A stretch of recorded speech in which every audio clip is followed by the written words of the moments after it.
9:52. I think I'll start at 9:55.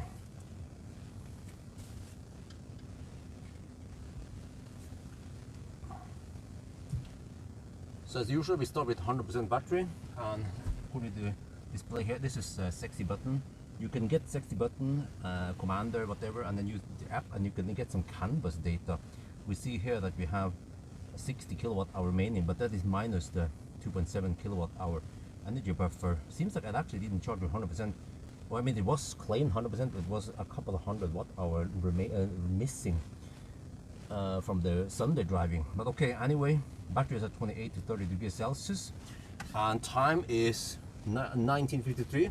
I think we'll start at 19:55, and then the first stop is supposedly Hogstorp with 30%. Okay, there will be some rain today, so that's just the name of the game. I cannot do anything about it because I have to return this car tomorrow. So let's get ready and then off we go.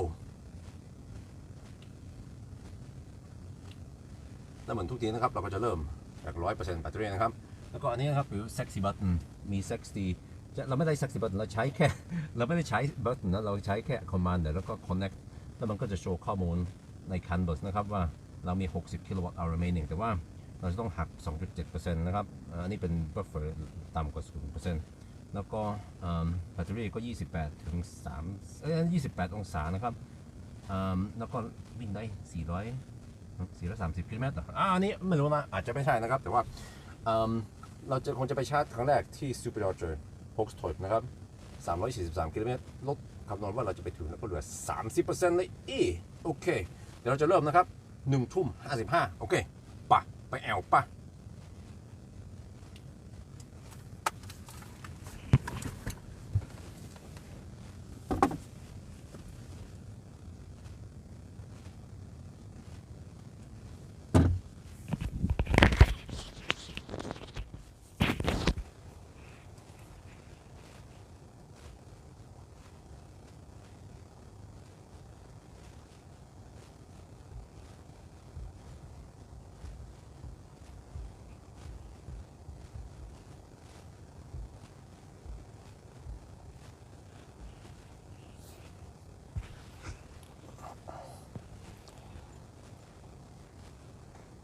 There, it's time. Let's go. Okay, so we start right before 8. Yeah, I think I remember everything now. Oh shit! Wait, I have it here. Where is it? Very, very important. See, I almost forgot. Yeah, it's here. Wait. Okay. Didn't forget it. Good thing. Okay. Oh yeah, let's go. The old record is 9:55, and well, I'm not sure. Can we do it in 9:45? According to my calculation, it's either 9:45 or 9:50. So, we'll do it. It's quite busy days today. I have a busy schedule tomorrow, but I was able to sleep a lot, around 3 or 4 hours, 3 hours at least this afternoon. So I feel very well rested, suited for the challenge. Right, can I just, okay, let's just drive up here. Yeah, he's gonna go that way. Okay, but we just drive up here. Wait, and there's a place we can just go get down, right? It's a bit tight here. I don't want to scratch on the rims. When the press cars tend to do that. The rim killer. Headwind. Well, but this car is so aerodynamic. It cuts through the wind like butter through cheese. Okay. I have a weird schedule, which is that I'm not sure when I will arrive tomorrow, maybe at 6 or 7, possibly 7 now anyway. But I'm going to return this press car right away and then pick up the Soul and then come back. Otherwise, I have to do that anyway. You know, instead of driving back and forth, I'll just go there and yeah. But that means that I will not turn around at Hallandsåsen. I'm actually going all the way to IKEA, Helsingborg for once, and then I will on the 9. Around actually right before Shell Ås.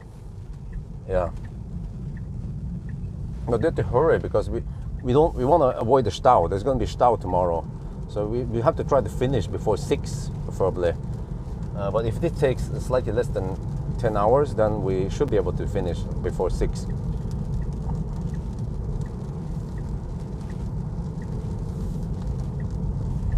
But it will be a wet run. wet-ish. Oh, kind of wet, right? So nothing to do with that, unfortunately. Let's hope autopilot works. And we have the freaking left lane huggers, as always.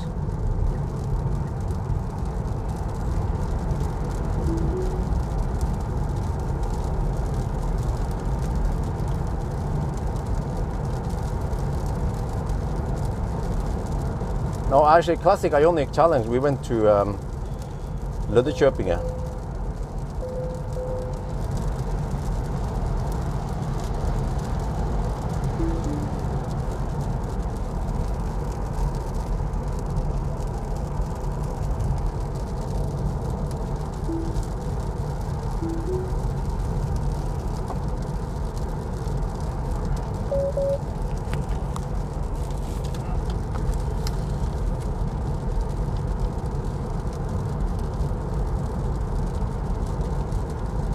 Alright, and as usual, we have some left lane huggers. We are not able to go maximum speed. Okay, we can do it now. Okay. Yeah, so I might have to deduct a little bit of time because there will be slightly more traffic than normal today versus a pure night run. But there is not many other options we have, so let's just go for it.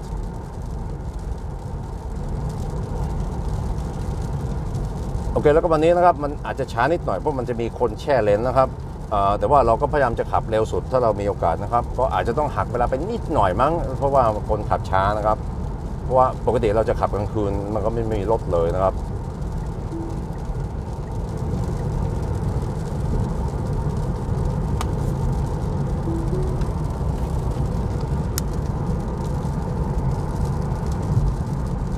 Okay, last test with this Tesla before I return it.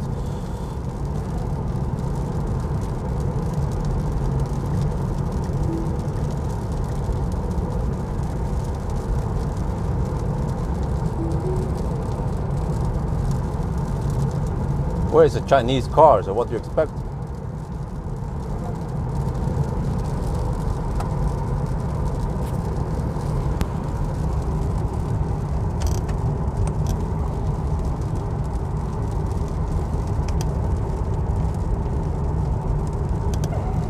Remember the ABC always being customer.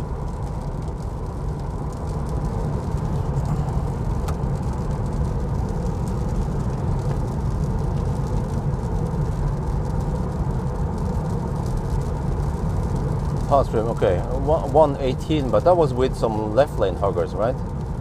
Or wait, what, at what checkpoint is that? The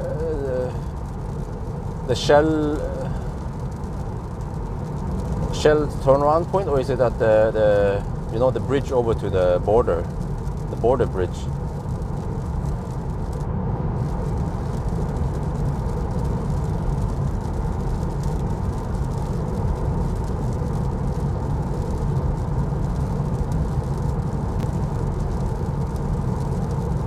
Yeah, very easy to remove the speed warning. Just click once on the speedo thing and it's gone. GUN.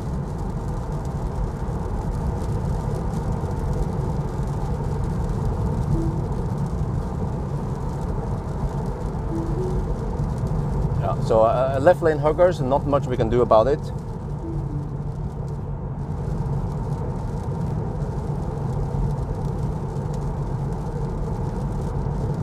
We don't want to make any dangerous maneuvers here, so that's why we just camp behind these guys and just deduct a little bit of time.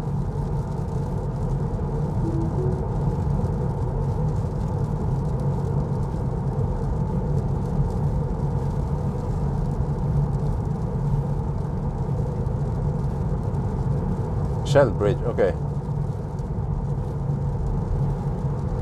Well, we have to get. What the heck, man? Navigation is totally lost here. It wants me to go via. Huh? What did I? Settings. Did I? No. Huh? Why the heck is the navigation navigating via the back roads rather than the motorway?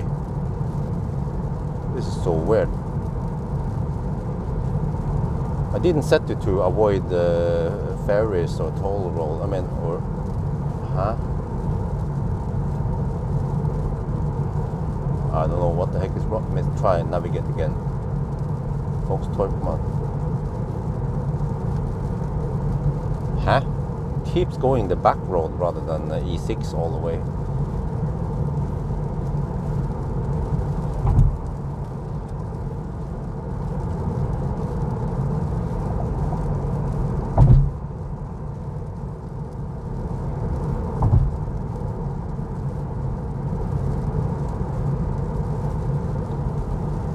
Is that just one dude blocking? Oh, it's a freaking Volvo blocking the left lane. Of course.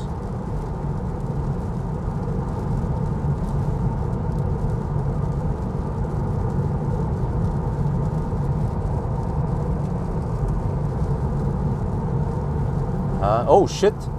Saturday, Sunday, they're closing. Okay, but there's just, we can go the old road, right?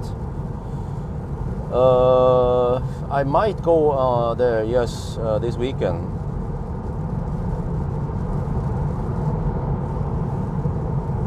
Man, that was a woman hugging the left lane in the Volvo.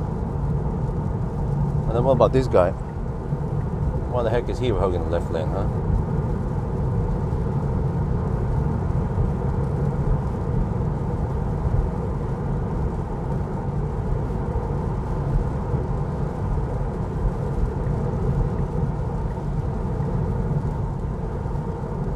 Man, it's going to be raining a lot. We actually have to escape the rain because the rain, yeah, there's no rain further south. So if we move fast enough, we will escape the rain.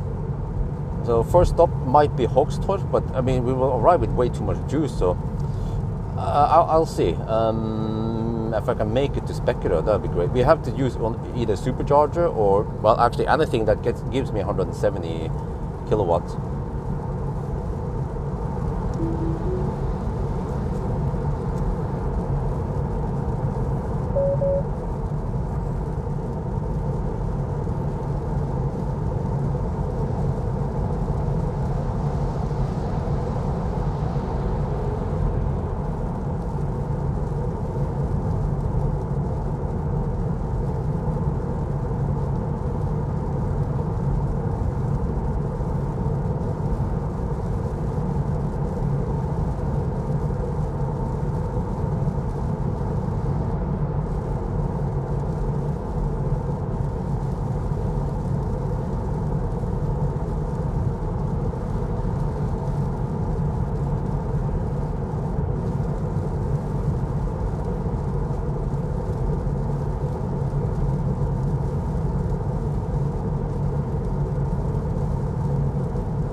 So when I look on the charging curve now versus the one I had from May 2022, it's charging slightly faster, but maybe it's just a matter of 1 minute on a typical session to 50-60%. So yeah, but okay, Niter, just a reminder, I'm going all the way to Helsingborg.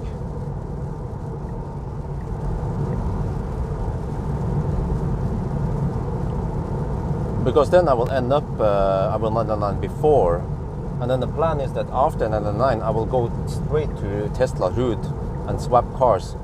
Otherwise I have to kind of go back home, right? And then I have to go back again later that day to return the car. So I figure that it's way better time efficiency to swap tomorrow morning.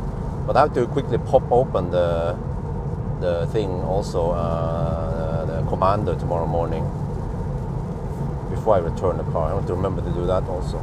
They move out of the way, I seize my opportunity to grab the left lane again.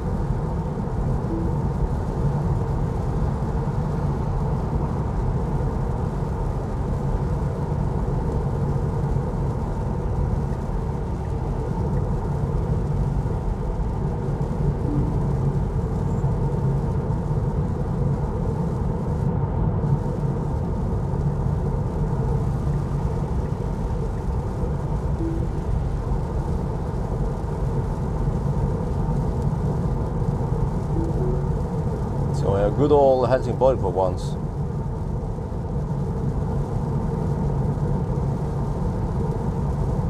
Oh, I wonder how uncomfortable it is to ride in the rain like that.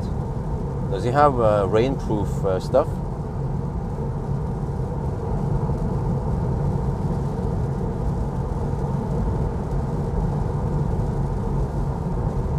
Because otherwise, man, I have a busy schedule tomorrow. Tomorrow morning I have to go for the kindergarten run again, and then after that one I'm supposed to go to RWD and swap the cars, but I'm going to do that right after 1,000 kilometers instead. But then at 1 in the afternoon an Xpeng G6 will be delivered to my home,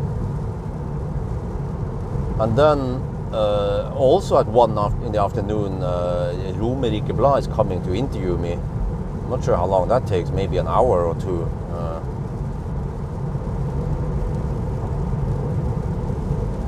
And then I have to pick up Isabel probably around 3-ish. I think it seems like most people, they pick up the kids around 4.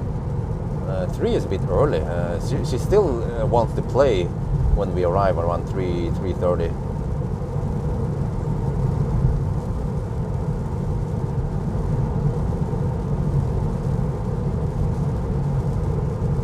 And then after 4 is probably feeding time and shit, and then that's pretty much the day gone tomorrow morning. I mean tomorrow.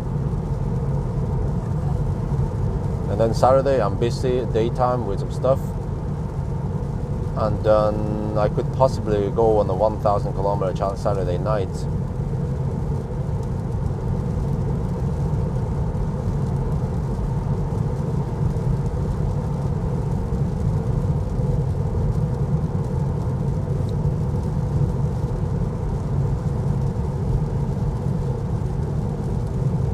And then Sunday is the resting day.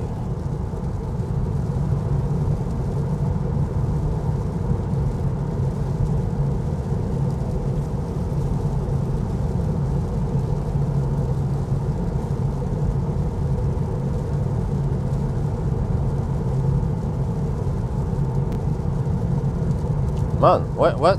Huh? Despite the wet roads, we have 167 watt-hour per kilometer. What the heck? This car is so efficient. Oh yeah, I have corrected my spreadsheets now. I must have brain farted as usual. We have, of course, 18-inch wheels. I put 19-inch all over the place. Then I noticed, hey, we have 18-inch. Yeah, so the result table already includes, has the result for the acceleration, noise test, and braking test, and even the range test is there. And Sunday drive, all of that is already in place. And the Thai boy is doing a good job editing videos for me. And let me see.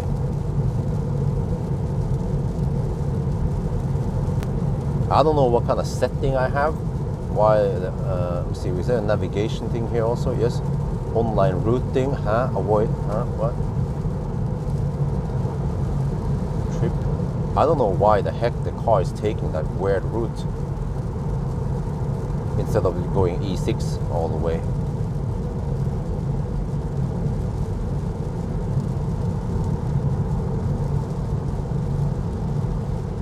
So not ideal time to start at, but also it's clumsy that I have to do this on a weekday.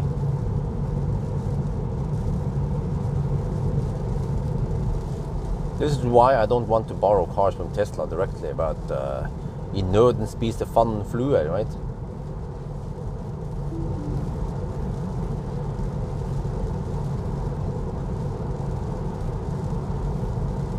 Fortunately nowadays Tesla is just 5% of the cars I test, maybe less than that. There's so many other cars I need to test. I'm still waiting for Citroën EC3. It's a smaller battery, 45 kilowatt hour battery supposedly, less power, but still 100 kilowatt charging. It's the poor man's Stellantis car. Waiting for that one. Waiting for the Peugeot E2 3008 also with a bigger Stellantis battery. What else? Yeah.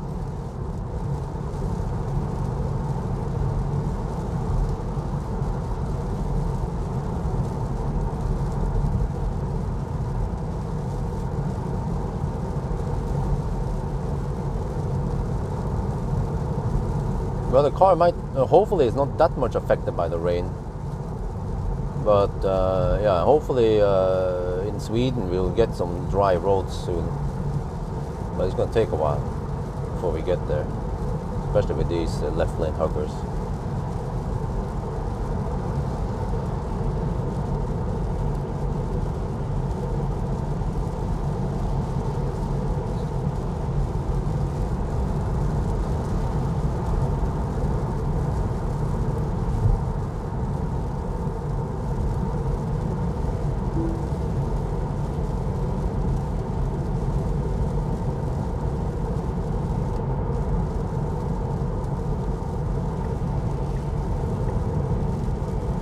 Man, so much rain. I thought about putting some rain X on the windscreen, but I think that might fuck up the autopilot and all that stuff. So just keep it like this. Might wipe like a mofo at sometimes, but okay, that's the name of the game.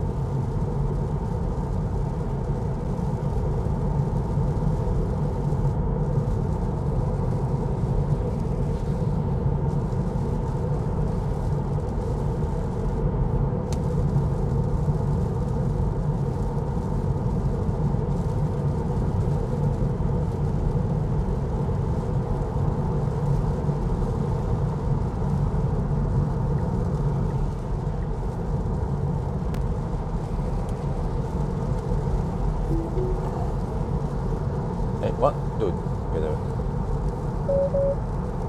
Oh, I forgot about calibration. Shit. Okay, maybe if I, on the next stop, I can stop and then calibrate.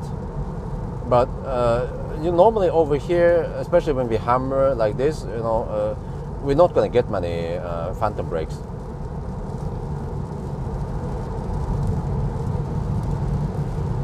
We're just hammering on the motorway anyway. And the truck will be to our right, which normally doesn't trigger much phantom brake.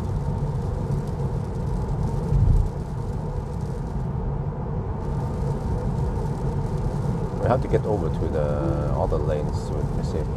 Maybe just go now.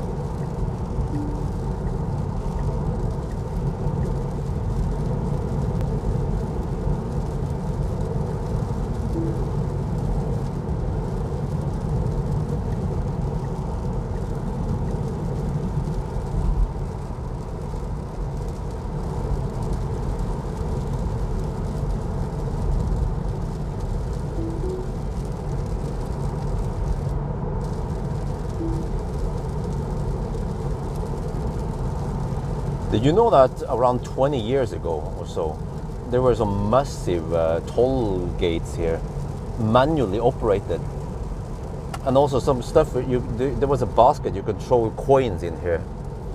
Yeah, right there when we passed there, a massive place. Yeah, they had to hire people. Yeah, actually, maybe up until around 10 years ago, so we had manually operated toll places. And in Norway, man, with a high labor cost, there were massive losses. Or I mean, overhead, or I mean, just you had to pay so much on the labor. So like for the money, the toll road, you paid lots of that for administration and just to pay people for labor.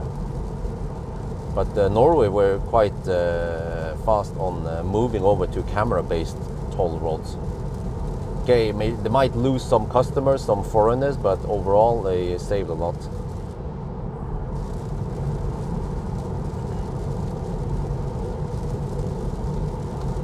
To be honest, I don't think we need to calibrate it. It's probably going to be fine. Motorway, hammering. All right, stats. 36 kilometers done, 146 watt-hour per kilometer. Yeah, Tesla in a nutshell. Oh shit! I feel a bit wobbly here. Maybe these tires are very efficient, but they might not be the best for grip, wet grip. Not sure. These guys check.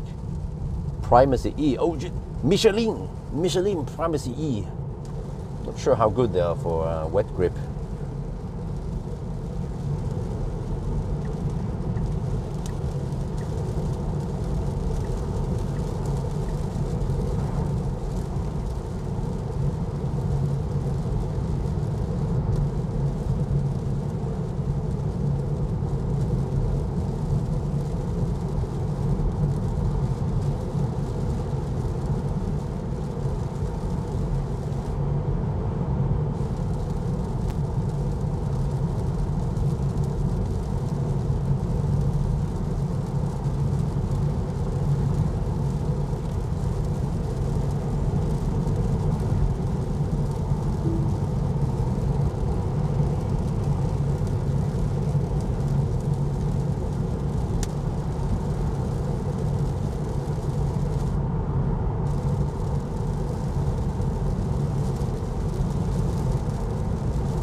for new river drive.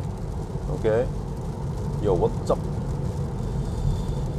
Man, freaking wet over here, but consumption is still nice and low. Of course, it could be even lower, but whatever. I mean, 145. Wow, 145 watt-hour per kilometer. How the heck is it possible?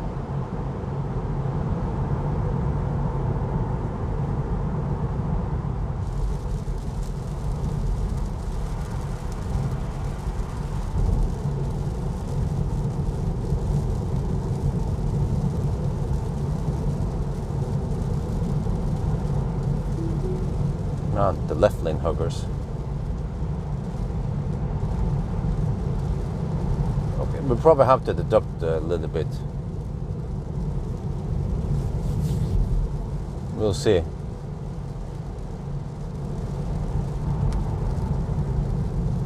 And eventually I need to do a reference test. I mean, yeah. I need to time it to see how long it takes. Well, actually, yeah. I could check some clips I have, but I'm not sure which clips. I normally don't film right there anyway.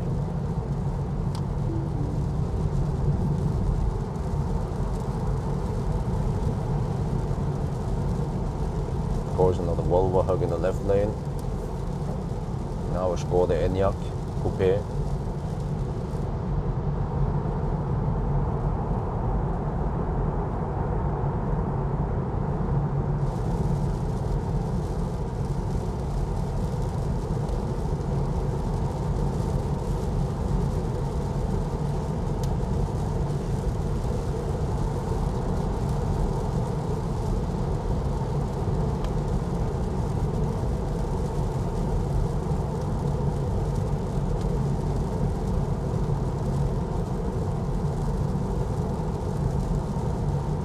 Yeah, cheating's over, yeah. But okay, interesting observation, Neater. Now that I started, it reported 60 kilowatt hour remaining. But when I started on the Sunday drive, I think I had 59.7 or something, or 50, it wasn't 60. So I was missing 100, or maybe, no, I think I was missing around 200, 300 watt hour from the, yeah, that start. I suspect, okay, there is one possibility, which is that I suspect that it was grid reward, because grid reward triggered to charge before I went on that Sunday drive. But then eventually grid reward might have stopped before the car was completely full. And as long as the display is 100%, then it won't start charging again. So yeah, that's why I probably didn't get the 56.9 kilowatt hour I'm supposed to get. So next time, before I do some kind of test like that, I should not have grid reward active or smart charging. I will manually charge it, at least Tesla. Other cars might restart and charge to full regardless. But Tesla, at least lately, has been like this, actually for many years. But I remember in the old days, you could just re-plug it in and it would just charge that extra 100 watt hour, whatever.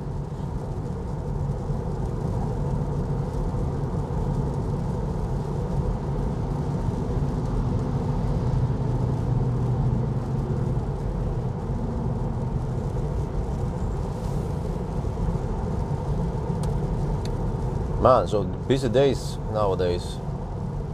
But hopefully this pays off. Is that E-Speed? Bringing E-Speed and camp in the left lane now. To make a good example for the kids.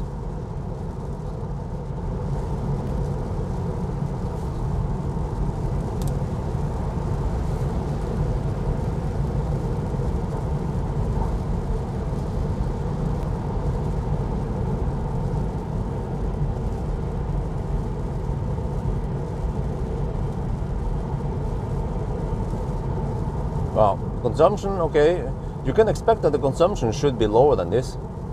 If we had, typically I would say 10%, right? Yeah, so you can have 10% lower consumption. It's 146 right now. So it could be 130 something then, if it was dry.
Well, hopefully the sexy stock can solve this shit. The lack of stocks. That'll be perfect.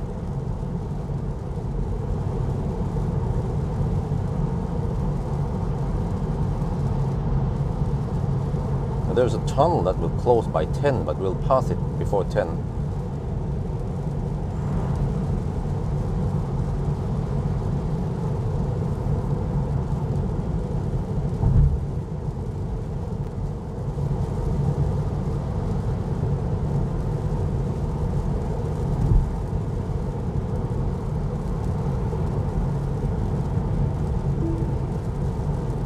Oh, we have probably an EV without taillights on here.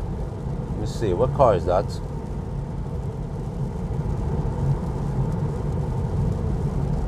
It's a Polestar 2 without taillights. How is that possible? I thought when you put it on out, right? Yeah. Did he switch over to manual to park? Yeah, he did. But when they charge, do they need to have the lights on?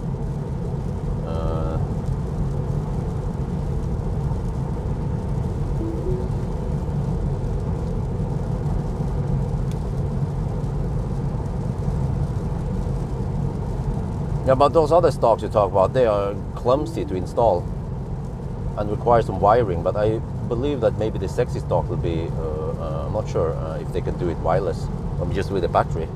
Not sure how much you're gonna blink and so on.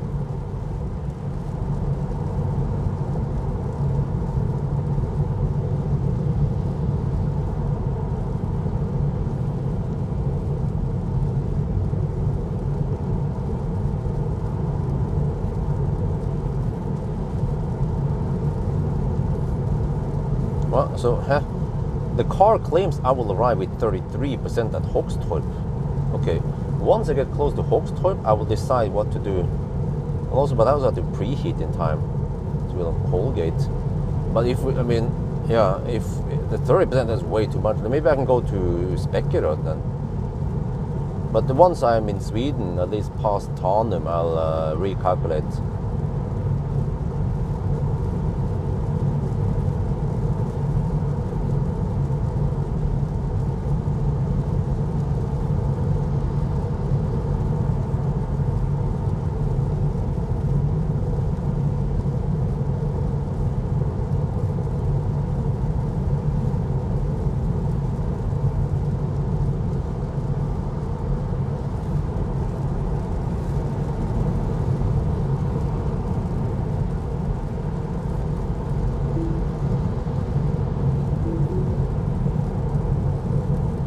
Oh, those 0.3.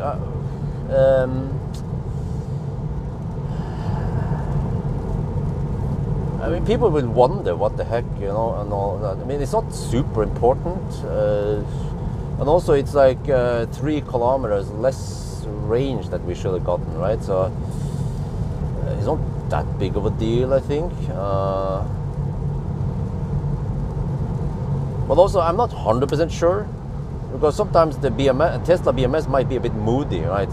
Yeah, so that's why I'm not sure. But whatever, I think I will just leave it like that. Not gonna correct anything. Whoa, what the heck? A broken hood, and you're driving around with a broken hood. Is that even safe on a Tesla?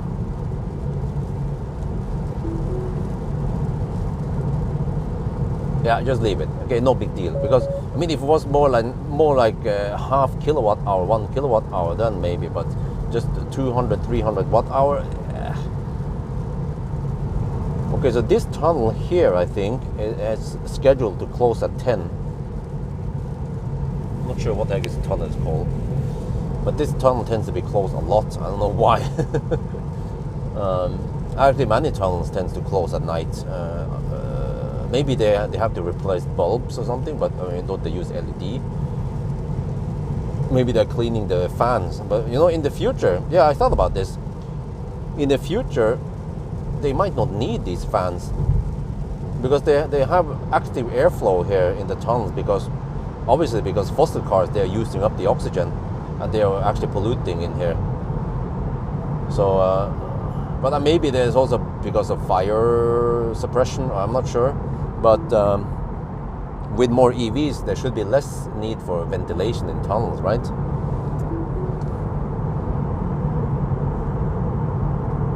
Right, status update, 56 kilometers done, 146 watt-hour per kilometer.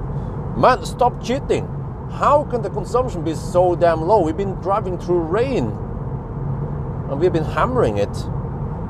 I mean, 56 kilometers after 34 minutes, that's roughly 100 kilometers per hour at least. What the heck? Okay, we have downhill, but wet roads all the way. Now we can also check the distance error again.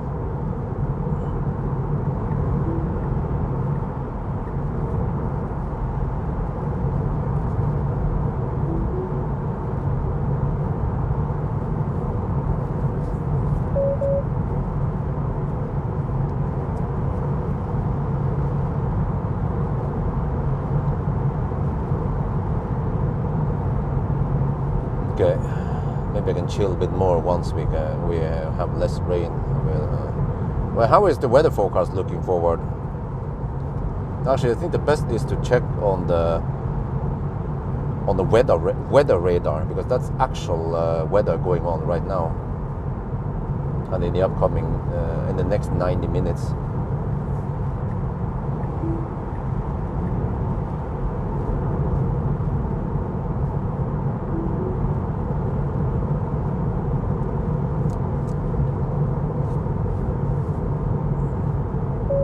No rain in Riga. Okay, so that means that it's going to stop soon. Maybe I did lighten up a bit. Was quite heavy earlier. Most of the traffic is getting easier now. That's good. And then after 999, I probably have to top up somewhere. But I can return the car with low juice. Plug it into one of the destination chargers maybe. And then if I go there before they open, I can just leave the card key in the car and just lock it. I have apps access, and they will probably pick it up soon anyway, and just notify them that I return the car.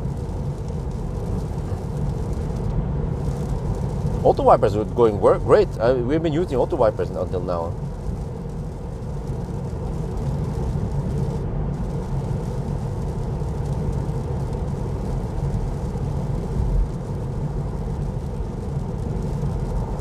I saw that there were several places where the road were scheduled to close tonight,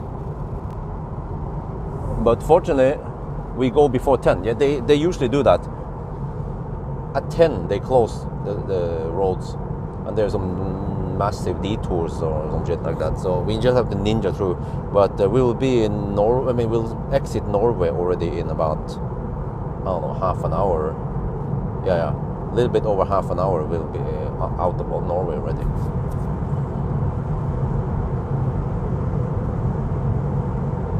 Okay, at least in the tunnels it is dry, fairly dry. And we actually go to the left lane. Left lane seems drier than the right lane.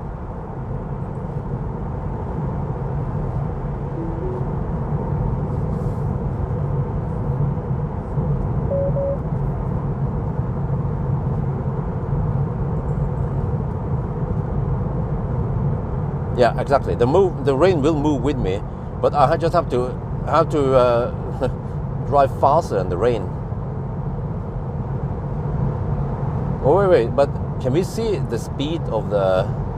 I mean, let's assume that the wind speed is the rain speed, kind of, right?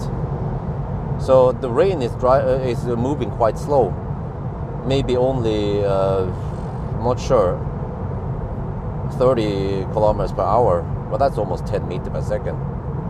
But we are traveling way faster. But we have to charge once and then travel some more. But eventually we will outrun the rain. But then of course we have to face back. But on the way back, the rain will ease off and die off right when we pass it. So it's going to be okay-ish according to my estimations.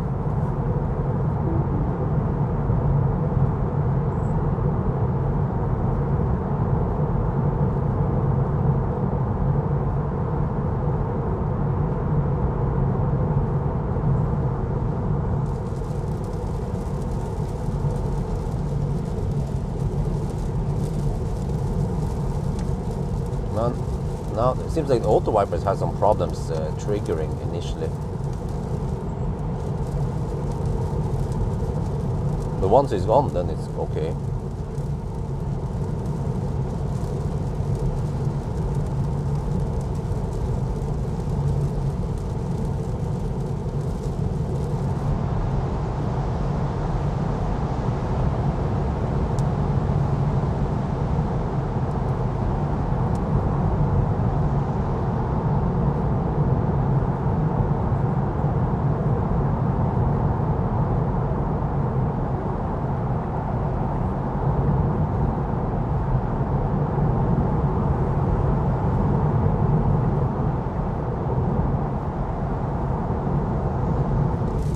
This ain't no EV.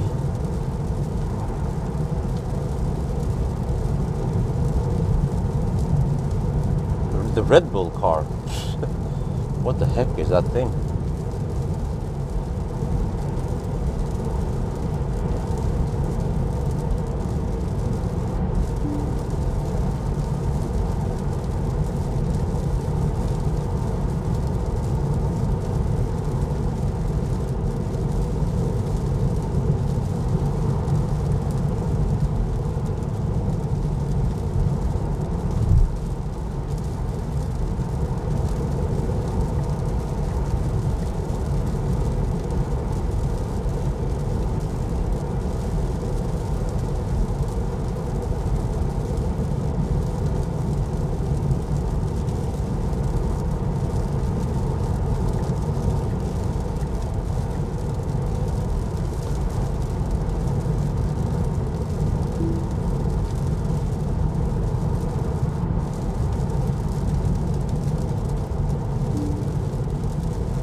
Whoa.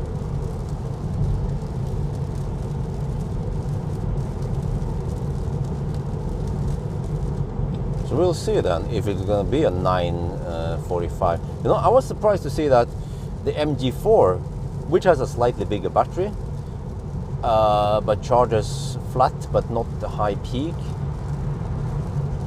did it in more than 10 hours. It was 10:10 or 10:05, I don't remember. But the MG4 is a lot thirstier than the Model 3.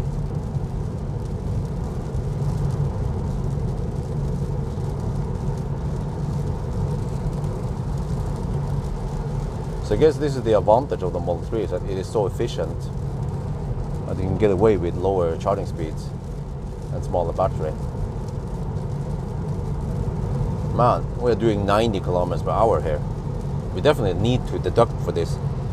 It's unfair compared to a pure night run, or with there's no traffic, no weather, no crazy weather going on. Are we going 80 kilometers per hour? Why not? No, then freaking more trucks are gonna go. Okay, I don't know what the heck's going on here. Yeah, this is irregularity. You guys saw that, right? An RV parked by the road and some shit. I actually caught it on the B-roll.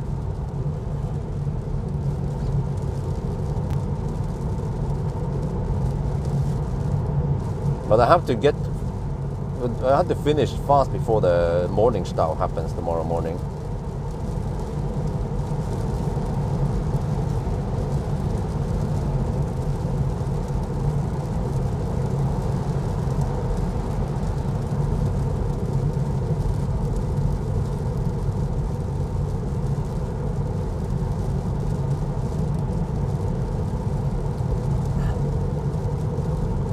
Model 3 with 50,000 kilometers, yeah, I think so.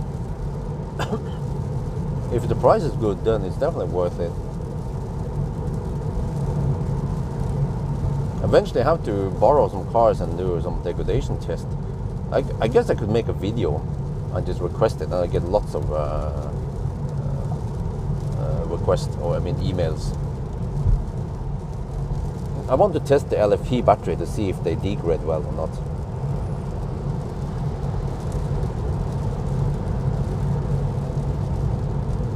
I don't know why the heck we're doing 90 kilometers per hour in the motorway. Well, actually 80 kilometers per hour. Oh, I see there is a slow poke in the left lane. Oh shit.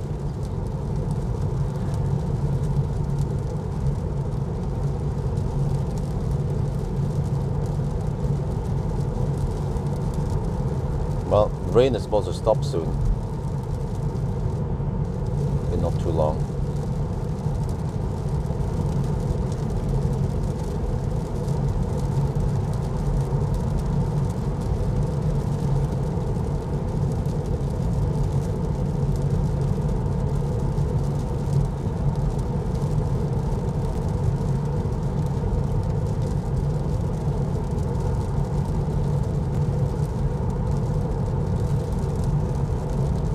Oh, there's no resume function on that. Yeah, with a stupid lack of stock and the thing, then there is no resume anymore, which is quite silly. In a highly advanced car like a Tesla, they don't have that shit.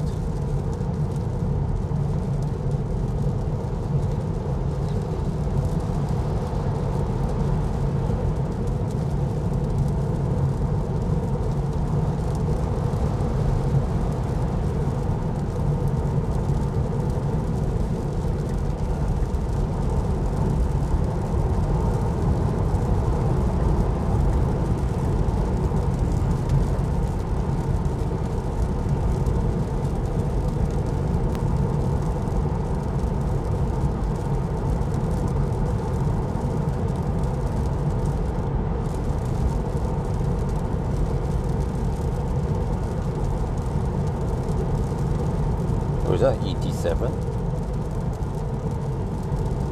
No, it's Xpeng P7, I forgot.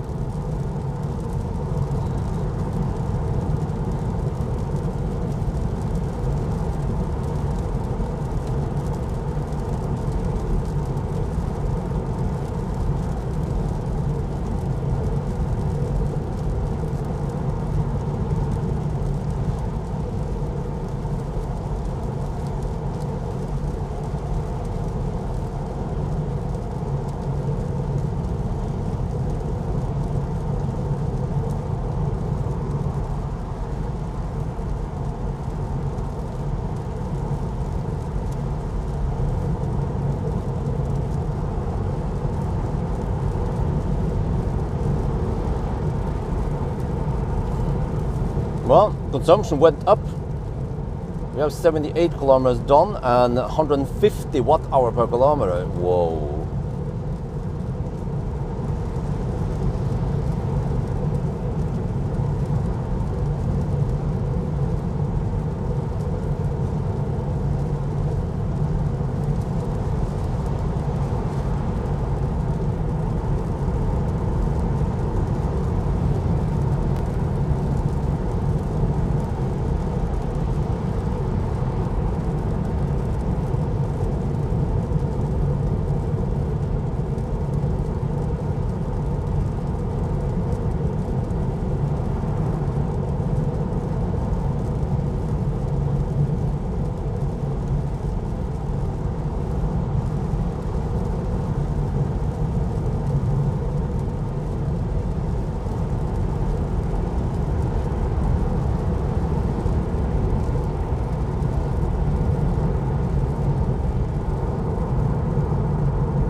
Okay, it seems like finally the rain is getting,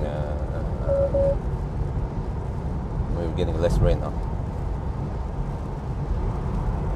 The rain is getting calmer, right? If that's the way to say it. Okay, consumption keeps going up now. 154, wow. Wonder if it will stay below 200 watt-hour per kilometer throughout the challenge. But fortunately it won't be too cold tonight.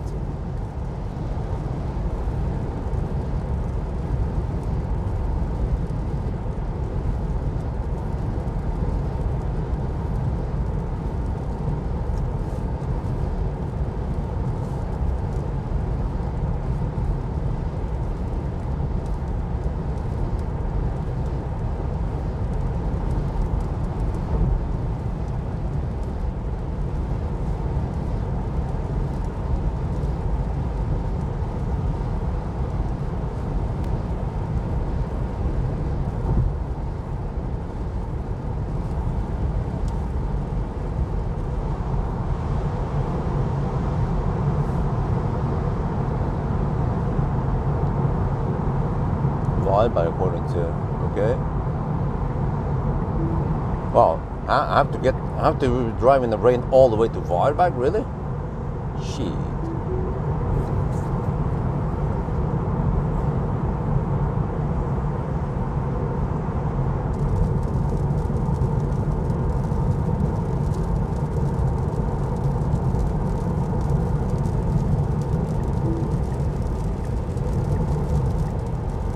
Oh, come on, any time now? Come on, it's time to wipe now. Man, there.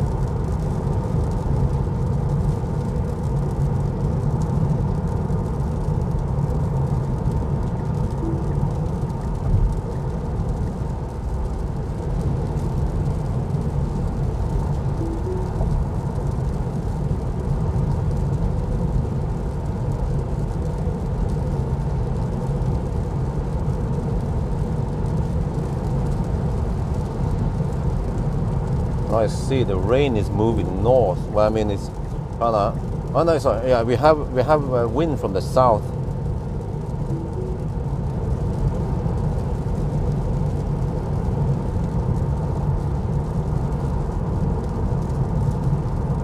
Yeah. Oh shit.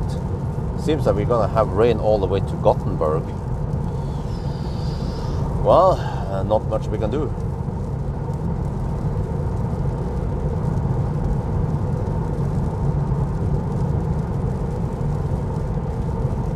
16 degrees Celsius. And the battery temperature is actually 34 degrees. Stays high-ish, which is good. I think I need at least 40 degrees, maybe 45 even, but at least 40 degrees should give me a pretty good speed. So we probably have to preheat around, well, at least half an hour before.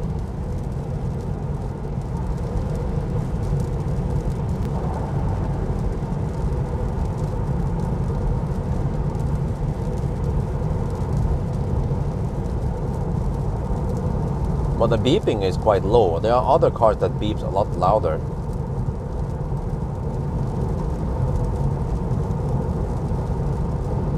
And as long as you hug the left lane, then you don't have any beeping. Just me trying to drive the active. But once we get in Sweden and we have less traffic, then there will be way less beeping.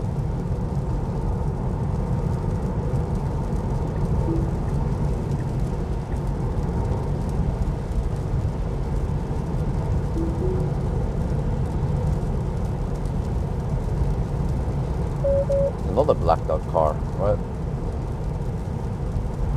An Ionity 6 also.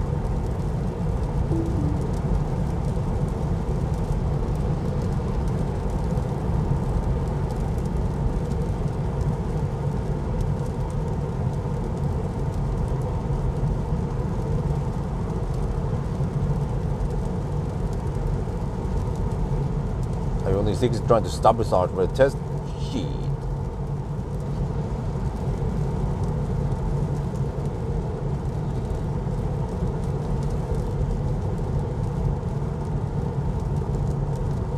Wait, really? I just noticed that the anhagekopplung on the Ionity 6 is blocking the lowest part of the license plate. Hey, is that even legal? Now it's slightly harder to read the license plate.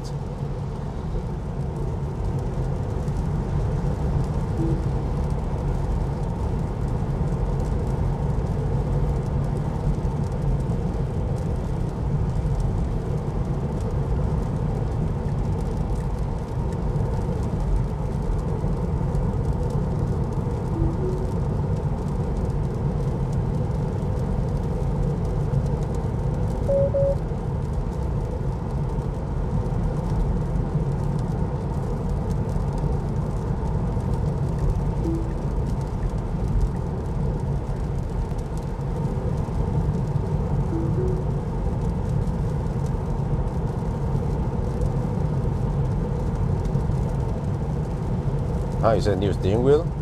What?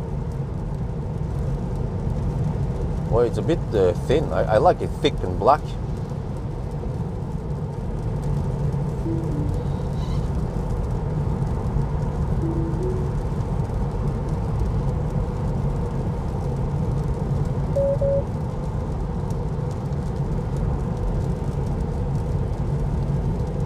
How about I just hug the left lane? Then there won't be any beeping, since some people are annoyed.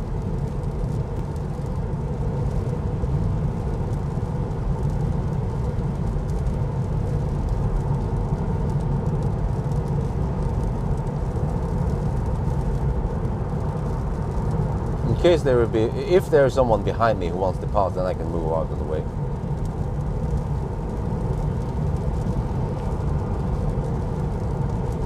Storebog. Okay, now it's not so heavy rain, but I think it's going to be quite heavy around Tarnum.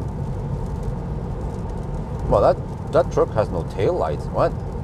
Is that even legal? Bro. He has no lights at all. With prøveskilt.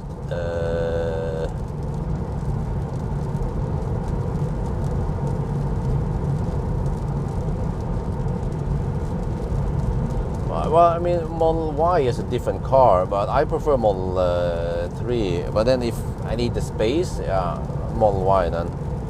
But if I don't need the space, then Model 3 any day. But I prefer all-wheel drive.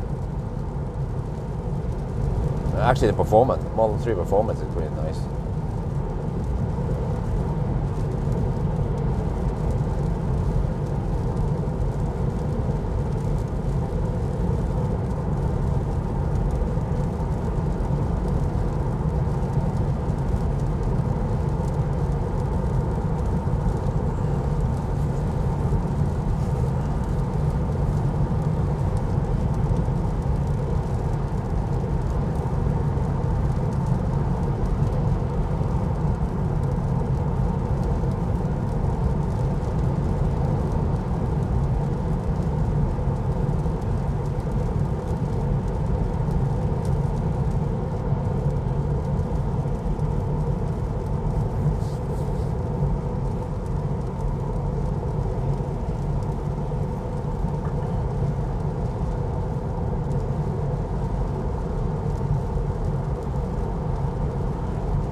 Well, we actually have 177 people, probably because we are in prime time, right?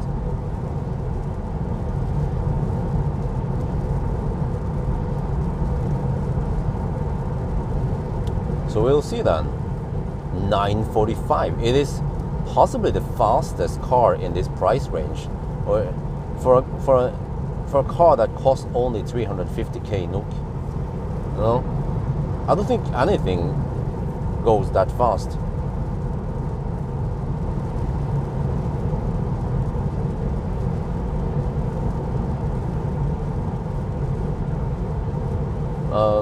Maybe ID3 is the closest competitor.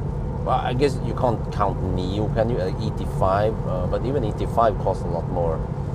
So ID3, actually MG4, yeah, MG4 is the closest competitor in price.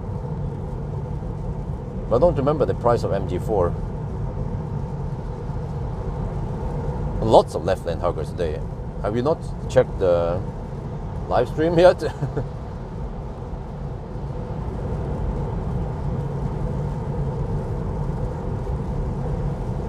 Man, it is so slow now today. We're about to hit the 1 hour mark, and I can tell you guys the distance soon. We're gonna have a little check.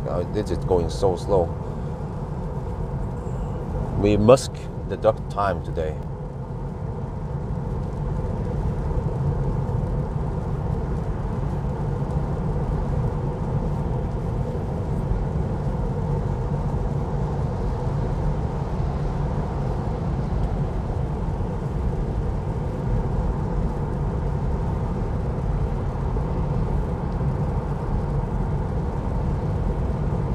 Oh wait, the timer is slightly off. But there, 1 hour, 105 kilometers done. It's not even 105, it's 104 something, right? And 160 watt-hour per kilometer. We still have 71% left. Wow, not bad for a small battery.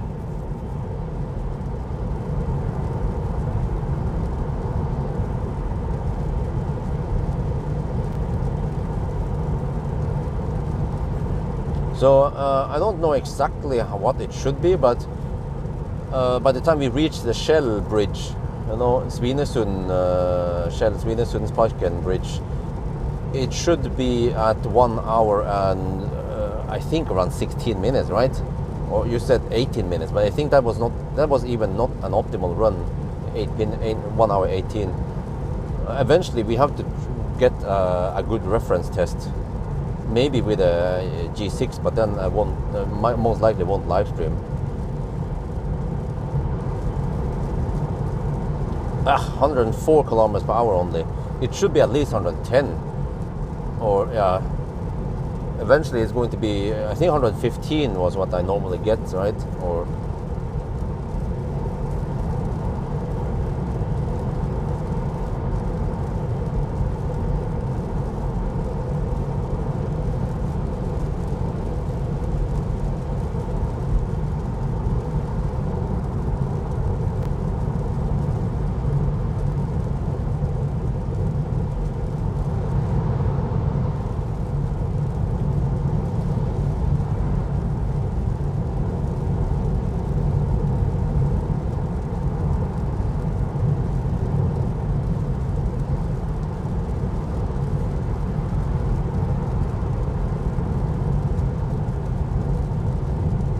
one 116. Okay.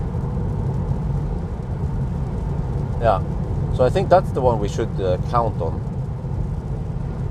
But I can verify it that I can still do it in 116. Just need a clean run without too many left lane huggers. Can't be that hard, right? But I think actually previously I would start on a Saturday night at 10 or some shit, and then I would get a clean run. But lately it's been earlier, or I don't know. Oh yeah, vacation time. Yeah, that's why. More traffic because of vacation. And of course, let's not forget the left lane huggers.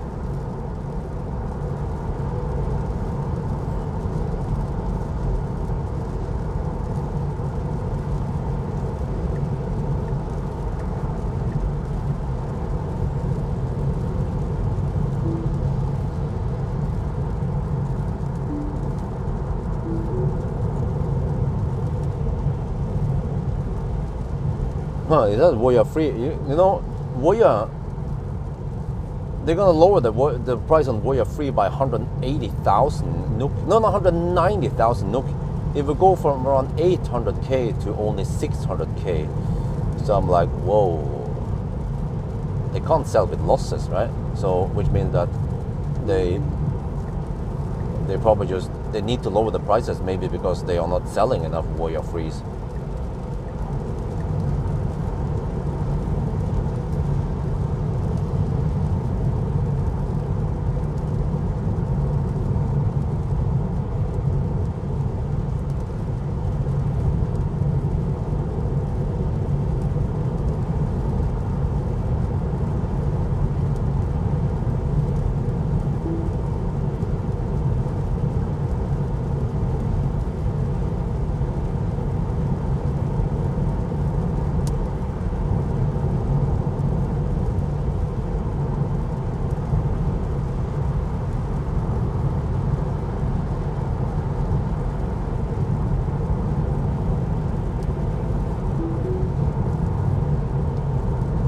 '93 registration this year. Wow, that is ultra low.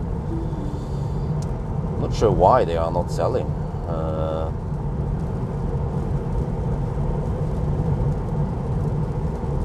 mean, it is another Chinese car with 100 kilowatt hour battery. Maybe it's thirsty. Maybe I remember it was a bit noisy.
turn off the light. Why? Is it too bright?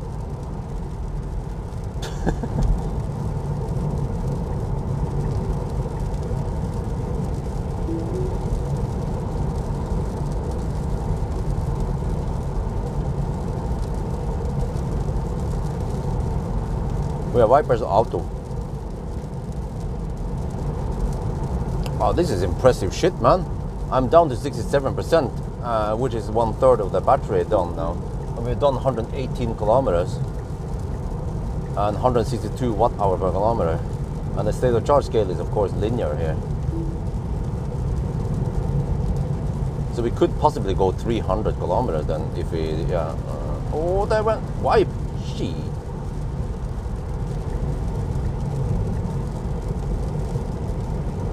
Wait, that means we are only 125 kilometers away from Hogstorp. Well, I have 40. Let me see. I have around 38 kilowatt hour. Let's say 37. Yeah, around 37 kilowatt hour left. Wait, really?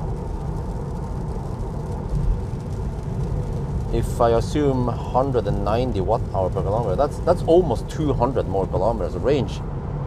124. That means I can go around 80 kilometers past Hogstorp. I wonder if that is...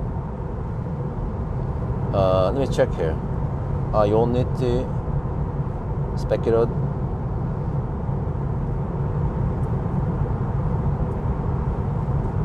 Oh, 6%, 171 kilometers to Speckerod. Oh, I believe we can go there.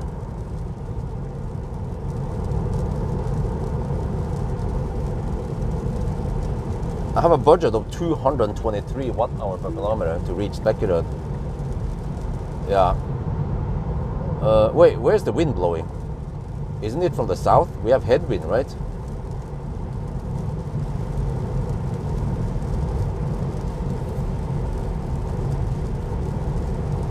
Or if the car claims I can make it there with 6%, then there is a possibility we can actually make it there.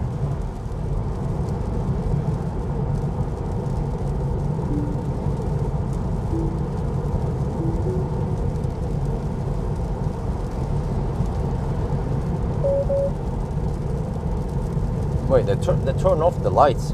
I think it might have something to do with the maintenance they're going to do, or they're gonna shut down the parts of the road around here or some shit in an hour.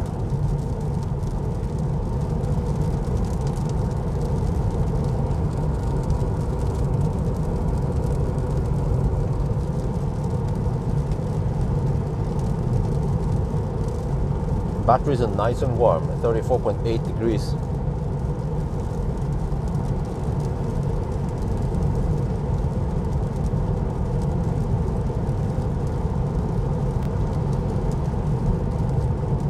Okay, average speed going up at least, that's good.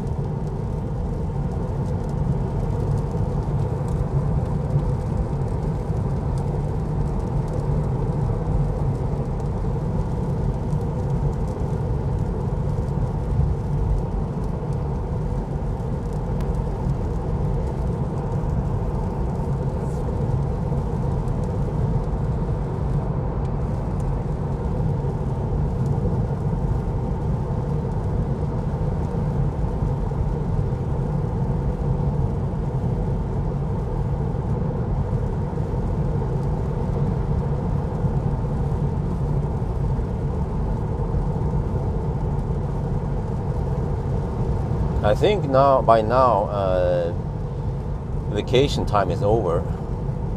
I have to try to find some warm-ish days where I can go to Lillehammer with the family. At least if we can get around 20 degrees Celsius and sunny weather, that's okay. And you can also go on a weekday, any day pretty much, just 2 days roughly, 2 nights. It can rain the last day, no problem. But we need at least 2 days with nice weather. It actually doesn't have to be sunny weather. As long as it's cloudy and warm, then that's good enough.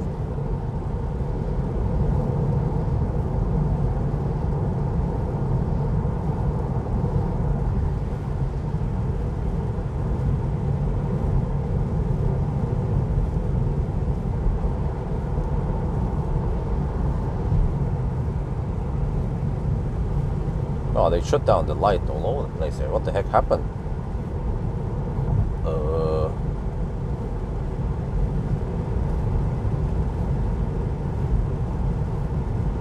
Oh, there's some, okay. Here we have street lights. It's getting dark. I don't like this is the worst driving condition. Well, one of the worst. The worst would be wet snow or some shit. But at least rain at night is one of the worst conditions. At least for me.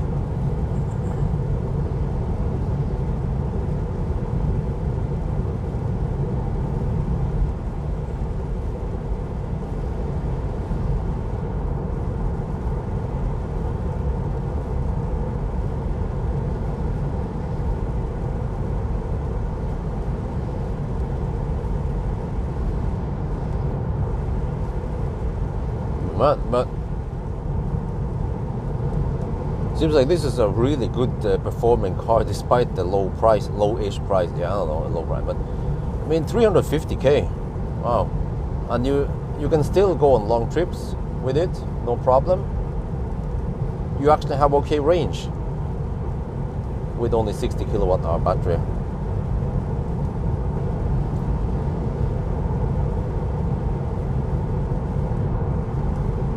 Wow, now it says 7% at at Spekkerud. Okay, I'll probably go to Spekkerud. Ionity, yeah, that will give me full speed. No problem. Ideally, I want to go even deeper, but there is nothing past Spekkerud. Well, actually,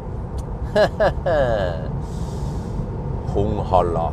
Oh, that's 10 kilometers down the road. I mean, if we would arrive, wait.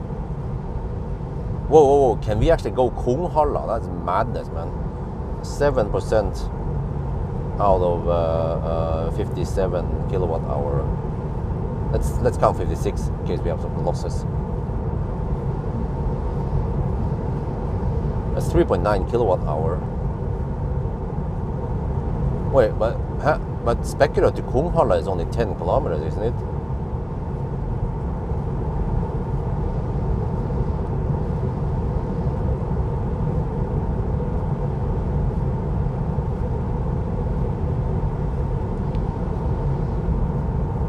Oh, it's 21 kilometer. Okay. Whoa.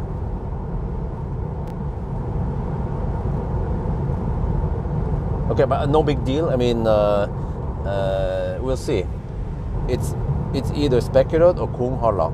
At Hunghalla, well, it's a fairly fast entering, possibly slow-ish exit, but yeah, I think with Tesla, you want to go as deep as possible. 0% preferably, without braking. Because I didn't bring protection. I never bring protection at night.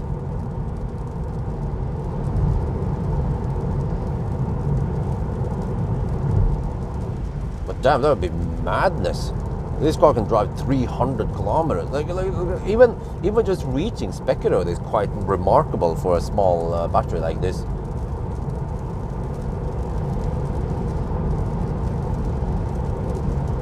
I mean, okay, status update: 135 kilometers, 165 watt-hour per kilometer. We are still way below 200 watt-hour per kilometer.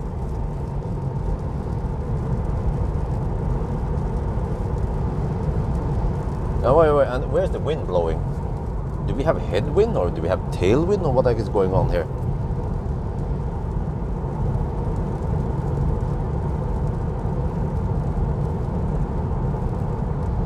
Wait, are you kidding me? We have headwind.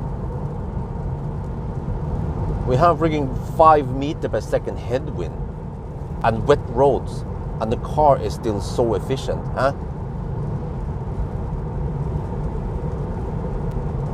Well, that's because we have so many left lane hookers we are stuck behind.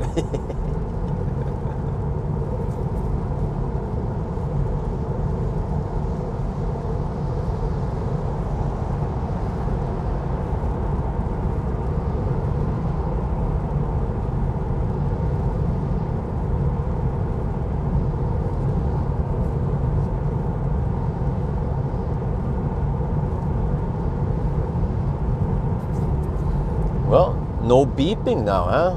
As long as you hug the left lane, there's no beeping.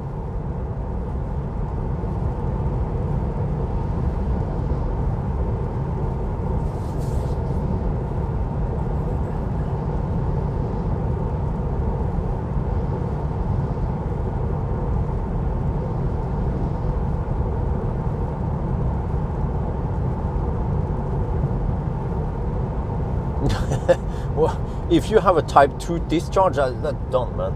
Okay, depending on how fast you can squeeze it out, but at least for me, I don't want to blow my hemorrhoids out. So I might need at least 10 minutes. And within 10 minutes, well, I've seen it. When you go from 10%, you go from 10% to 20% in just 2 minutes. And then you reach 30% after 5 minutes.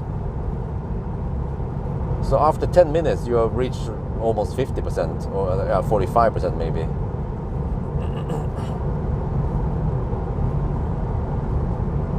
So because the car is so efficient, it could almost make sense to only charge around 50% and try to ride on 170, 150 kilowatt more than just 90 kilowatts, 80 kilowatt too long.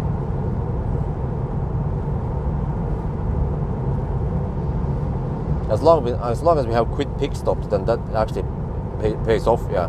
To go only around 120 kilometers between each charge.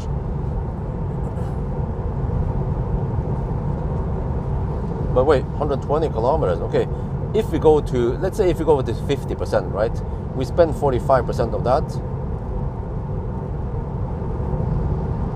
That means 25 kilowatt hour. And if we average around 190, that's 132 kilometers. Wow, damn.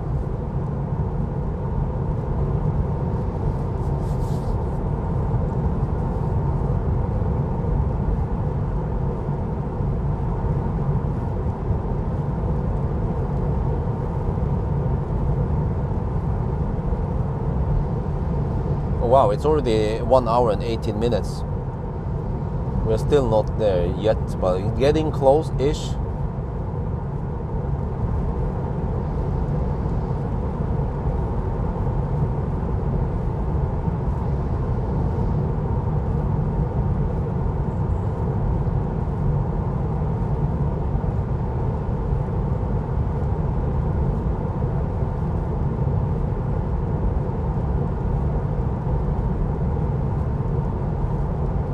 I think at this point we're not have to hug the left lane. There's not that much traffic anymore. Okay, but at the bridge coming out soon. Well, it's 19. It's not that many minutes we have to deduct then. But I think it's supposed to be 16, right? Okay, let me get ready.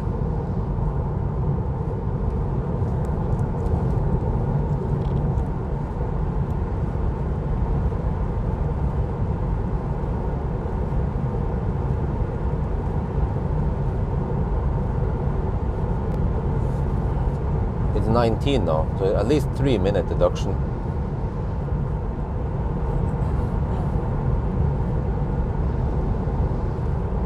Maybe I'll just, whatever minute, I will deduct maybe 1 minute less than that, because that would be the energy bonus, energy advantage. So it's 20 now, 120, so that means I will deduct 3 minutes. But then it might be 21 by the time we pass by the bridge.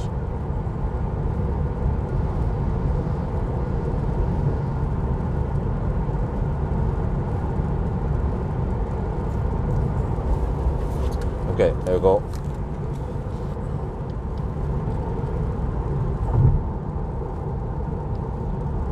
We're now at Svinesund. Svinesundsparken. And you know, on the normal run, we should reach here by 1 hour and 16 minutes. It is 1:20. So I think I will deduct 3 minutes. Actually 21. I will deduct 4 minutes, not 5, because that 1 other minute is then the lower energy consume advantage of driving slower. But look at this, 167 watt-hour per kilometer. We have wind from the south, we have headwind, we have wet road, and the car is still so freaking insanely efficient. This is Tesla in a nutshell, really. Oh shit, slow up.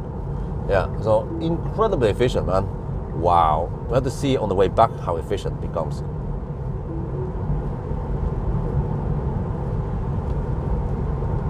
เราใกล้จะถึงชายแดนนะครับแล้วก็เช็คพอยต์นะปกตินะครับเราจะใช้เวลา1ชั่วโมงกับ16นาทีนะมาถึงที่นี่นะครับจุดที่นี่นะตอนนี้มันเป็น1:21เราจะหักเวลาไป4นาทีนะครับไม่ใช่5นาทีเพราะว่าเราก็ใช้ไฟฟ้าน้อยลงนิดหน่อยนะมันก็เป็นข้อดีนะครับก็4นาทีนะครับแล้วก็เนี่ยผมจะดูนะว่าลมนะครับมันมาจากทางใต้นะเรามีลมต้านแล้วก็ถนนเปียกแต่ว่ามันยังใช้ไฟฟ้าน้อยมากนะครับ168วัตต์ต่อกิโลเมตรรถคันอื่นเนี่ยนะครับมันน่าจะเป็น200นะครับคันนี้อ่ะมันโคตรดีเลยนะใช้ไฟฟ้าน้อยมากเลยนะครับเดี๋ยวเราต้องดูขากลับนะตอนเรามีลมส่งนะครับ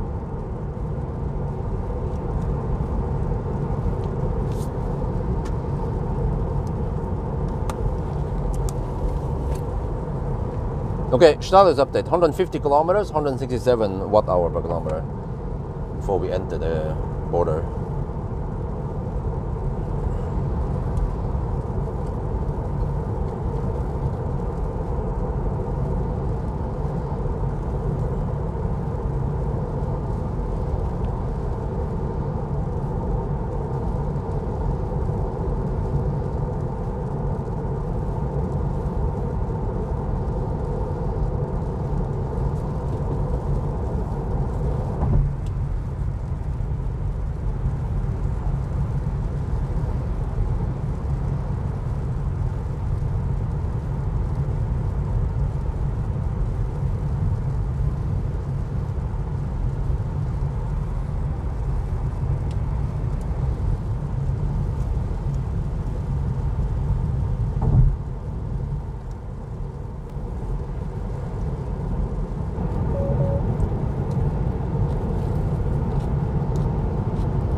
What the heck?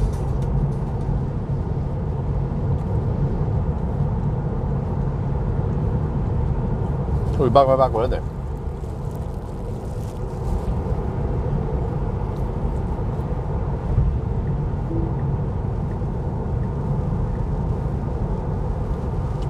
Welcome to the land of Sotabru.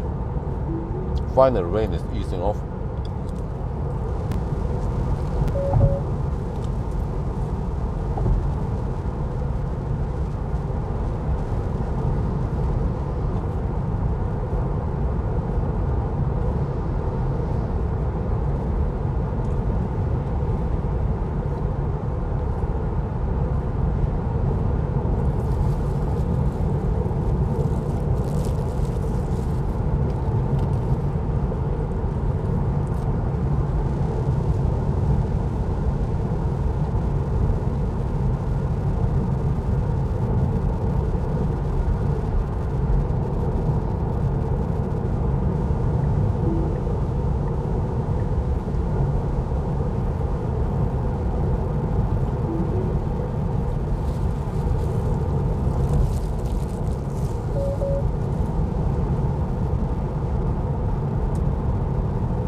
Well, overall, the Highland has more pros than cons versus the pretty really expensive. It just lacks stocks, pretty much. That's the biggest problem.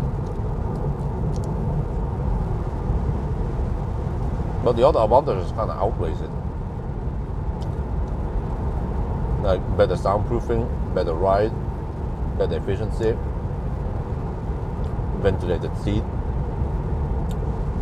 ambient light. But worse headlights. You slap down at that bar.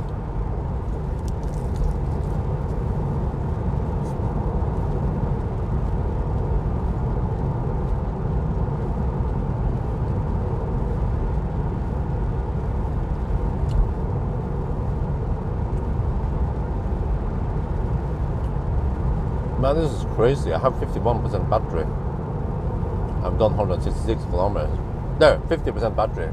Wait, 50% means 49.5. Yeah, okay, but 49.5% battery and 166 kilometers done. Okay.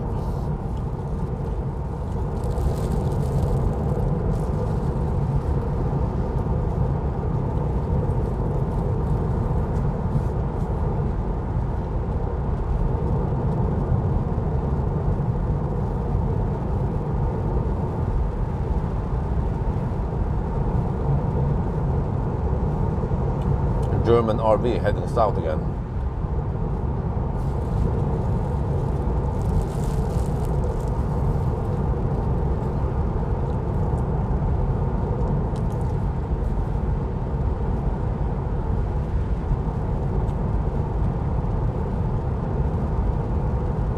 Well, I don't care too much on Android Auto. The quality in between is already very good. You have video, you have Spotify, you have very good navigation. I would say best in the industry leading navigation. Even better than Polestar, of course. Polestar is not very good at estimating.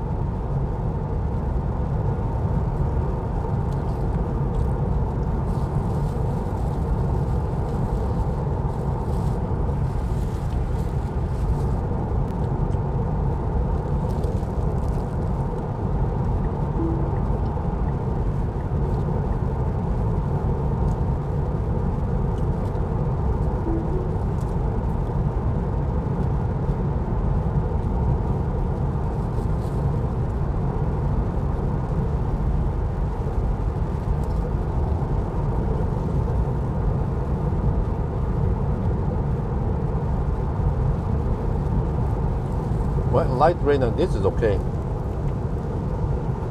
I can live with that.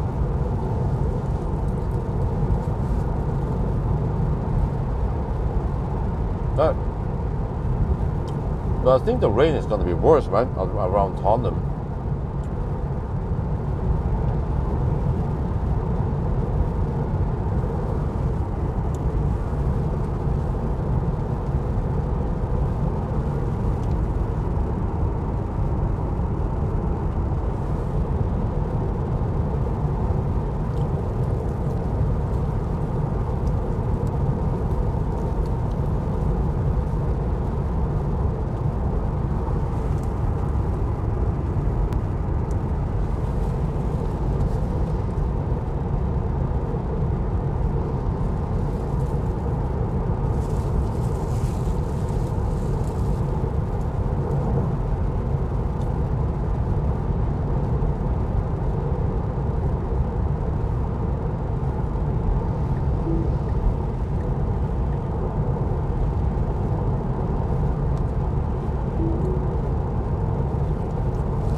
I see them. Wind turbines, we have headwind, yeah. Headwind confirmed by visual.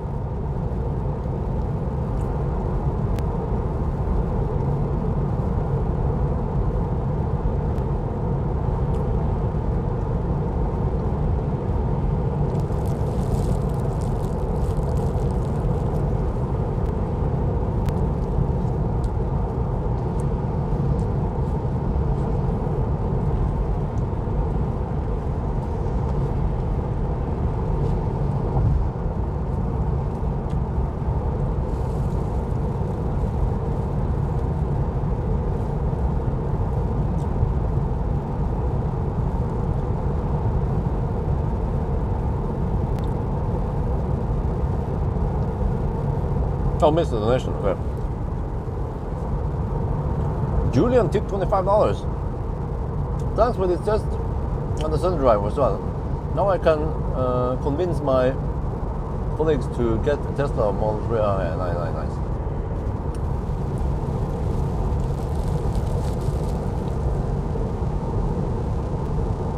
Yeah. Elon for president.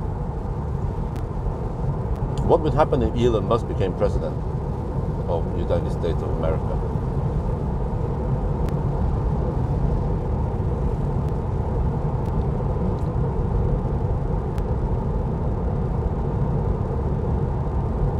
Oh, that's illegal.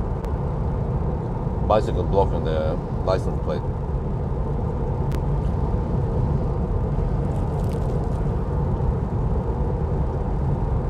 Now, this is madness. We have headwind.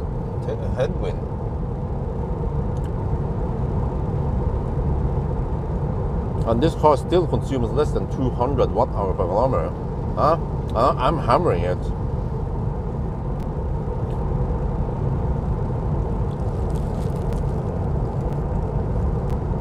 This ain't no Sunday drive.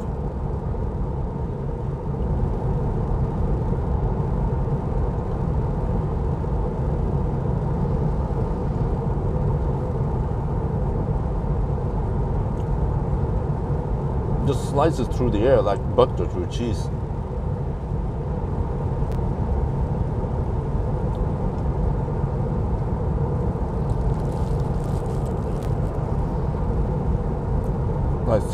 It's 18 degrees Celsius. Okay, that helps.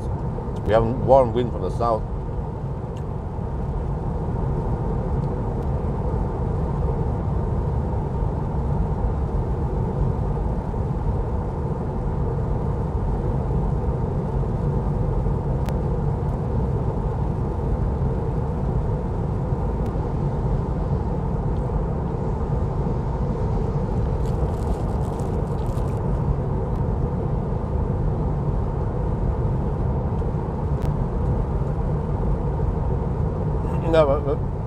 Now, how many meters per second is it, headwind?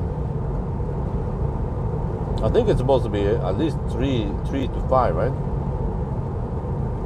Some significant headwind, not just a small, not just a light breeze. It's madness that the car can be so efficient.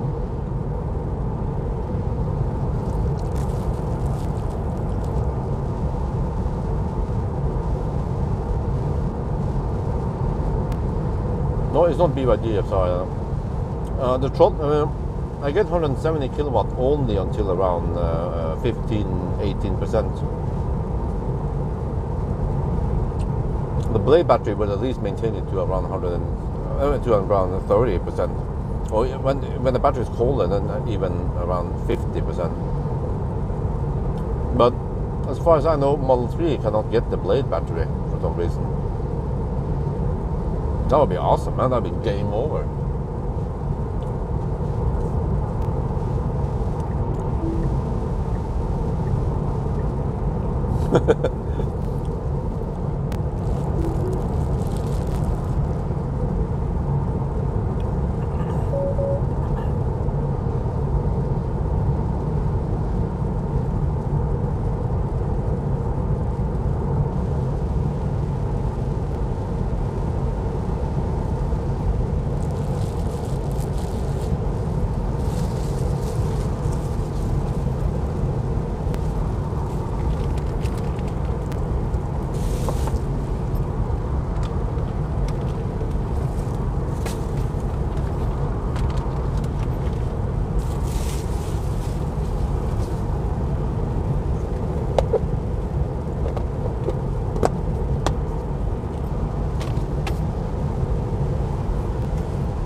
finished eating now.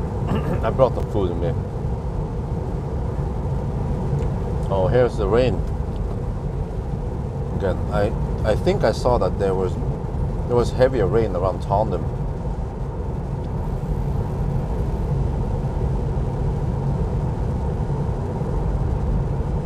Yeah. It's gonna get heavy and then lighter again, closer to Gothenburg.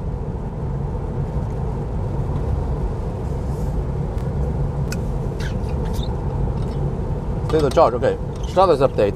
188 kilometers, consumption 174, and 42% left. Or around 24 kilowatt hour left.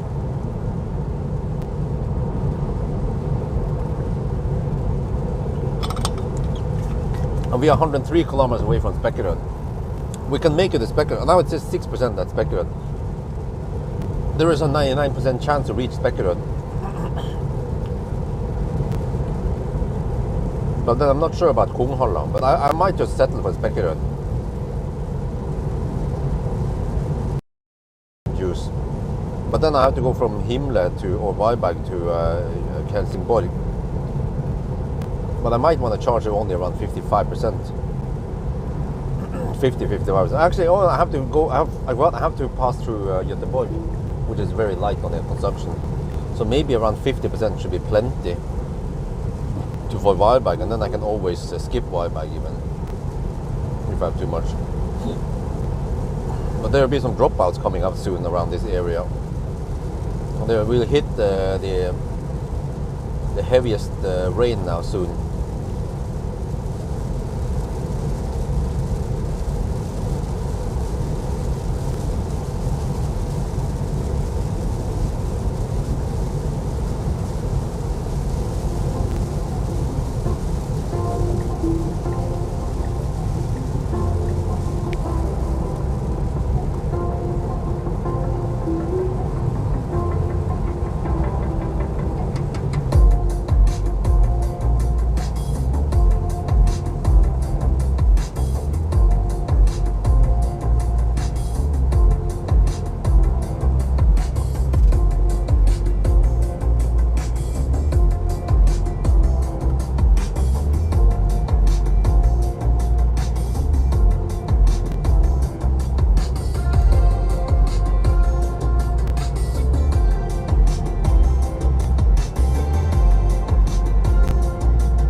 Yeah, it's a press car from Tesla.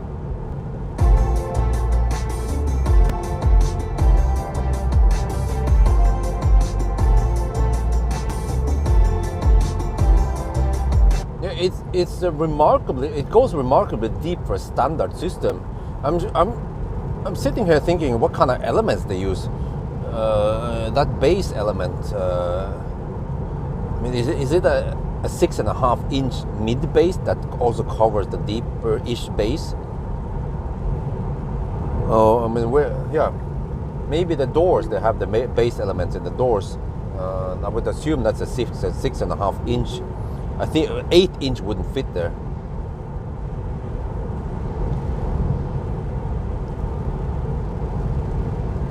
But quite impressive. The sound is well balanced, not overwhelming or anything, but still that nice deep bass. Not like deep, you know, like, but still.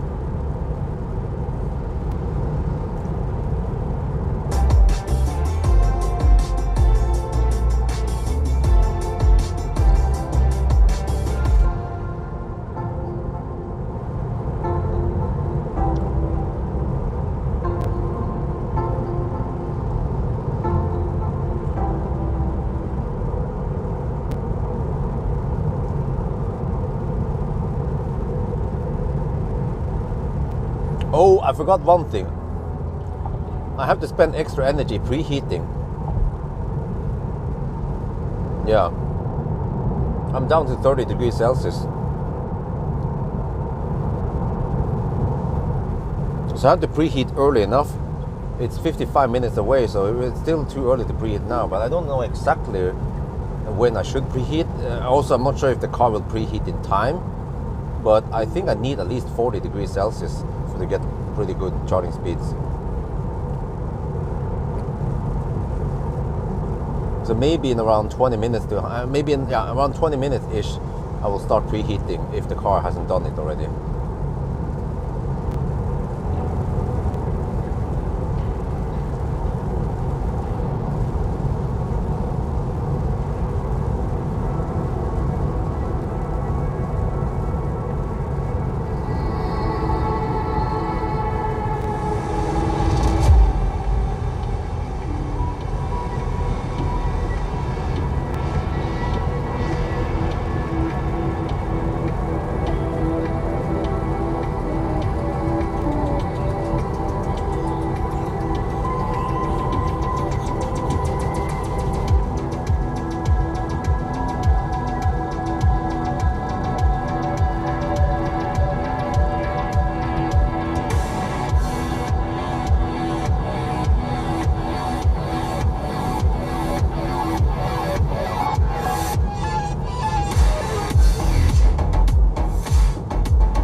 But if the preheating, I'm not sure how many kilowatt it pulls, but we supposedly we have we will arrive at 5.5%. So if I run it low, if I spend 5% extra, that is roughly 3 kilowatt hour. That should be good for at least half an hour preheating, or more like, maybe more like almost an hour preheating. So, yeah.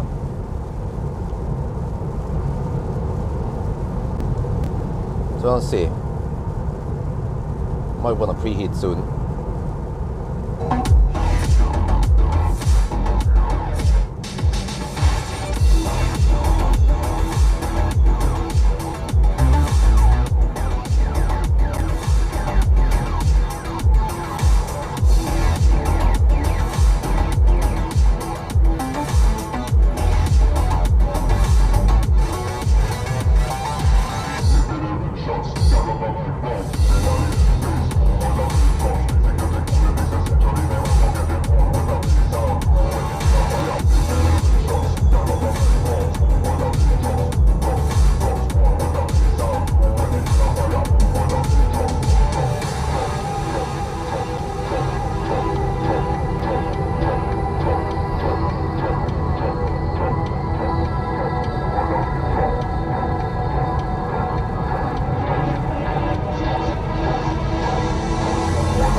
I started 1 hour and 50 minutes ago at 8:55.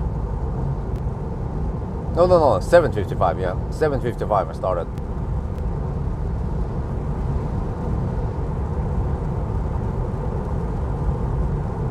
No, and we don't get flattening charging curve. We get 170 kilowatt peak only for 30 seconds until around 15%. But you will see the charging curve soon. Even at around 40%, I think you still have around 120 kilowatt, which is 2C for this tiny battery. Stereo sounds great, man, for a standard stereo system.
Preheating before speculated. Alright, we're getting wait. Let's do this. I need to do a short B-roll there. See, okay. There I show the distance. Okay, getting close to speculated. Okay, now let's do the chat. Right, we are 76 kilometers away from Spekerud. That's quite madness. We're going to drive almost 300 kilometers before we stop the first time. But the battery, as you see, is at 30 degrees Celsius. It needs to be preferably around 40 degrees Celsius. But what is nice with Tesla is that it will preheat automatically, but sometimes it might not do that in time. But with the sexy button, you can do this. Click, and then wait for it. Boom! You can manually preheat. So the sexy button is highly recommended. You can make Tesla work way better. So I highly recommend it. You can use my link in the description to get 10% discount on the sexy button. And you don't even have to use the buttons. I don't use the buttons. I only use the commander, and it already enables lots of cool features. So let's see then. I think we should afford spending some energy to preheat and still be able to make it to Spekerud Ionity.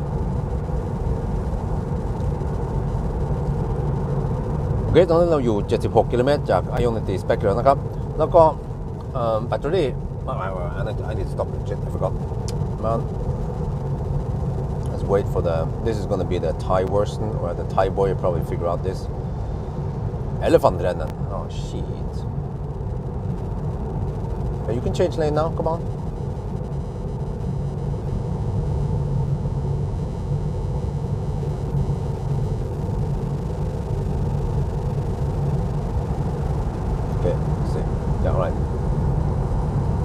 Try again.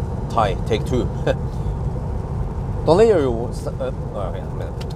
again take 3 นะตอนนี้เราอยู่ 76 กิโลเมตรจาก Ionity Spekerud นะครับเราจะไปชาร์จที่โน่นนะเราขับได้เกือบ 300 กิโลเมตรนะครับ ก่อนเราจะชาร์จนะครับแต่ว่าแบตเตอรี่มันเย็นไปนิดหน่อยแล้วก็โอเค Tesla มันก็จะ preheat แบตเตอรี่อัตโนมัติแต่ว่าบางทีมันไม่ทำเร็วมันอาจจะทำช้าไปนะครับแต่ว่าเป็นไรเพราะว่า Sexy Button มันมีหลายฟีเจอร์อันนี้ขนาด ผมไม่ใช้ sexy button นะผมแค่ connect commander แล้วก็มันก็มีหลาย option หลาย feature ที่เราใช้กับ sexy button ได้นะครับ1 feature คืออันนี้เรากดอันนี้นะครับแล้วเราก็ activate preheating manual preheating นะครับแล้วมันก็จะเริ่มอุ่นแบตเตอรี่นะครับผมก็ได้คำนวณแล้วว่าเราน่าจะมีไฟฟ้าพอที่จะอุ่นแบตเตอรี่แล้วก็ไปถึงนั้นแล้วก็อาจจะเหลือสัก 2-3% นะครับOkay, I think that's enough. I forgot to mention the whole sexy button thing, but okay, whatever, following it.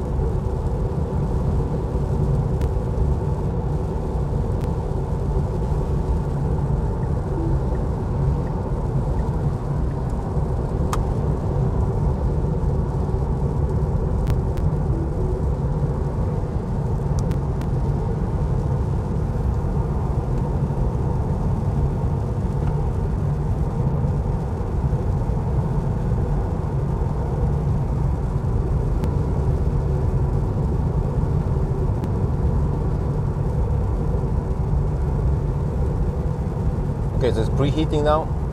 That's going to cost some extra juice. We'll probably also see in the let me see the energy prediction thing here.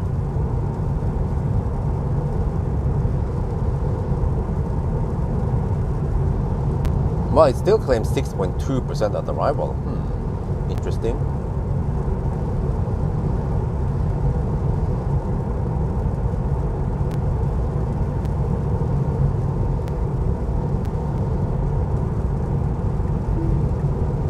Well, all good then if we arrive at 6.2%. No, 5.8 now. Okay, whatever.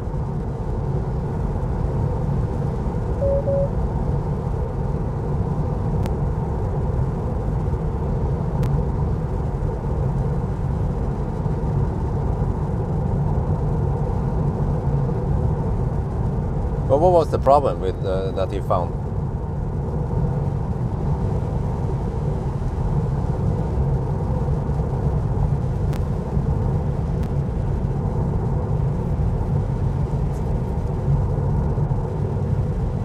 I mean, if there's like a fault with that car, then it's not doesn't apply to every car.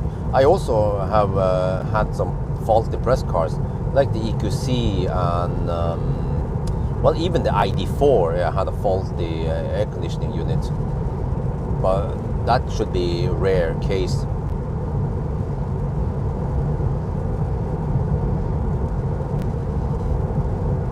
Well, I see this in the energy app. The energy app shows 5.5% live projection.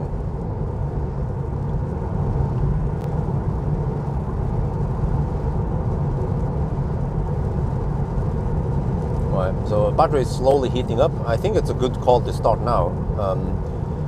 But too early than too late, and I can always stop it if I don't need it anymore or whatever, right? So it's at 30.8 degrees right now, so it's slowly heating up, and it's going to take a while before it hits 40 degrees. I mean, eventually it's going to stop by itself.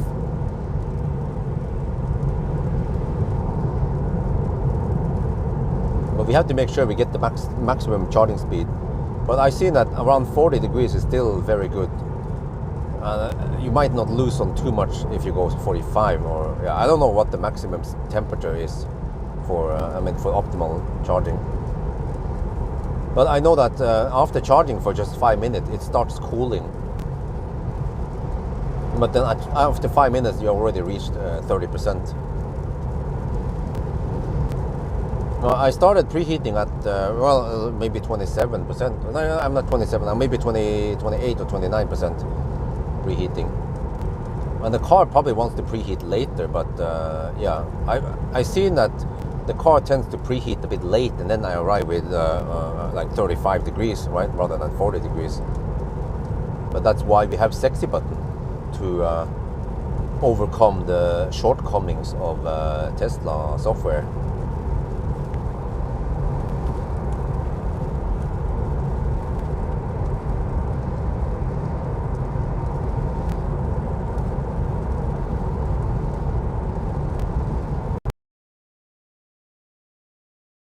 Soon, the closer to Göteborg we come. Speculate is fairly close to Göteborg, so.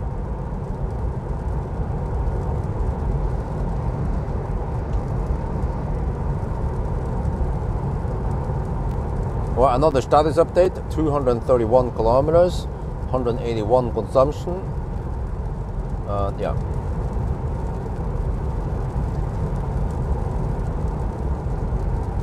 We're at the 2 hour mark now. No, actually it's not. I forgot that it doesn't show the deduction. We are at 1 hour and 56 minutes.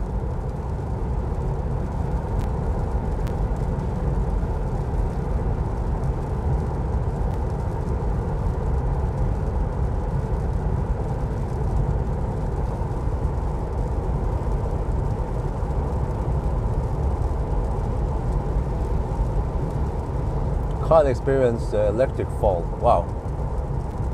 EX30. Oh, I see. Were you? Someone mentioned that Kyle claimed that the Highland was unfinished. What was that all about?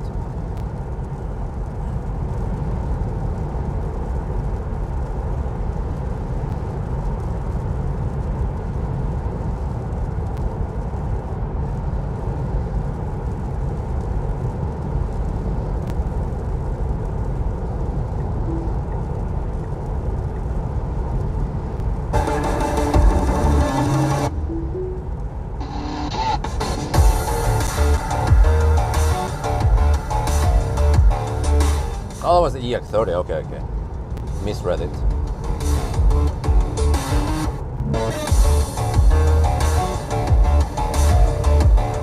But I also experienced that the software on the EX30 felt a bit buggy.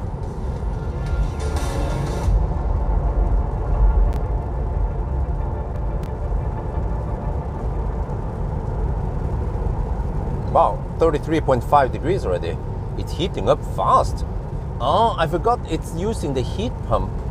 I think the car is using the heat pump rather than the motor, because the heat pump is more efficient. The motor is 1-to-1, or like COP1, whereas heat pump, it's 18 degrees outside. It could be operating at COP3 or some crazy, or actually the heating power. Maybe it pulls 3 kilowatt extra, but then it might heat up almost 10 kilowatt or 9 kilowatt.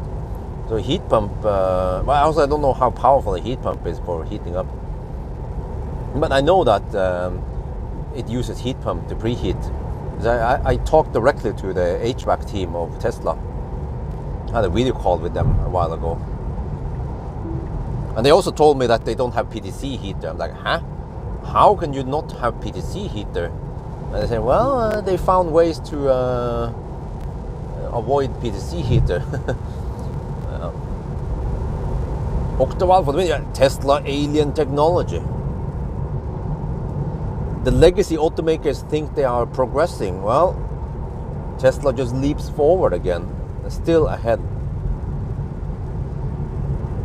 What? 35 degrees already? Wait, huh? Wasn't that just 5 minutes ago I started preheating? Inlet is 62 degrees Celsius. This is madness how fast it because previously the Brave Drive would only use the motor to heat up, which is slow. It could pull only around 2.5-3 kilowatt. Yeah, but now with the heat pump, and also of course if it's 18 degrees outside, then it goes really fast. If you want to preheat even faster, it will actually use the motor and the heat pump combined to get some massive preheating power. I'm used to legacy automakers that charge it slow. Hyundai, Kia, anyone? Charging, preheating at only 4 kilowatts. That's a joke, man.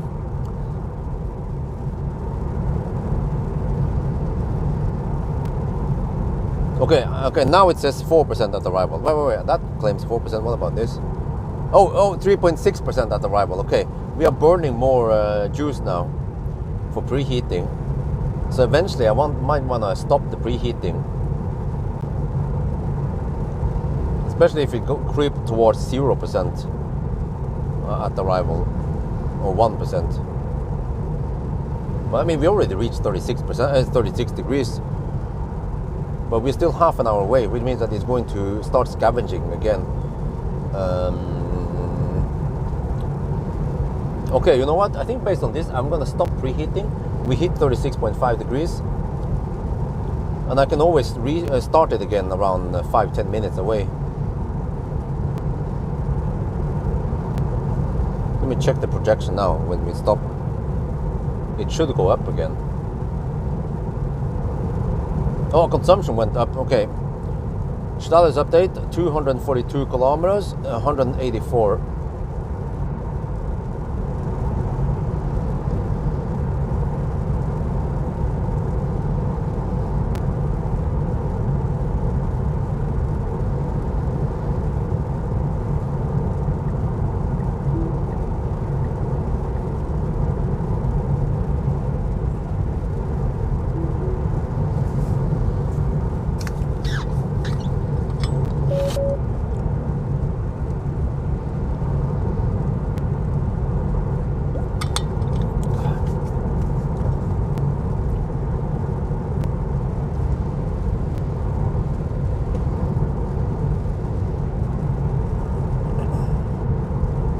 Okay, so according to my calculation, around 50-ish.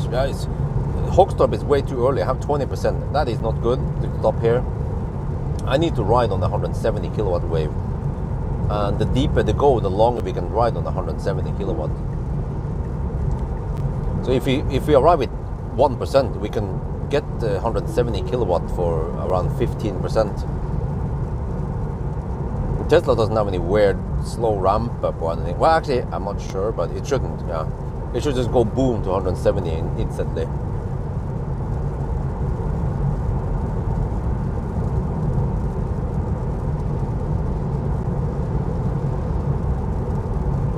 Okay, now it says 3.5% at arrival, 3.4%. Okay. Wow, the battery still heats up a little bit. We are already at 37.8 degrees.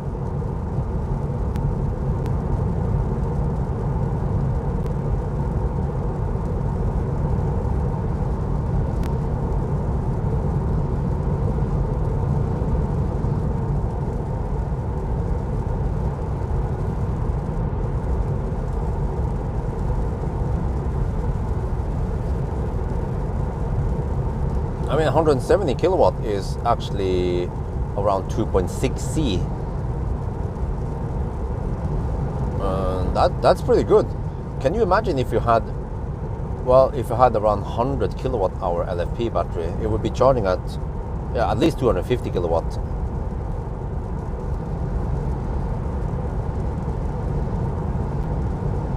But guys, can you, speaking of LFP, I read the specs now on EV database. Wait, was it EV database? Yeah, I think so. EV database claims that the Citroën EC3 has 45 kilowatt hour battery and it's LFP. Oh wow. Wait, where does it get it from? Is it CATL?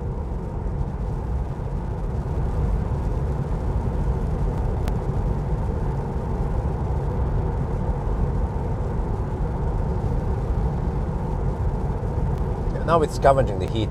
38.3 degrees and inlet is 29 degrees. It's scavenging heat now.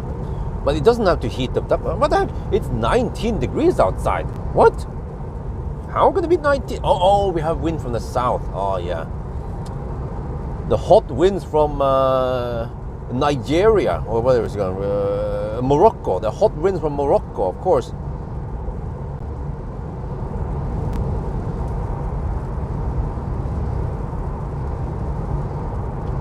Well, it's crazy to think that this Model 3 probably has better range than the Falcon had when it was new. Yeah, it was actually. Yeah, it is. Because it is so efficient. Millennium Falcon, I think in a Sunday drive, I would get maybe 500 kilometers in Millennium Falcon. But here you get 550.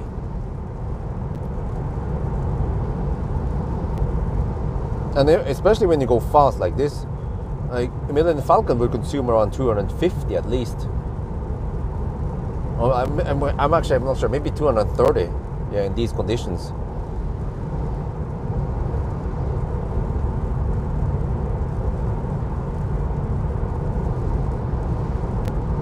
S-Volt battery. Hey, where do you come from? Is that from the Swedish, is that a Norvolt thingy? Or do they have something in France?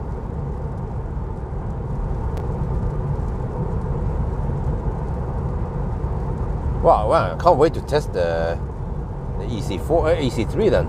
I asked them when will it be ready, and they said, well, in late summer. Okay, well, is it late summer now or what's up?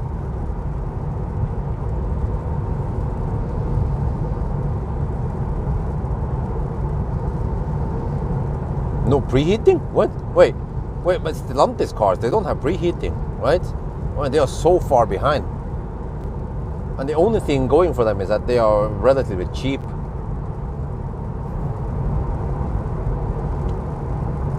Oh, okay. They're factory in Europe. Where is it located? The smolt, the smolt, what do you call it? Just curious. Okay, car estimates 3% at arrival.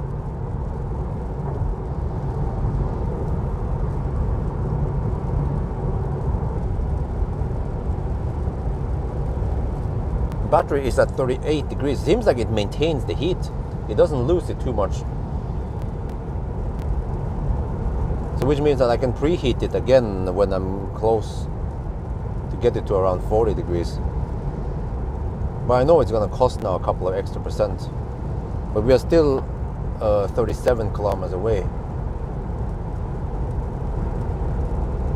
So maybe I can preheat when we are roughly 10 minutes away then, which is 20 kilometers away. Yeah. Around Jungschile-ish, I can preheat again.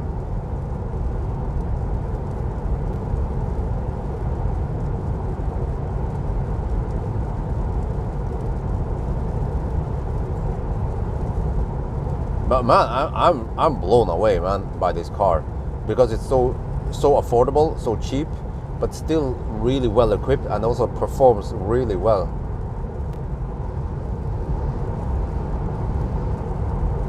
This is a candidate for the best, the car of the year, the Tesla Bjorn car of the year, 2024.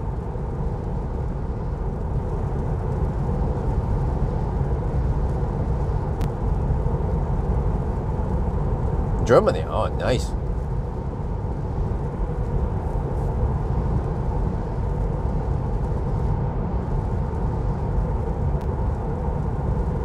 But you know the question is, I tend to like Germany, you guys probably know, but would I still love Germany if they remove the unlimited speed? I mean, I still like Germany because of Helga, because of many German cities like Frankfurt, and we have Bratwurst, and what else? Yeah. Maybe if they take away unrestricted speed, then suddenly there's no point of Germany anymore.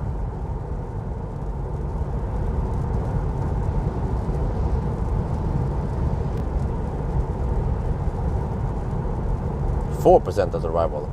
Wow. But I mean, Tesla is rock solid. When it tells me it will arrive with 6%, right? Because I preheated, spent some extra, but when it told me like 150 kilometers away that, okay, you will arrive with 6%, then it doesn't change. It knows what's ahead. And it's really, really good at estimating. You know, when I'm sitting in a Tesla, do you notice that Oktoberfest, yeah. Do you notice that I don't use a better route planner? Because I don't need a better route planner. I have the best route planner, which is Tesla, right here. Sorry to say it, but a better route planner can just go home for now. Yeah. 4% at arrival. Okay, we're down to 14%.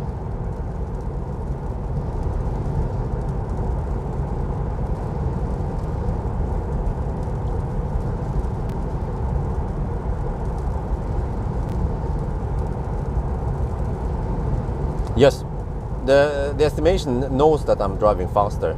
The estimation even would figure out quite quickly if I pull a trailer.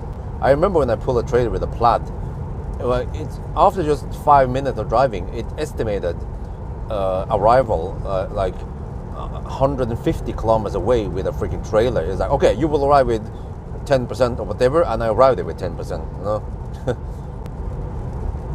It is that good. I mean, it's not rocket science, right? I don't know why other car manufacturers are failing. I keep seeing this over and over again. In the Polestar and Volvo, it will say, oh, you will arrive with 30%, but then as you drive, it's like, oh, 29%, 28%, and then I arrive with 10%. And it happens every time. It never learns.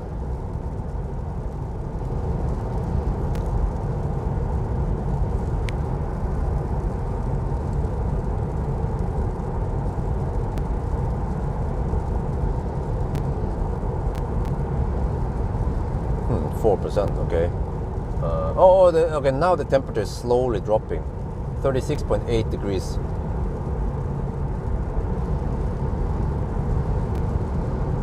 Okay, I'm not sure if the car will preheat by itself or if I have to trigger it.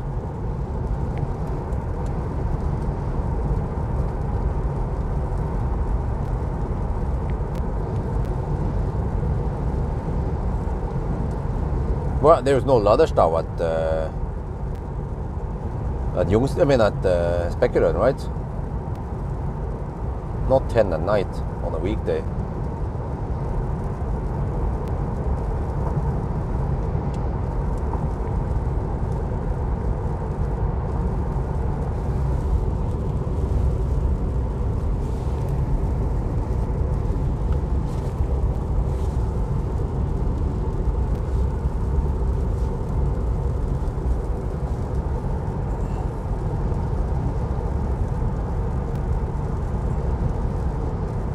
Is that one of my followers, or is it just a random? No, it's Oman. Okay, all right. Highly unlikely it's a follower. Then it's a Oman. Okay, let me see. 25 kilometers away. It will take less than 15 minutes to reach Spekerød. Well, but 15 minutes is plenty of time to preheat, especially if I'm already at 36 degrees now. I think I need only around 5 minutes of preheating to reach around 40 degrees.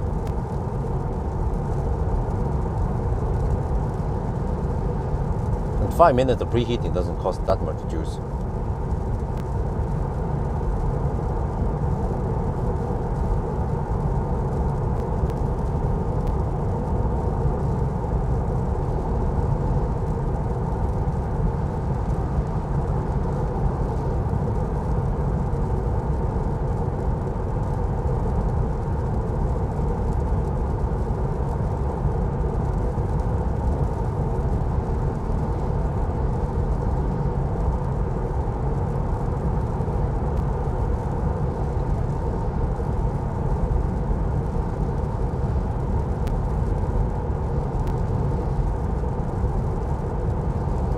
So it'll be rainy. Let me see what I need. I need to charge to around 50%.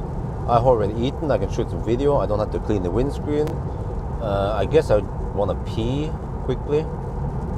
I don't need to buy anything yet.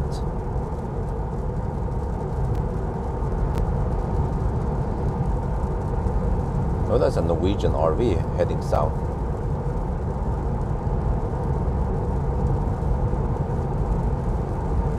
21 kilometers now. That means 10 minutes left for Spekerød. Still claims 4% on arrival.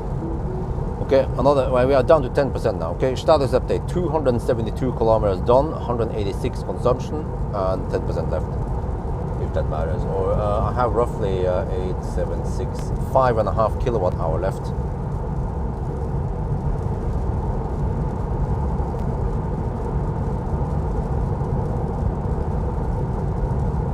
Oh, you want to pay? Okay, thank you.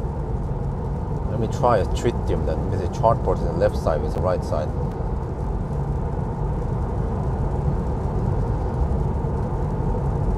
But the next one will possibly be Himle, which is V3 supercharger. Then we have native. Yeah, it is actually slightly. You might save 1 minute or 30 seconds, because superchargers, they handshake so fast compared to Ionity and other, yeah. Okay, 36.3 degrees. When do I preheat?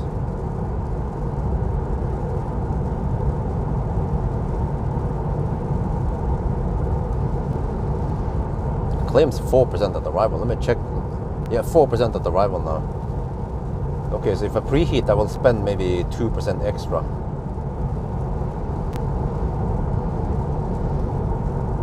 Okay, let's preheat again. Boom!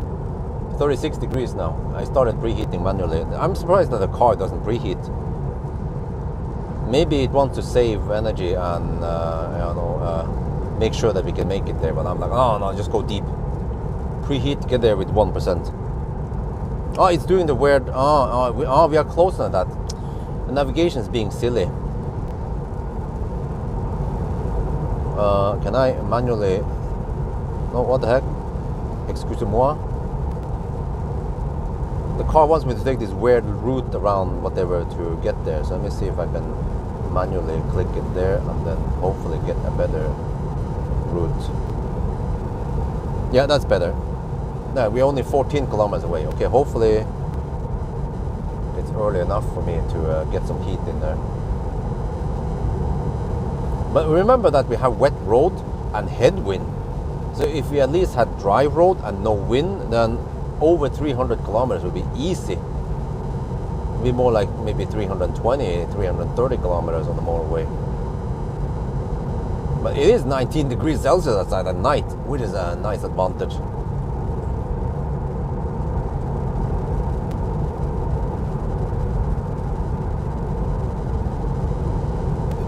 When it's called rear-wheel drive alone, it's just it's like the old SR Plus. It's 60 kilowatt hour LFP. But if it's called long range rear-wheel drive, then that's the long range battery with rear-wheel drive. Okay, it takes a little time for the system to ramp up. Yeah, it's building up now. Inlet is okay. Battery is at 36 degrees. Inlet is 42 degrees. It takes a couple of minutes to ramp it up to 60 degrees. So I think it's a good time for me to start now.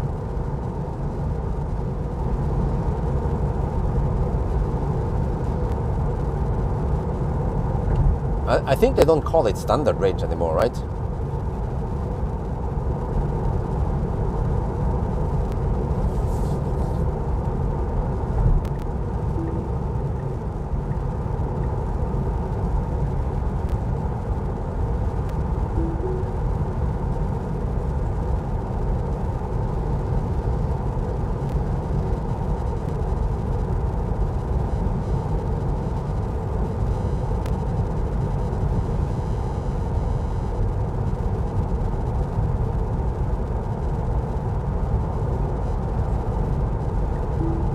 Wow, it's still at 36 degrees Celsius. It takes several minutes to ramp up.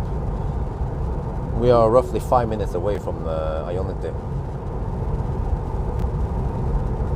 Hope I didn't start preheating too late. But the road is just slightly damped here, not soaking wet unlike earlier. So that's good for consumption then. There, it's not 36.3 degrees now. Now it starts going up.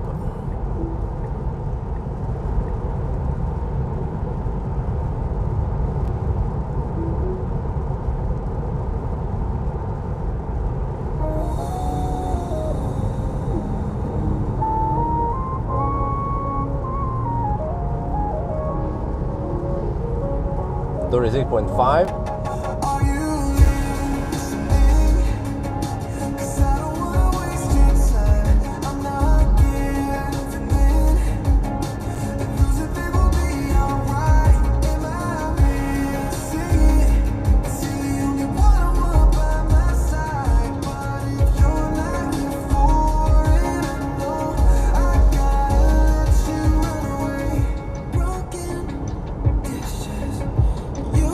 Inlet hit 57.4 degrees.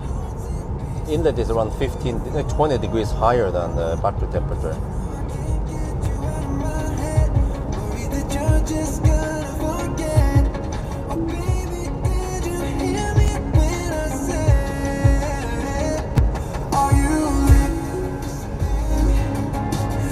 Yeah, 37 degrees. It's heating up now. We're at 5%.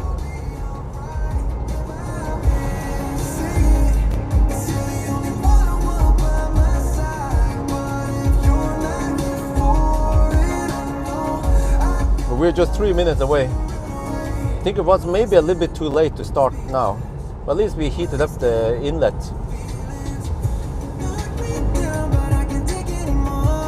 Should have preheated a couple of minutes earlier.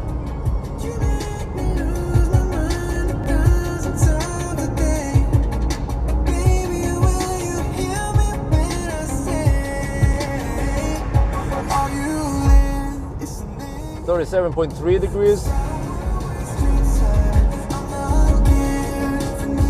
37.5 degrees. Come on, we want 40 degrees.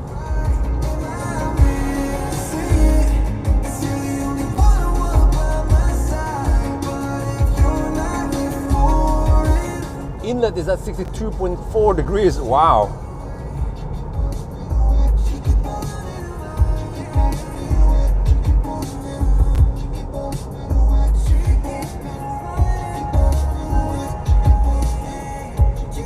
.8 degrees.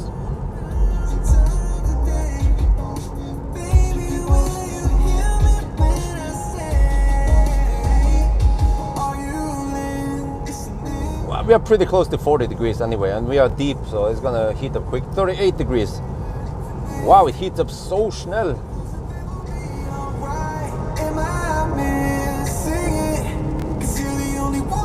Inlet is 62.8 degrees now.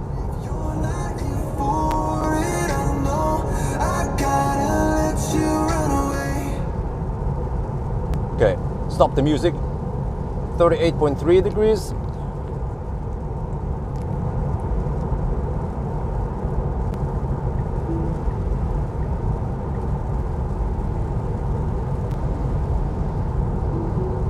Here we come.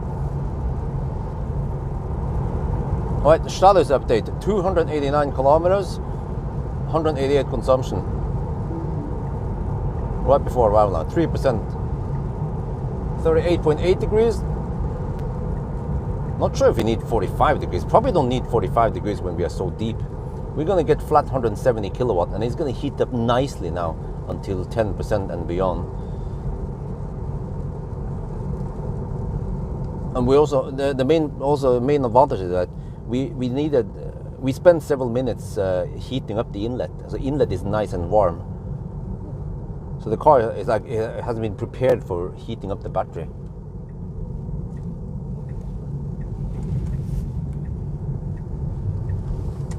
Oh, I have 240 kilowatt power limit at 3%. Wow, game over. 39.3 degrees. Okay, microphone off.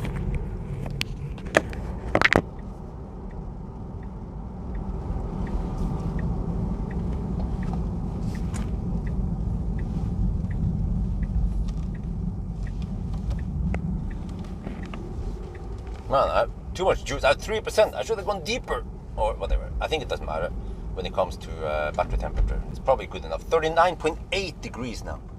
Okay, I'm not sure if I want to try that stall or if it's kaput, or let's try it. I'm gonna go for stall number 1. Yeah, charger number 1. Hopefully it works.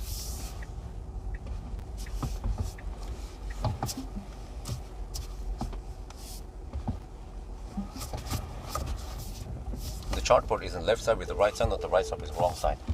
Yeah, it's already prepared now. Okay, thank you. 40.3 degrees.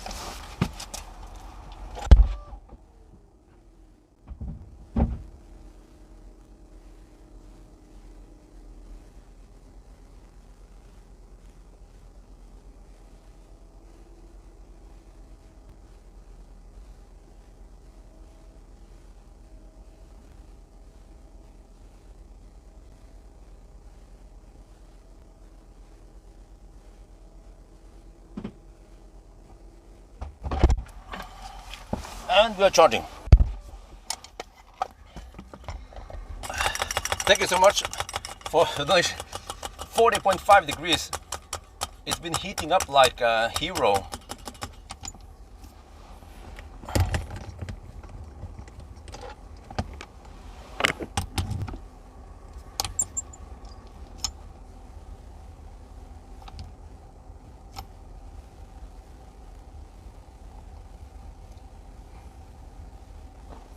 Now I have to shoot video.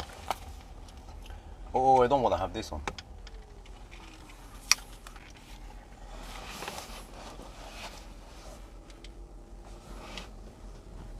Speculator came here about 1 minute ago. Here's the, wait.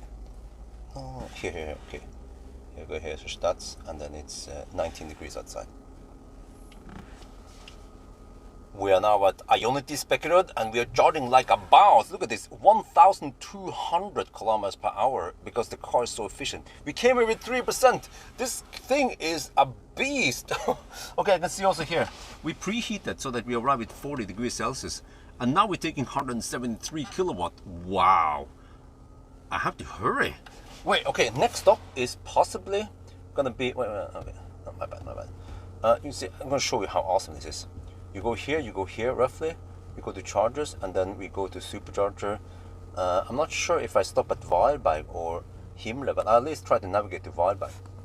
And then just bam, bam, bam, and then it will eventually show me how many percent I will arrive at there. Okay, now we have some toilet time.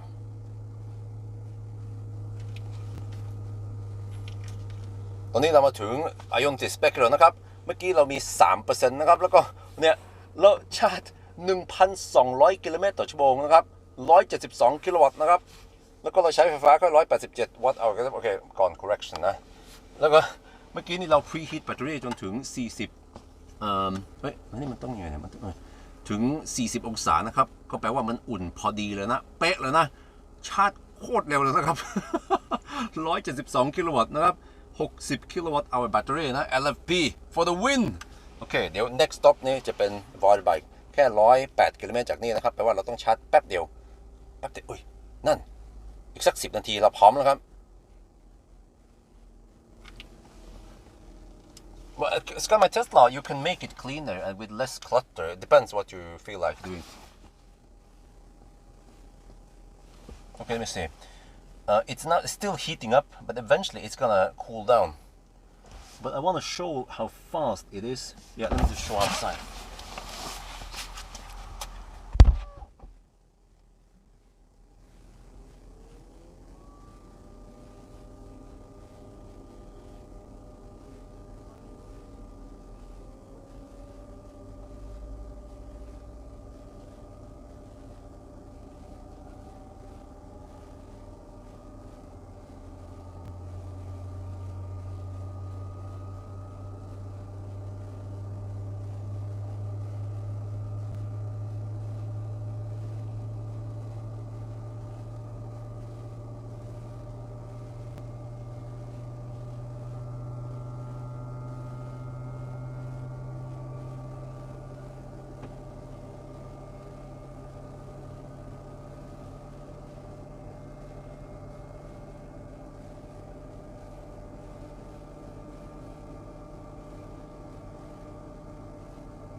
Wait, at one point I need to start. Yeah, it starts cooling. Okay, now I do this, and I do this, and I do this. Keep climate on. Oh, no, it doesn't want me to keep climate on yet. Come on. I have to wait for 21%. It goes so schnell. The charging. There, 21%. There, keep climate on is possible. Now I can go to the toilet. I'll be back. Holy shit, it's schnell. Guys, at the Ionity screen, we are charged for 4 minutes. We are charged for 4 minutes, we are 22% already. And let me see, then the car's navigation tells me I can... Well, okay, I still need to... Okay, let me go pee. I'll be back.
the heck, man?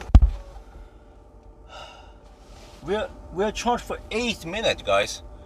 I need to show this. I mean, I'm showing in the video. Now the car claims it will arrive with 1% at Varberg. Okay, let me do the calculation myself. We have 200 watt-hour per kilometer. Now we have 20 kilowatt-hour. You have to take this number minus 2.7 kilowatt-hour. 20 kilowatt-hour divided by 108 kilometer is 185 watt-hour per kilometer. Yeah, that is actually highly plausible since we have to pass through Göteborg. But we are only at 36%, huh? Wait, but okay, I can go Himmler. I can go to Himmler then. I can skip Varberg and go to Himmler instead. Because it sounds, I mean, it feels way too early to stop now. Okay, let me navigate to Himmler instead. Oh, I don't know if I can reach Halmstad. That would be madness. But okay, at least Himmler. I have to check some. Oh, okay, now it goes kind of slow-ish, but still okay speed. We're still talking about 1.6 C, right? Let me see here. I'm gonna check my own notes because optimal charging, according to my calculation, is possibly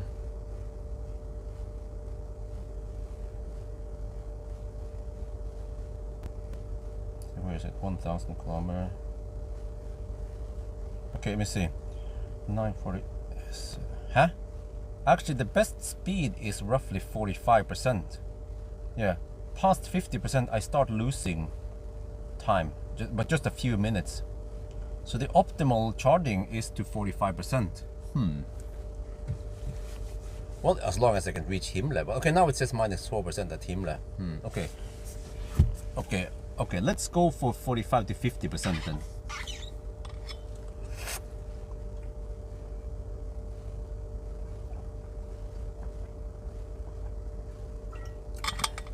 I will aim for Himmler and preheat before, but if I can't make it to Himmler, I'll bail out at Varberg, no big deal.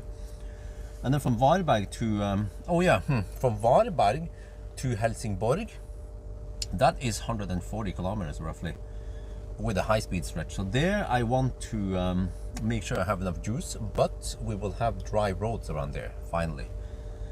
So then I might have to go to 50, maybe 55%. I think I want to stay below 50, I mean, charge to roughly 45 to 55% only, not go to 60%.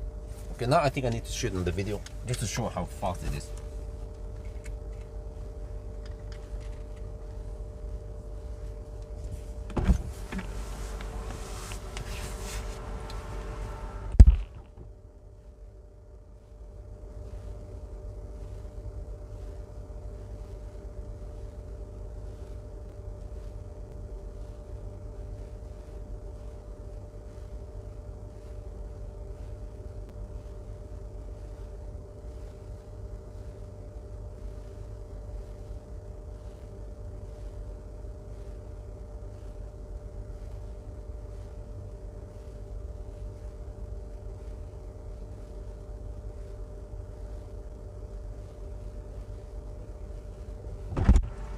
And sit inside here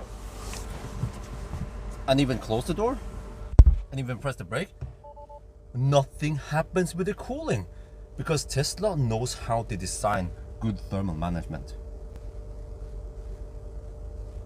Wait, I better go.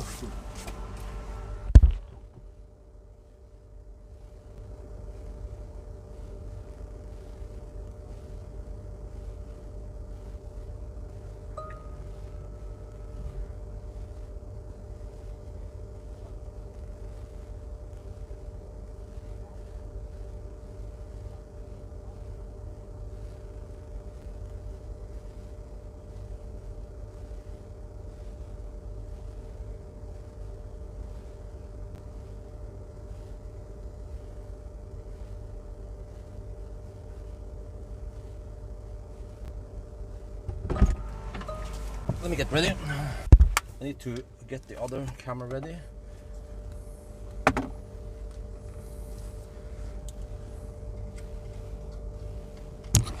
We've been charging for 13 minutes, guys. This is madness. I have to double check. And now the car claims 2% at Himmler. No, that sounds weird. Huh? No. How can it be 2% at Himmler? We have 31.1 minus 2.7. We have 28 kilowatt hour to drive 138 kilometers. That's 206 watt hour per kilometer. Okay, I'm pretty sure we can reach Himmler. 51% now. 101 kilowatt. Okay. 2% at Himmler.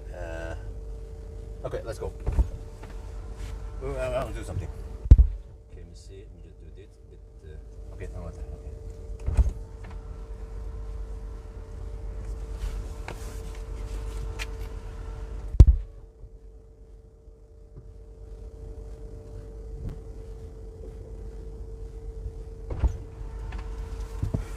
14-minute charging.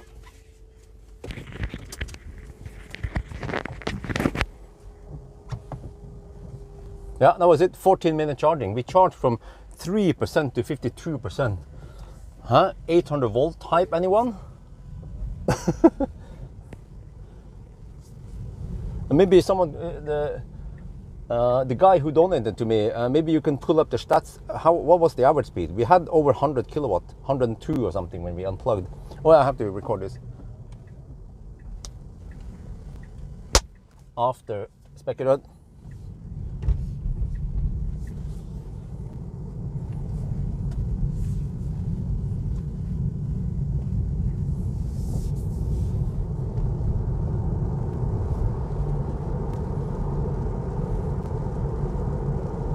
Battery is at 51.3 degrees.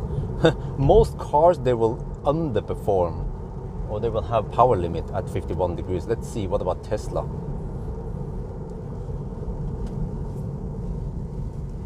Okay, I have to focus a bit on the video, and then I'll try to chat with you guys. Oh, just not slide out. All right, that was 14-minute charging stop. And look here, the battery is at 51.8 degrees. So I wonder, what is the power? Well, the power limit is claimed to be 257. What? Really? You know, most other cars at 50 degrees Celsius, they have power limit. What about the Tesla? Okay, let's hammer it. Okay, a little bit. Oh, we have traction problem here. Okay, look. Whoa, what the heck? It goes like a rocket. Elon Musk rocket. Elon, what have you created? A freaking monster. Elon, man, he kicks ass for the Lord. Okay, slow down. Långsamt.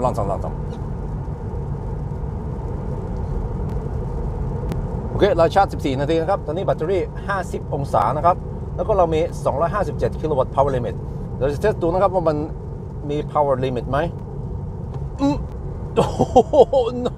full power ไม่มีปัญหาเลยนะครับแบตเตอรี่นี้มันชอบอุ่นชอบความร้อนนะครับคงจะชอบเมืองไทยมากนะครับ Elon Musk for president.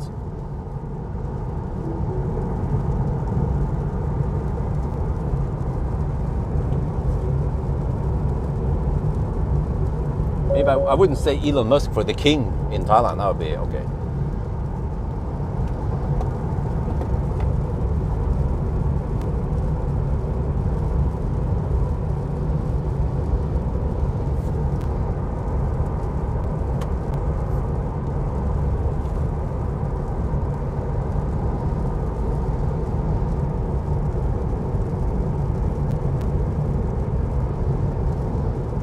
Let's see how the battery cools down. Well, it's just slowly scavenging, I think.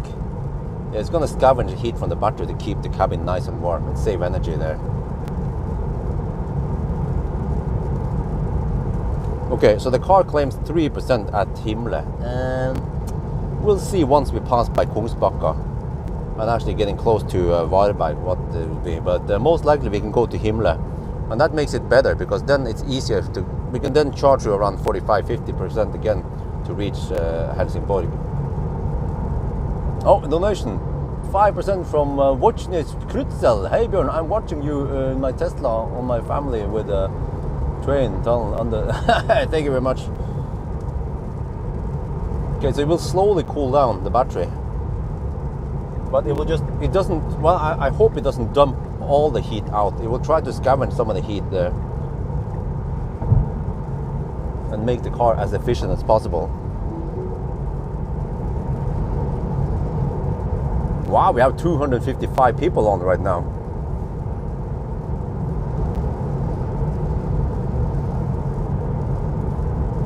Well, man, it means that I need only around 15-minute charging stops. And it can actually go fairly far between the stops.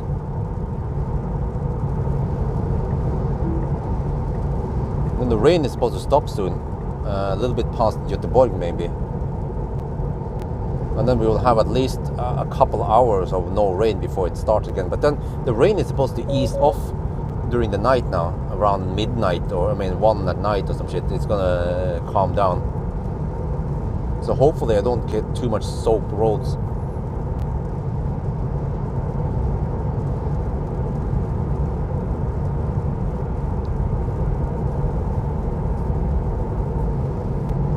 .48 degrees Celsius. Okay, so it seems like it might not cool down the battery that fast. Well, is there a reason to quickly cool it down? I mean, LFP, they are quite resistant to heat, right? Or they don't take too much damage from the heat. So I suppose staying at around 50 degrees Celsius for half an hour to an hour is not gonna hurt the battery too much. Do you guys know the properties of LFP?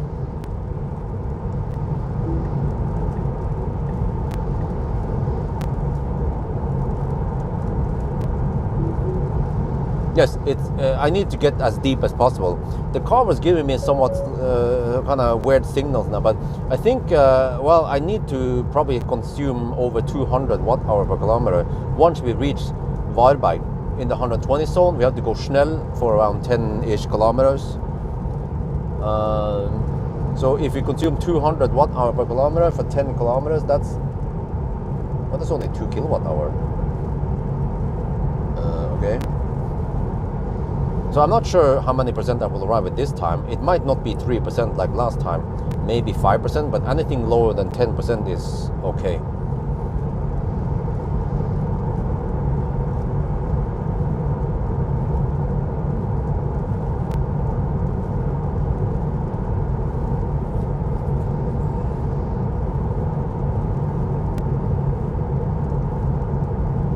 But that was perfect, man. I heated up the battery warm enough to get perfect charging session.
It's already down to 45 degrees after just 8 minutes of driving.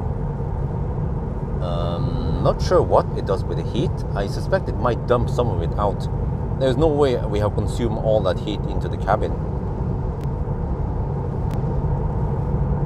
Maybe it's running only fans. Inlet is 26 degrees. pretty sure Tesla doesn't run an AC compressor after fast charging. It could be something similar like the ID4, right? It can actually cool really well with only AC. I mean, with only fans.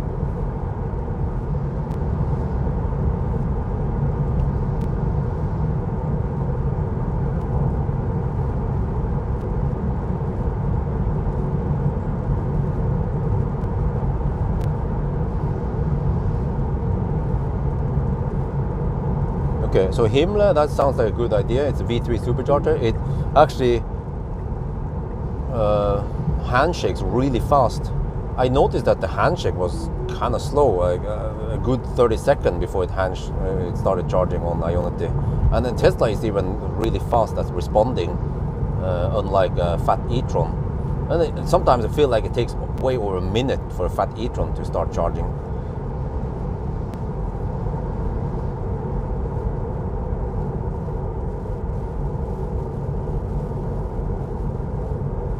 Lundbyvägen, Östmarien, okay, I think that's fine.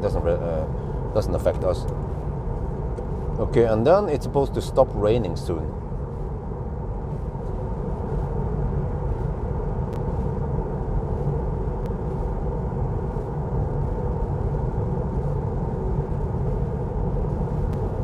But I should really test the long-range Highland, because long-range Highland is also going to be almost as efficient, but charges way faster.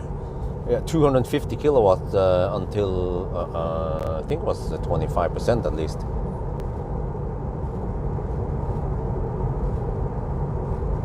So I have to grab Marcus Beale's car then by the balls. Yeah. Well, at least he has the OBD, everything ready. Just have to find a weekend or a gap somewhere, and I can just quickly go there, grab it, and then just do that test. Pretty much. And then Sunday drive, yeah. But I can go with him in the Sunday drive. But I only need that car for one night, the one night stand, and then I can return it, because he doesn't sound too keen on borrowing my Soul for too long. But I mean, he can walk to the kindergarten, so.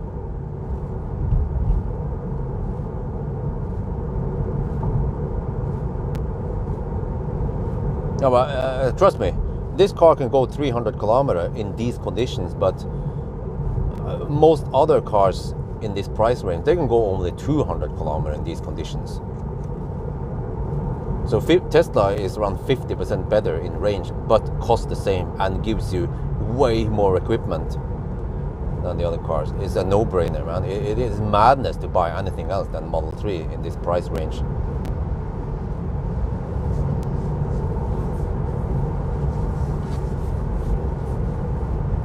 What, 42 degrees Celsius? What? Huh? After 12 minutes? Damn. Well, okay, don't cool it down too much, bro. Come on. Well, I mean, the car should know that I'm gonna charge in about an hour, so don't cool it down too much.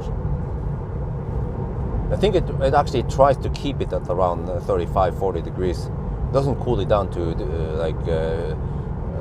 30 degrees or something. Which car can only go 200 kilometers? Oh, I can name a bunch of Stellantis cars, and even the ID3, like in these conditions. I don't know if you joined kind of late, Bernd, whatever his name is. Like ID3 would be struggling, man. We had headwind. We had 4 meters per second headwind and wet-soaked roads many places. Those cars, they will consume way over 200 watt-hour per kilometer. They have only around 55-ish kilowatt-hour net capacity. So that's around 200 kilometers. Sorry, Mac, that's the reality.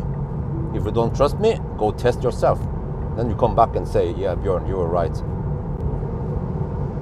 I know, because I've tested those cars.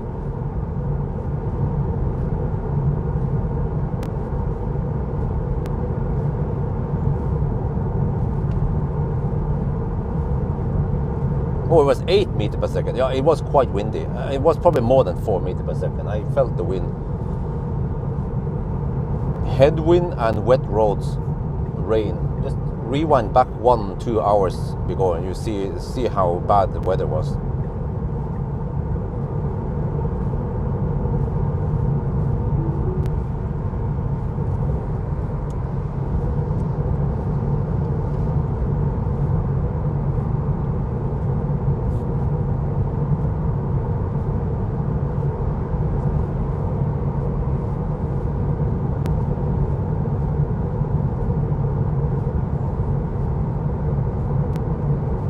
Where were we? I don't have that much music I can play, unfortunately. Wait, what happened to the music? No, I don't dare to play that one. Yeah, you can play this again. Because I don't want to disconnect the USB. That's where I have the recording. Well, actually, I could play music from it and also have... no, I don't know. But, okay, whatever. I want to have a dash cam, just in case something happened. I crash into a moose. Well, I technically have dash cam on the live stream anyway.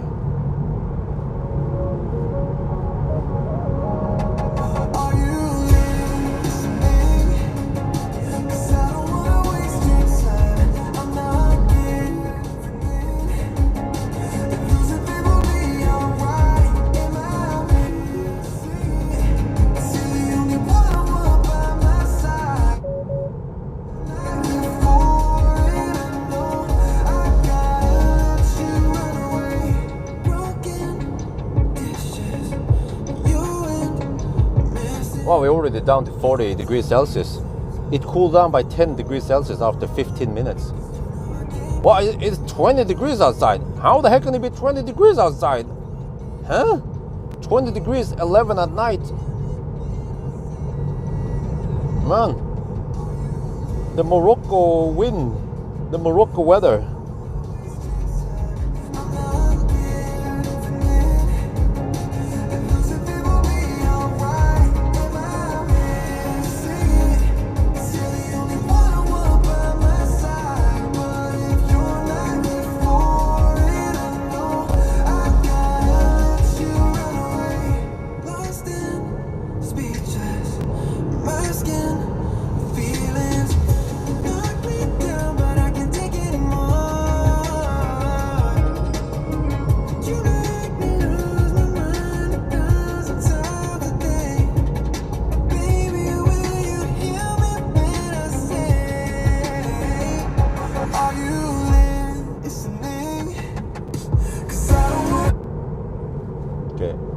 Recording B-roll. Don't want any vibration on windscreen.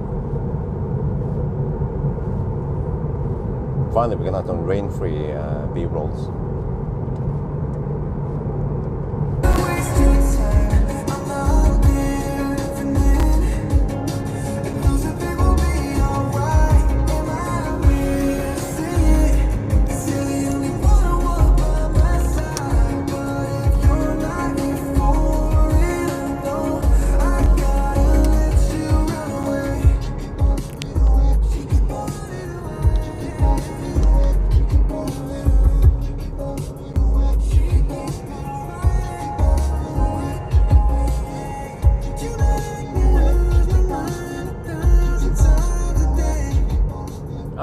I'm just curious, can someone check what is the price of an ID3 in Norway? And what about an MG4? How much do they cost? I think maybe MG4 long range, yeah, the 64 kilowatt hour MG4, and the ID3 is the 62 kilowatt hour. But how much do they cost in comparison to Model 3? Model 3, you can get it for 355k. That's of course without the winter wheels, but yeah, you can just get winter wheels somewhere else maybe. But also the other cars, usually the starting price doesn't include winter wheels. And that's another 20k NOK, but you don't have to pay that much for winter wheels, man. You can maybe get away with 10k somewhere else.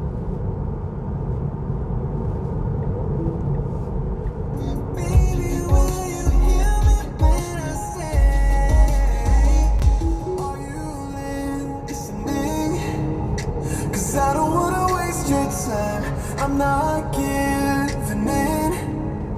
And losing faith will be alright. Am I missing it? Cause you're the only one I want by my side. But if you're not here for it, I know I gotta let you run away.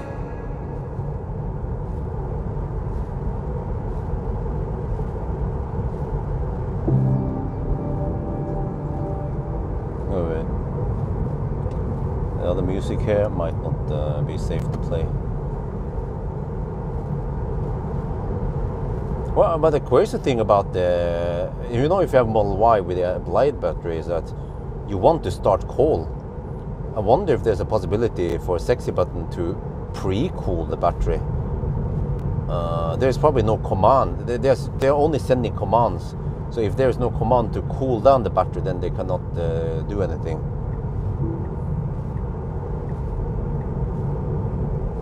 Wait, what is this? Seems to be a slow... No, wait, no, it's still 80. Okay, that's fine. Lundbytunnelen Øst. But that's not Tingstadtunnelen we are going through. It's a Polestar. Wait, 60, that is lower than normal. It's supposed to be 70 normally. Okay, let's see. I need to get behind, in front of this dude. Okay, oh. Okay, that tunnel seems to be called Lundbytunnelen. Is that what it's called?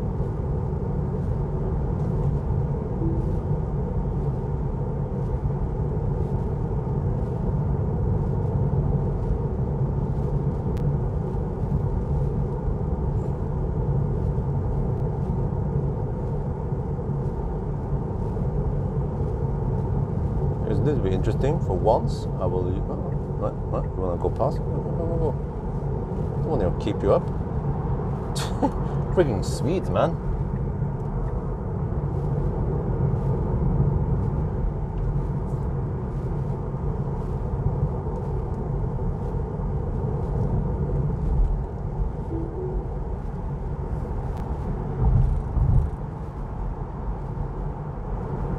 He was being a good German, let the guy pass. Maybe he had to pee urgently.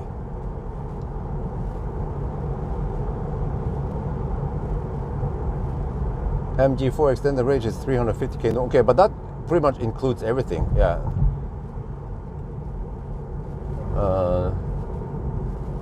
Because the Model 3 here. Wait, what is this? Okay, so the Model 3. What this does? Don't tell me that there's a freaking long ass detour and shit here. Let me record this. Let me just document. It might just be a slowdown for a little bit. Yeah, it's just a slowdown. Okay, no big deal.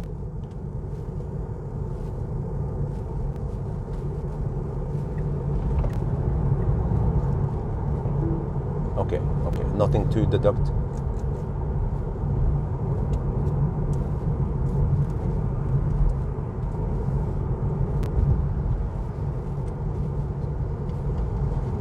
Oh, nice to come by Göteborg, but it would be nice to spend some time here with my family.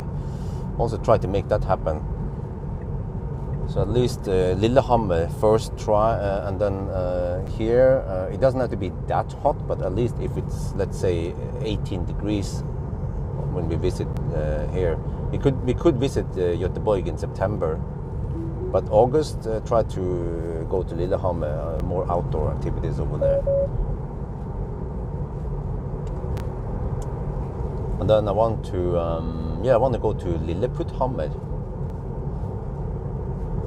Never been there before.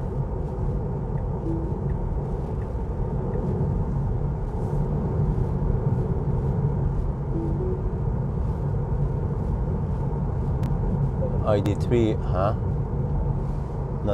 59 kilowatt, huh? Wait, what kind of ID3, huh? 50? Oh, you mean the 5862 kilowatt hour ID3, right? Or is there a new 59 kilowatt hour? But that's 350 something. But that's the starting price. But you know, when it comes to Volkswagen, that starting price includes nothing. You have no auto steer, no. Wait, wife is calling.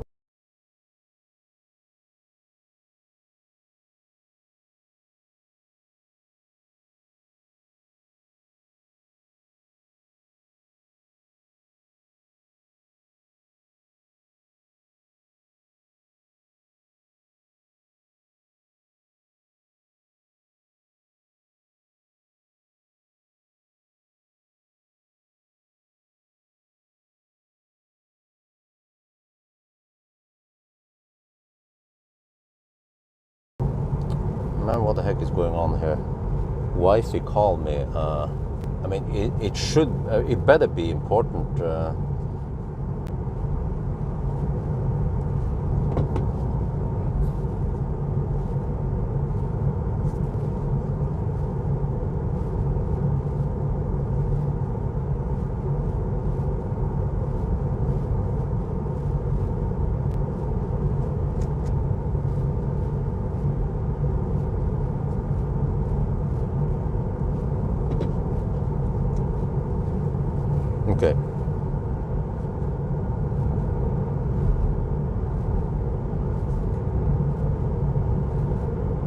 Okay, now the car says 8% at arrival in Himle. Well, we should have plenty of juice for preheating at least. And we are still hovering at 38.5 degrees. Yeah, I think the car wants to try to keep the battery warm-ish. It doesn't want to drop it too low. And I think it considers several things like the outside temperature is what? 20 degrees Celsius outside. Okay, I'll take it. 20 degrees 11 at night in the Nordic countries. Yeah. And why am I surprised? Because normally at night it would be around 15 degrees.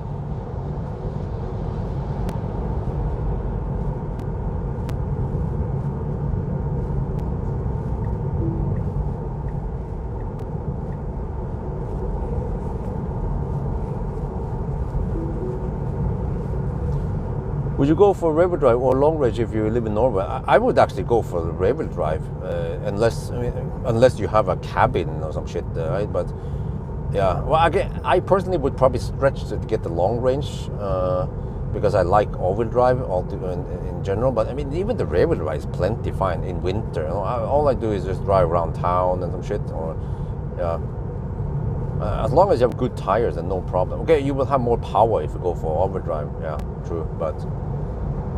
As long as I'm with the family, I cannot use that power anyway.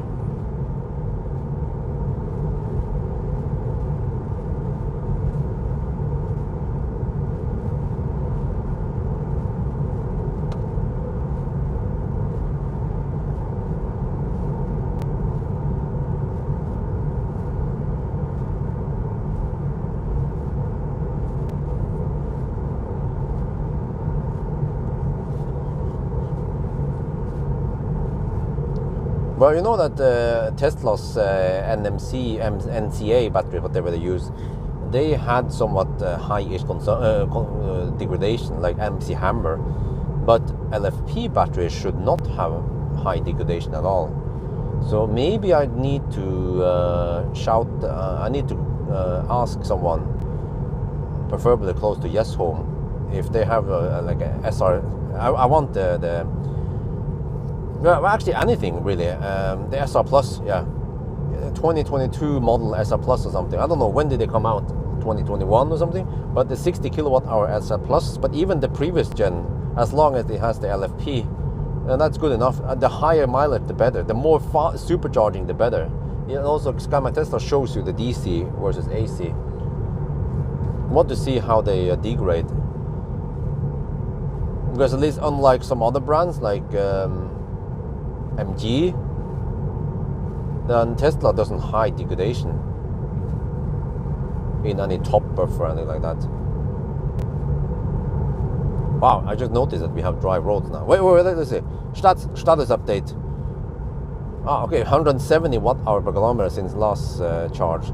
Total consumption, okay, 340 kilometers, 185 watt-hour per kilometer.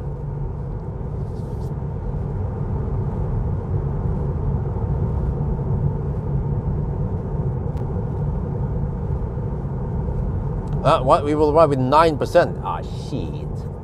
See, I charged too much. I should charge with 45%. Charge with 51%, not 52, 51%. But the problem is that the car told me, oh, you will ride with 2%, 3%. So I wasn't sure. Even though my estimation points towards that 45% would have been enough, but the car kept saying, you will barely make it there. I'm like, huh? Really? No. But it tends to mess up like this past Göteborg. I've seen it before with Tesla, but also other brands. So sometimes I had to trust my own instincts.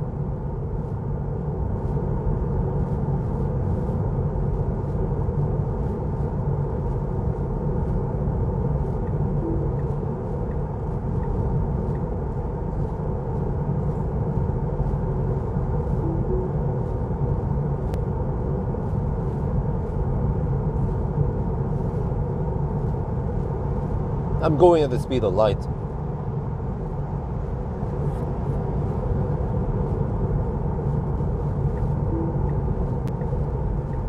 It's not right. No. The Tesla navigation knows about the weather, but like I said, it tends to miscalculate past Göteborg. I've seen this over and over and over again. Summer, winter, different models, but also with other cars that has some kind of estimation, like a Mercedes or BMW. All of them tends to fail to correctly estimate past Göteborg. I don't know what's up with Göteborg, but usually from Varberg to Spekkeröd or whatever, you know, it tends to miscalculate. But usually my calculations, after driving a little while, I get feedback on what the consumption should be, and then my estimation is usually very spot on.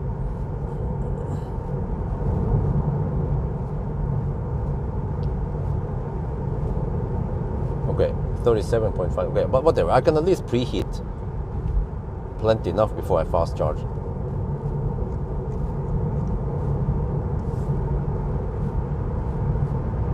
Don't have to worry about that part.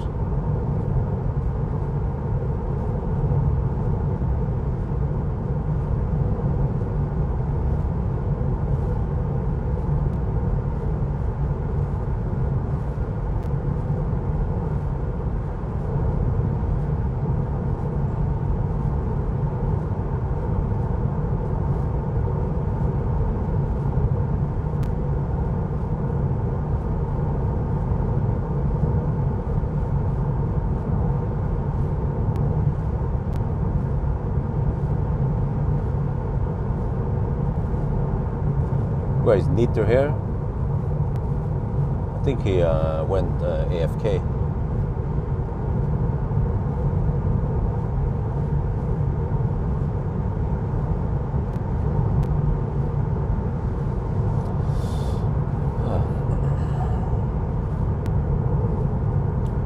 What? 21 degrees Celsius? What the heck is going on here? The further south we go, the warmer it gets. Man, I could barbecue if this. I could have a pork barbecue now. Outside here. Should have brought my Schwartz.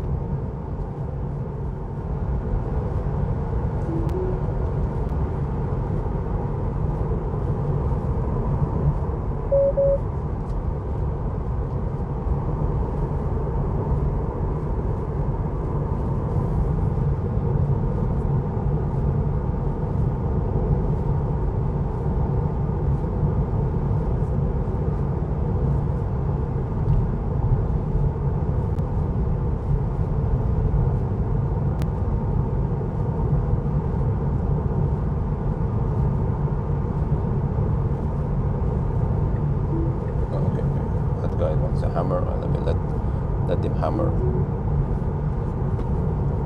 Or it's too late. Okay.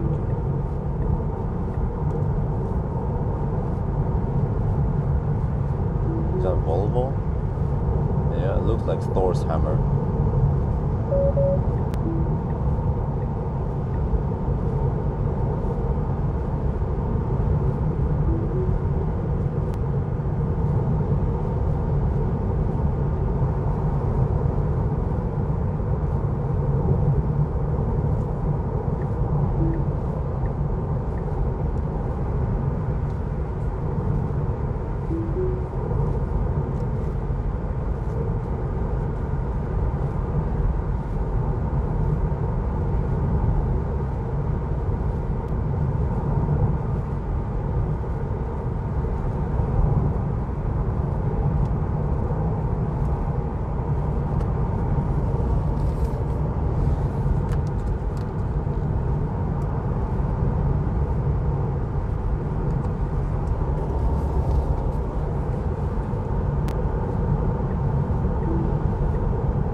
So hopefully I can avoid most traffic now at night.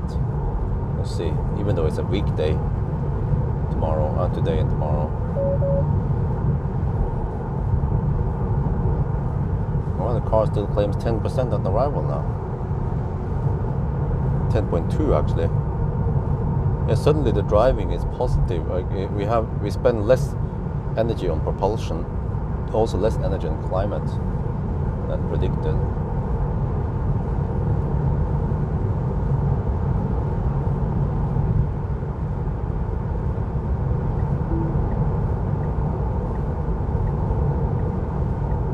I haven't tested the Tesla report there.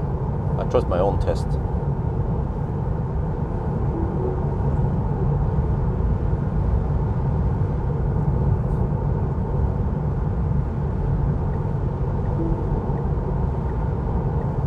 I'm not sure if I rub it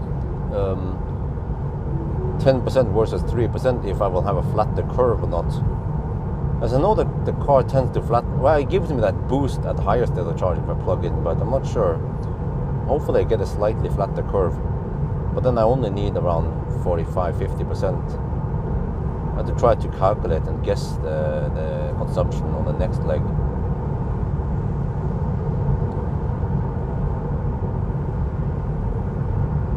Yeah, current leg now is 171 consumption. It's going up.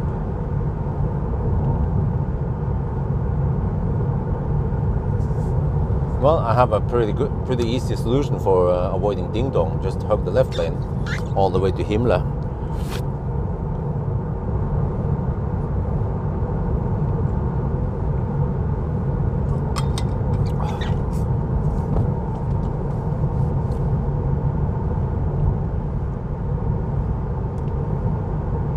As long as there's no traffic coming behind me, then no problem.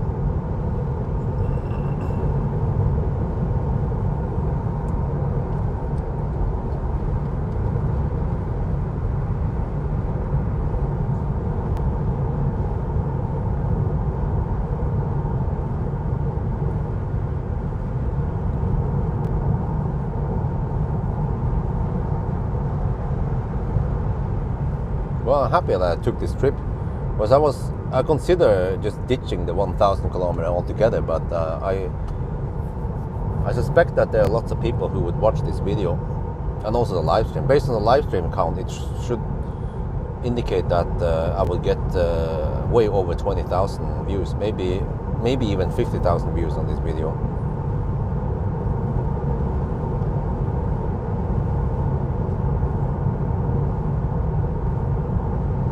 I don't think these are headlights. 4% degradation from 60.1 nominal full pack delivery. Oh, I'm not sure how is that counted. Okay, nominal full pack. Okay, it counts the buffer also. Well, it doesn't matter. Actually, I would count without the buffers. Oh shit, I'm gonna get flashed at. Yeah, there you go.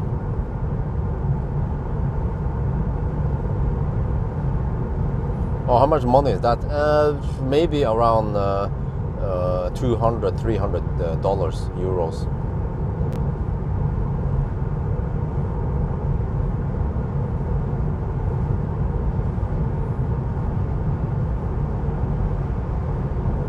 Before taxes, of course.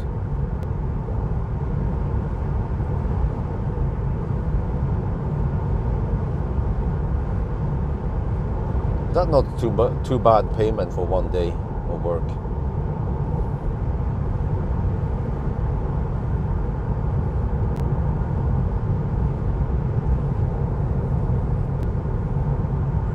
Oh, 22 degrees Celsius. Wow. It's getting hotter. Wait, what the heck, man? I mean, how hot is it gonna be? What? Dude, what? Can someone tell me the temperature at Helsingborg? This is madness, man. It is madness that it is that hot at night in a freaking mid-August. Okay, I can't understand if it's mid-July or June, July, but not August. Winter is supposed to come soon.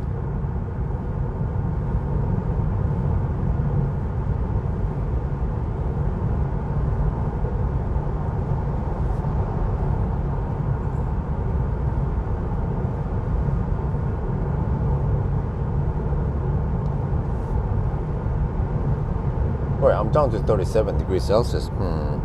Okay, so I should preheat at least 20 kilometers before, maybe even 30 kilometers before, but I'm not sure if I can preheat too much. If the battery becomes too hot, then will it actually rapid gate? Hope not. But I actually noticed that it is not that loud in here. You guys notice, right? Teslas are in general really loud. Okay, for the guys who don't, he didn't, Helsingborg 19 degrees. Okay, thank you. For you guys who didn't catch it, previously I claimed that we have 19-inch wheels. It turns out it's 18-inch. I was brain farting as usual. So we have two 35, 45, 18-inch with the aerodynamic cap. So it means that we already had the most efficient. Oh shit! Wait, huh? Wait. We had the most efficient rims, which means that the VLTP for this car is 553 kilometers, I think. Not 513. But the info I got from Tesla claims that it's 513.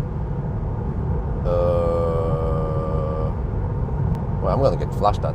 There, okay, oh, just in time. Fortunately, the headlights are a bit weak.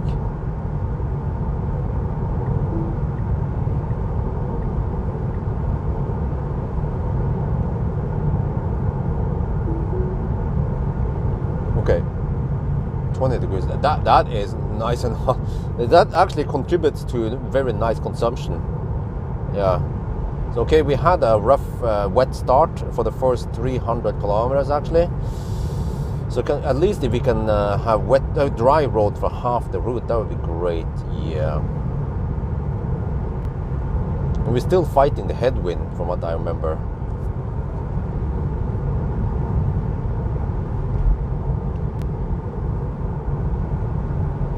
Oh, I'm gonna get flashed at.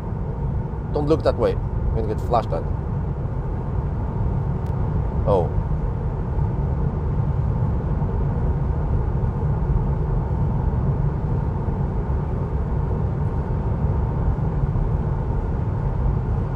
Yeah, still headwind. We're gonna get headwind all the way, pretty much. 3 to 4 meters per second headwind, all the way to Helsingborg.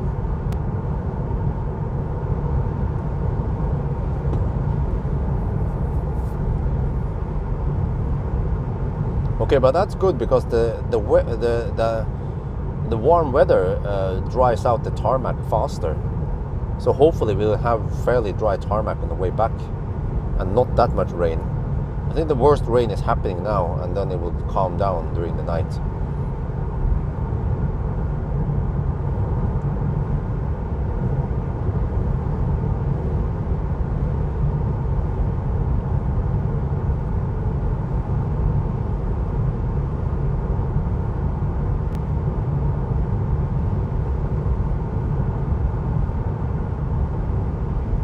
I'm down to 36.8 degrees.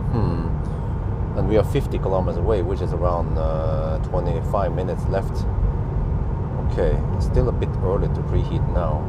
Well, actually, but kind of want to wonder if you just allow it to preheat long enough, what's going to happen then? How many degrees will it stop at? Because I think around 40 degrees was already quite optimal, but what about 45 degrees?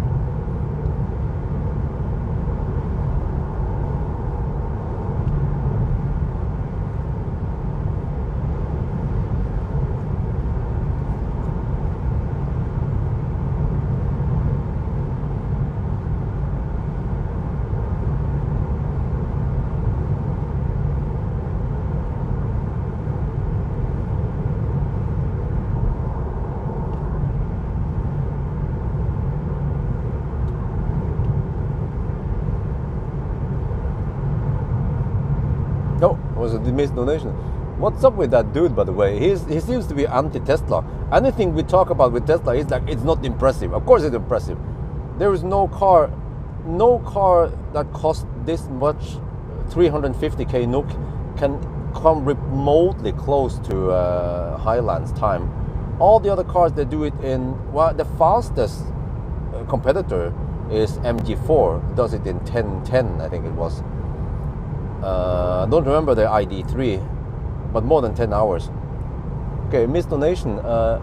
Henrik donated 55 sec. Oh, thank you very much. Perfect to listen to your test while editing vacation pictures. Thank you very much.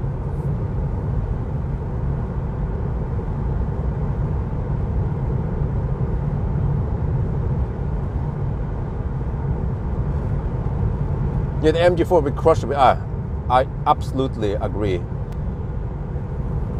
We just have to bring out the big gun now, the Marcus Beale's Highland, long range Highland. It's gonna kick some serious ass for the Lord. We are talking about maybe 920 or 9.5, 920 something. More range and insanely good efficiency also. Because the MG4 was already not that efficient in summer, and in winter, no, it has none of the alien technology like Tesla. And also because the aerodynamics is not that great, then we will suffer with higher consumption because of drag, but also higher consumption on HVAC.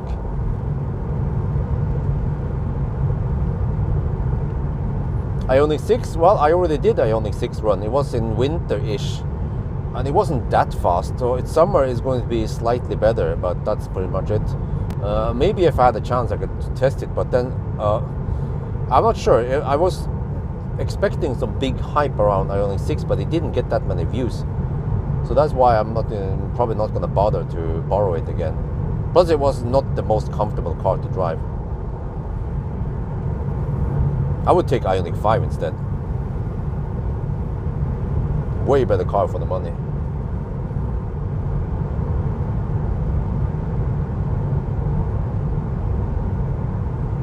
I think Ioniq 6 did it in around 10 hours, 9:50 or something.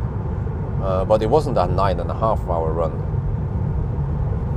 It was beaten by a bunch of 400 volt cars, like Model 3 and I think even maybe the BMW i4.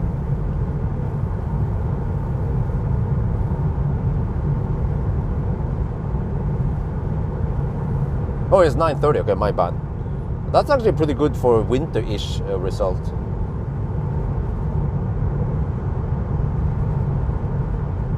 But Ioniq 6 is more like a Model 3 long-range competitor, you know. It has a bigger battery. It's not the 60 kilowatt-hour battery. Oh, it was a rear-wheel drive. Oh shit, yeah. But how much does it cost really, Ioniq 6 rear-wheel drive? It's in a different price range than this Model 3.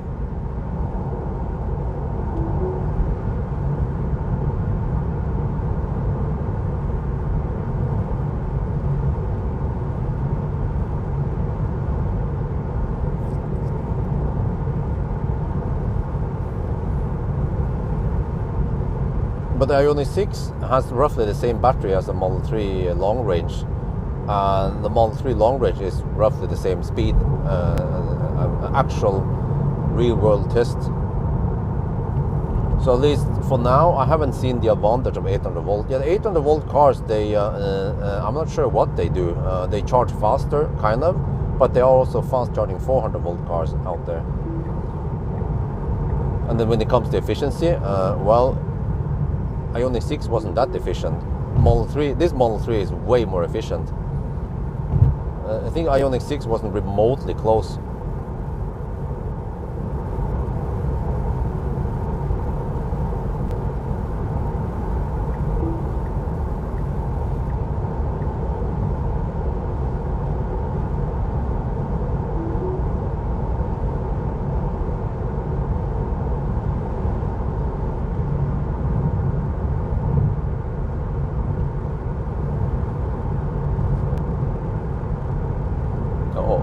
Fire up the high beam. Yeah, it doesn't detect the truck properly. Shit. Fortunately, the headlights are somewhat weak, so they don't bother oncoming traffic that much.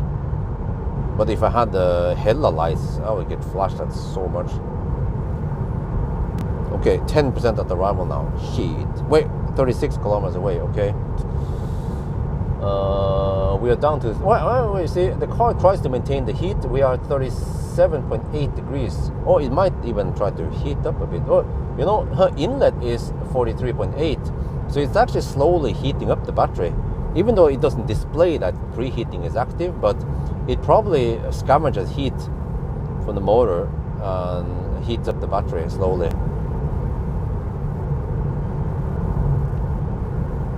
Halo lights, Tesla, the previous generation Model 3, Model Y, they have halo lights. They're more powerful and a better spread.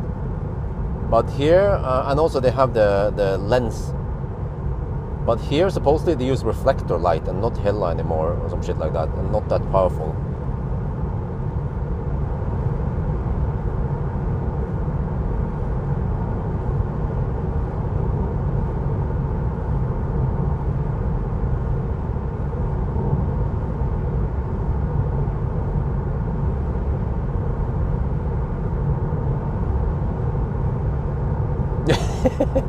Most likely is the keyword here, yeah.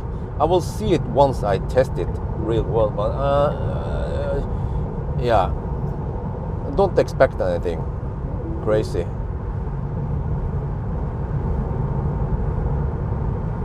Yeah, it has matrix lights, of course. I don't know if you see it. It turns on and off the segments.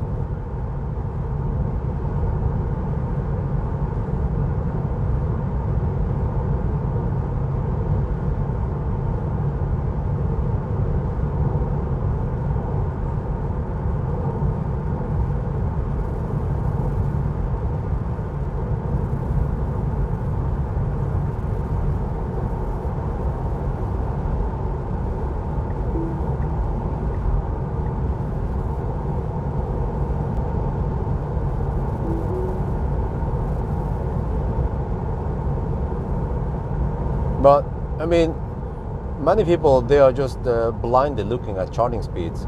But remember that the 400 volt ID7 beat the 800 volt Q6 in the 1,000 kilometer challenge. Why? Because the ID7 was more efficient than the Q6. So the Q6 was pumping in 285 kilowatts, and the ID7 was charging at only 185. That was 100 kilowatt more, but it still couldn't beat the ID7 because efficiency trumps charging speed.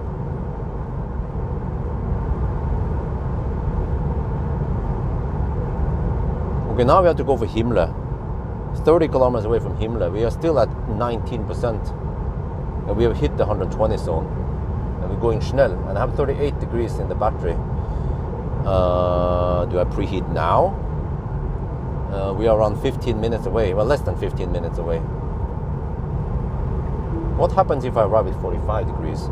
Well, let's find out. Preheating on.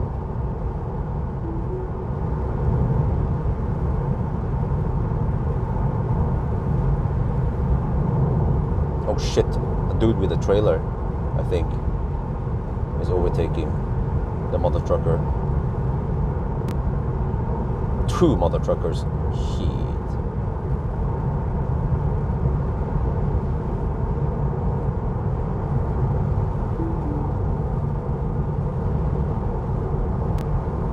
Well, it's going quite fast for a trailer.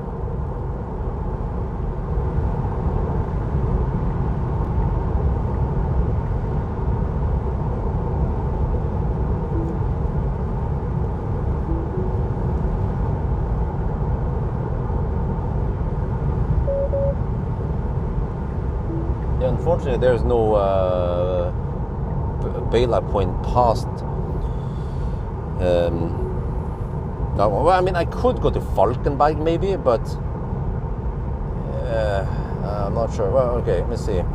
If I have 10% to spare, that is 10% is 7.6 kilowatt hour, and then at these speeds, I can go around 30 kilometers extra. Wait a minute.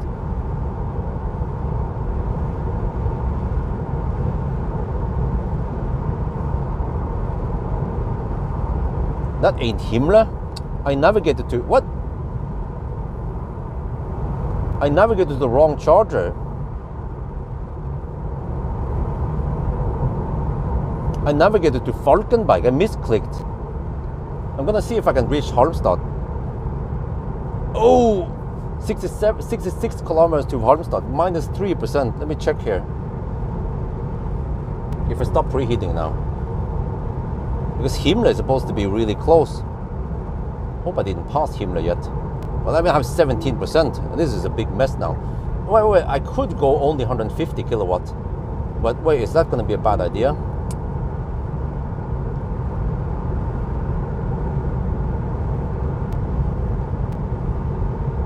I have 9.3 kilowatt hour roughly. Divided by 65 kilometer is, oh no, that's not gonna work. Shit. I don't prefer Ionity. I don't know where you got that from, but hope I didn't skip Himmler yet. But this is of course not optimal unless I go Falkenberg, but that means only around 140-ish kilowatt. But then I don't get the. What do you guys think?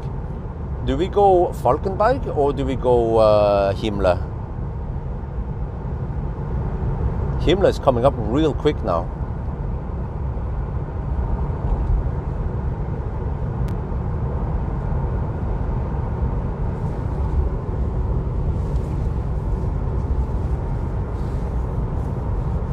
Yeah, I have 16%.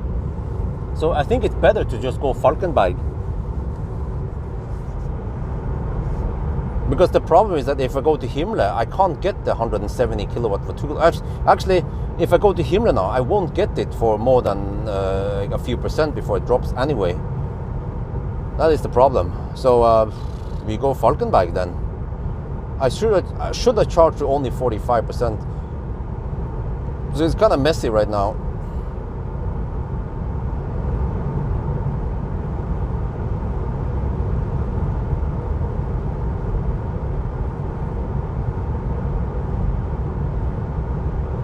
But I'm not sure how many. Where it's LFP battery. What is the voltage again? Oh, do I see the voltage here? It's supposed to be around 340 volts or something, right? Which means I don't get that nice speed. Okay, 14% at Himmler.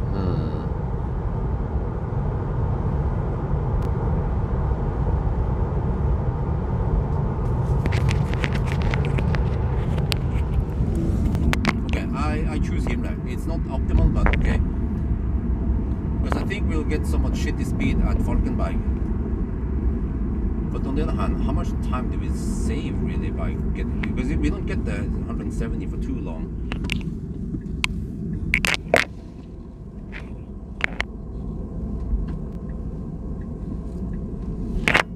A small mistake, I should have charged to only 45%, whatever, but okay, whatever. We're gonna do a quick pit stop here. Oh, V4 operational, wow. 2.8, okay, let me just do this. Maybe a little bit further.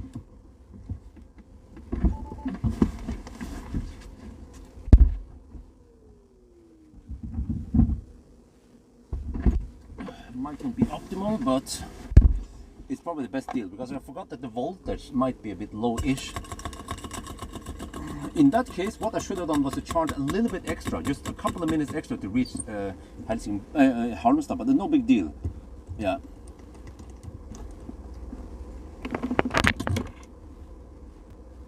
That means I have slightly too cold battery, but 39 degrees is still close to optimal.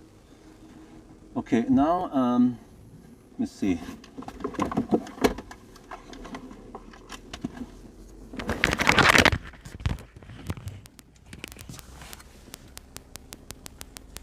Okay, Stats 410 kilometers, 184 consumption. Alright, Himmler, we arrived here 1 minute ago. Temperature is 21 degrees Celsius. Okay, let me see. So now I want to go for there. No, huh? Mer. Okay, the Helsingborg. Okay, let me see. How far away from Helsingborg are we? Yeah, 129 kilometers. That's perfect.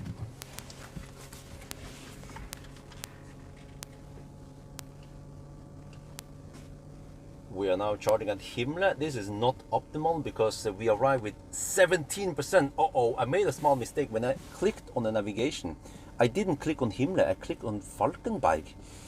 So, okay, we are taking only 143 kilowatt. Uh-oh, but I think we're not losing that much time.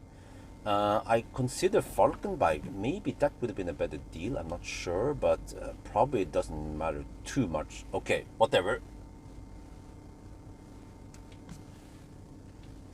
เรามาถึง Highland Supercharger นะครับแล้วก็ผมคำนวณผิดนิดหน่อยนะครับเรามาถึงนี่แล้วก็มีสัก 15% นะครับเพราะว่าเมื่อกี้ตอนเรากดใน navigation ผมไม่ได้กดที่นี่ผมไปกดที่ Falkenberg แล้วก็มันกลายเป็นเราชาร์จเยอะไป 51% เยอะไปใช่เราน่าจะชาร์จถึงสัก 45% หรือว่า 40% แล้วก็แปลว่าตอนนี้เราก็ชาร์จช้าหน่อย144กิโลวัตต์แต่ว่าผมว่ามันอาจจะไม่ได้ต่างกันเยอะอาจจะเป็นแค่ 1-2 นาทีนะครับก็ไม่เป็นไรโอเค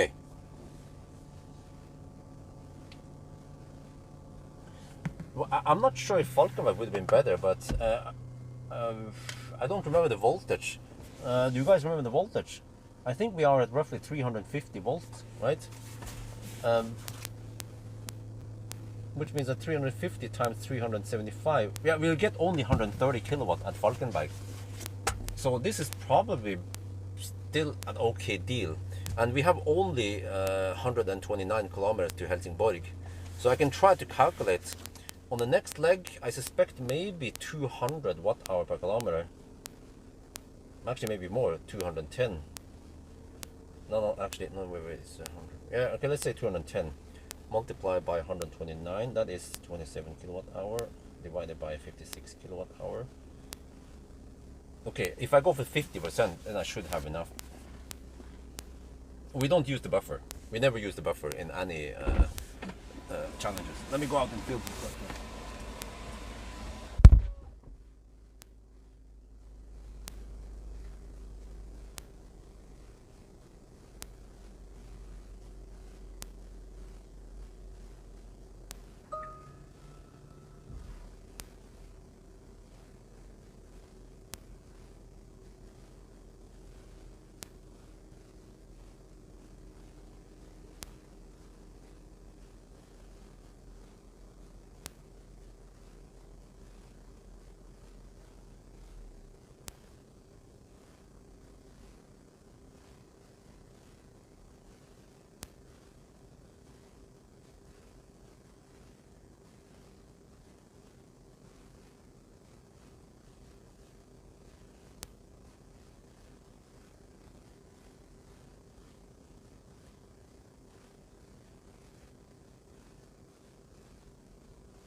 Okay, hopefully the charging curve is a bit yeah,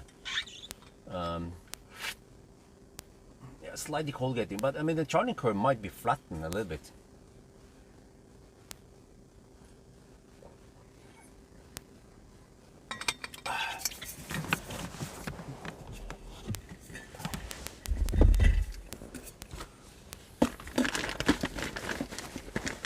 But I guess there's no big deal.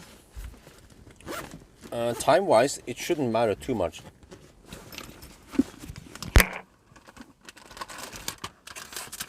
I'm probably charging only 5 more minutes, or yeah, I'll see.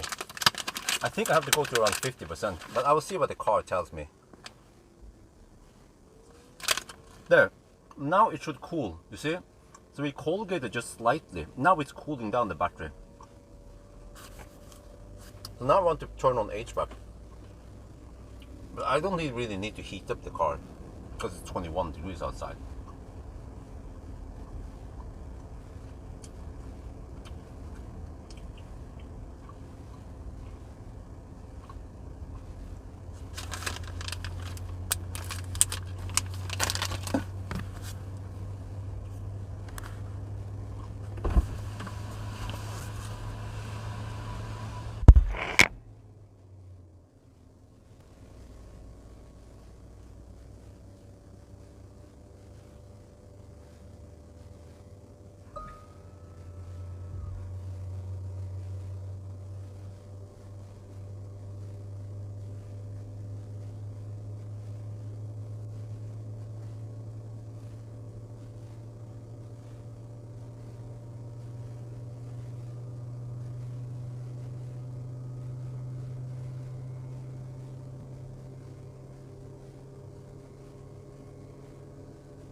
got an idea.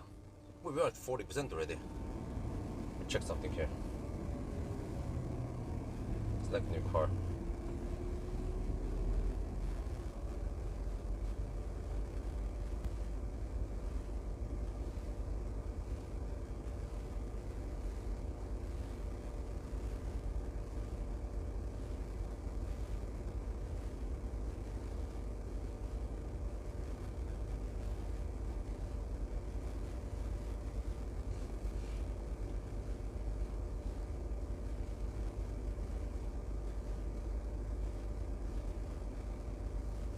Okay, good.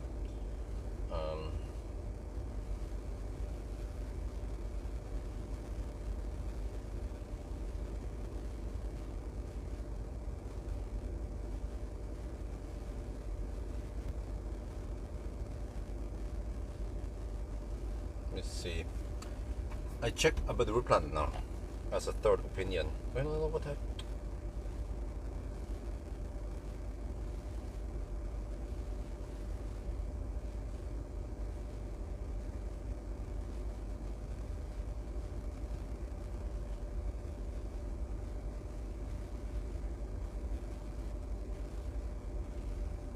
But the route plan claims I need to spend 41%. Oh, I see. I have 44 now, which means 50 should be plenty. The car claims I will arrive with 3%. Let's go deep. Let's go deep. Okay, let me check this.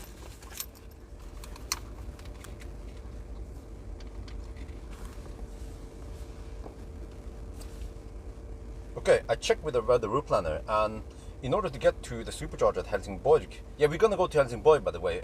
I'll explain later, but the route planner expects that we will spend 41%. I set all the settings, and it should be highly accurate.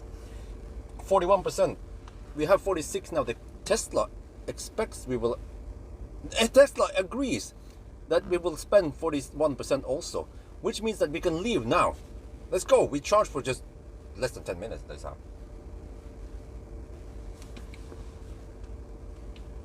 Okay,เราได้เช็คกับ RWD Plan นะครับว่ามันคำนวณว่าเราจะใช้แบตเตอรี่แค่ 41% นะครับไปเฮลซิงบอยนะครับแล้วก็รถก็เห็นด้วยนะครับเรามี 48% แล้วก็คำนวณว่าเราจะมี 6% ตอนเราไปถึงนะครับ ก็แปลว่าตอนนี้เราไปนั่นนะครับ let's go เราชาร์จไม่ถึง10 นาทีนะครับ Okay, I have to pack my shit and then get going. Sorry, that was a very short stop. I don't remember how long we stayed here, but it was probably less than 10 minutes. Okay, we're at 40, well, we should be at 49% already. Let's get the heck out of here.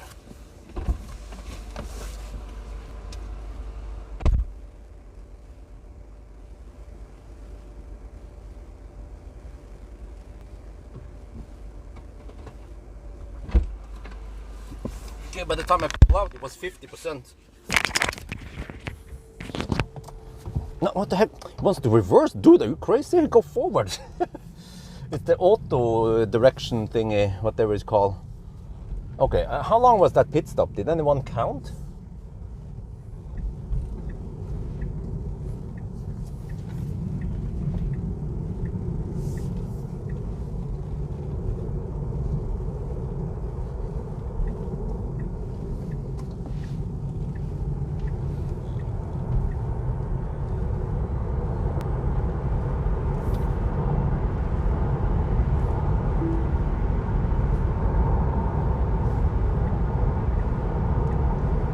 Okay, should we have a flash counter?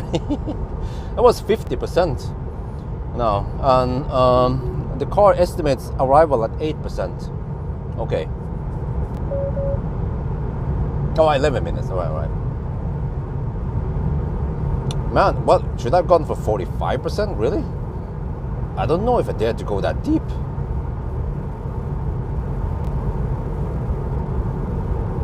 Oh, okay, now it says 7% of arrival. Okay. We'll see now. I'm curious to see what kind of consumption we have. We still have headwind.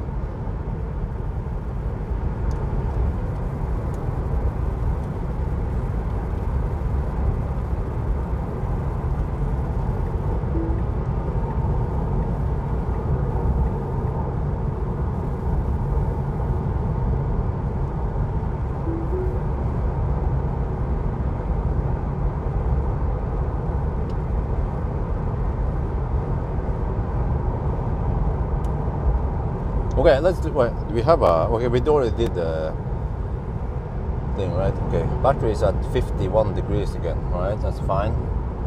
No problemo. We have around 20. We have around 27 kilowatt hour of energy to drive 125 kilometers. No problemo. Okay, right now the consumption is 298 watt hour per kilometer, and we just launched it, so it's going to stabilize. I will check once we get close to Halmstad, right before the 100 zone starts. I will check then what the consumption in the 120 zone is. It's going to be mind-blowingly low despite the headwind, especially on the way back, man. Oh, holy crap, I have to expect some crazy low consumption on the way back.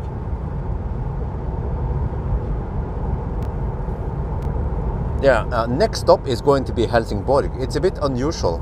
I go deep down south now because I want to end before Oslo, and then I can get over to Rud and return this car.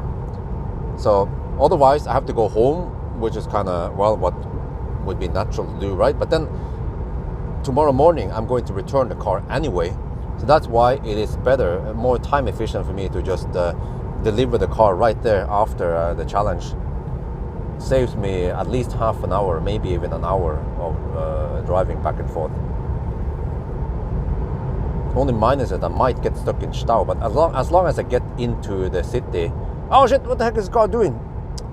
As long as I get past the Stau before around 6-ish, maybe 7, then I'm good.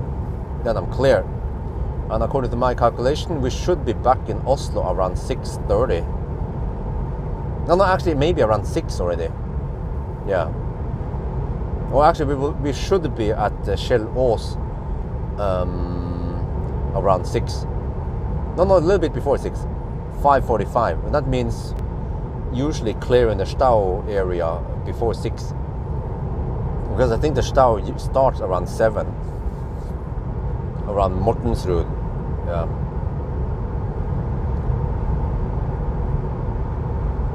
Okay, car says 8% at arrival now. Okay, whatever. But no, it's 6% at arrival. I mean,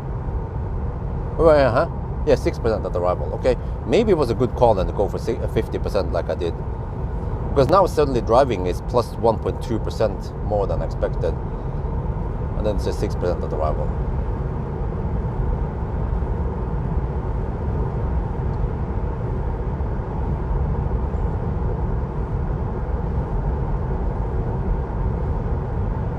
Well, it means that on the way back I might lose that. No, okay, I will still get the nice wind speed on the way back. Yeah. Bad deal would be to get strong headwind and then not get so strong tailwind on the way back. But we have dry roads finally for a good while now before we hit the wet road again on the way back. Maybe around Varberg already.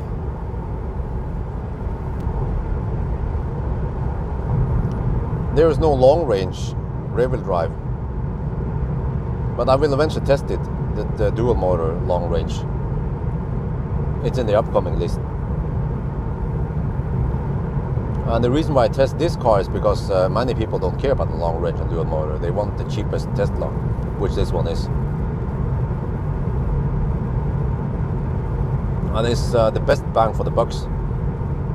It's performing so well, and it has almost all the equipment as the more expensive Tesla. But it cost it cost 90,000 NOK less. Oh, here is the. Okay, let me do the concrete surface test.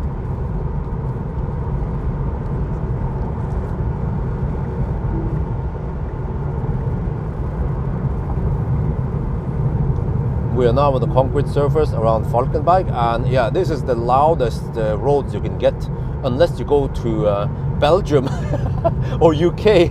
But okay, besides from those countries, it's actually not that bad. I have heard way worse in other previous gen Tesla. Teslas in the past has been known for being kind of noisy, but with Highland, it is a saga blot, like they say, no more. And I can show in the left lane, this is more common in maybe Germany to have these kind of, yeah, concrete. So this is highly acceptable. We have 18-inch tires, 235, 45, 18-inch. So it's highly acceptable. It is roughly on average, maybe slightly above average when it comes to noise level versus other cars. So yeah, it's like one more argument against Tesla is gone.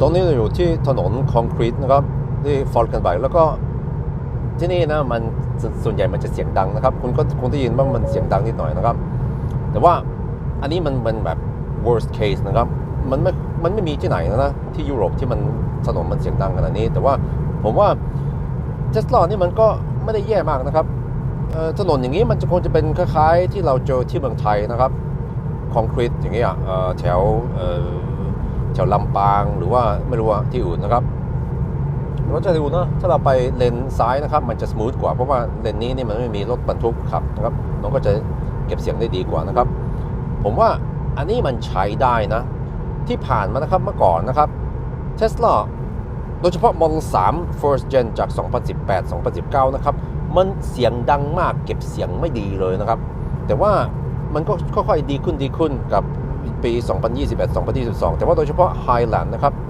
มันเก็บเสียงได้ดีมากเลยนะครับก็ไม่ใช่แบบว่า EQS ดีอย่างนั้นแต่ว่ามันก็ยังดีกว่าหลายคันนะครับก็ใช้ได้ว่าจะให้ดูนะหรือว่าให้ฟังดีอีกทีนะถ้ามาทางนี้นี่มันก็อย่างนี้นะครับอันนี้เป็นล้อ18 นิ้วนะครับ235 45 18 นิ้วนะครับก็เป็นล้อที่ผมแนะนำคนไทยใช้นะเพราะว่าถนนที่เมืองไทยมันไม่ดี ถ้าคุณอยากจะใช้20 นิ้วก็ good luck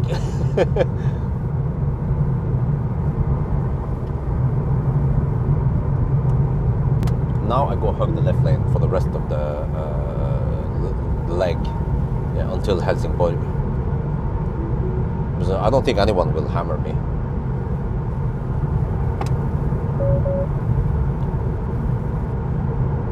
Oh, 3% at the rival.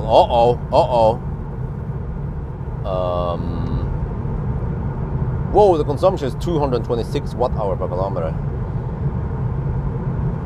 Well, I hope I have enough juice to get there. Otherwise, I have to bail out. Well, there's not sure where I can bail out. Yeah, I could bail out at Mellbystrand, but that's kind of early, really early to bail out there. Okay, 4% at arrival now. Okay, well, but as long as it doesn't, if it doesn't keep dropping, then we are fine. 4% is still fine. Slowing down is not an option. Man, you see, the car was giving me wrong signals. Said that, you know, you will be fine. You will arrive at 8%. Well, now it says 4%. Yeah.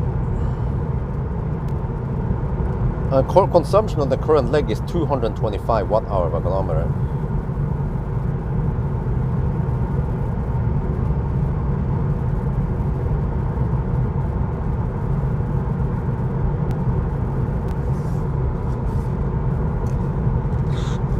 Wait, UA, isn't that Ukraine? These cars they have Ukrainian license plate, but they're transporting fossil cars. 2 fossil cars each. It's like a little flatbed, small flatbed truck thingy with a trailer. So two cars.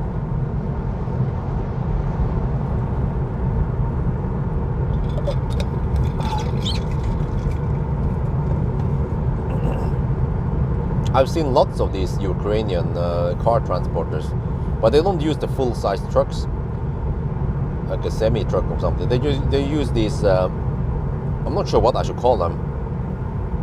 Medium size.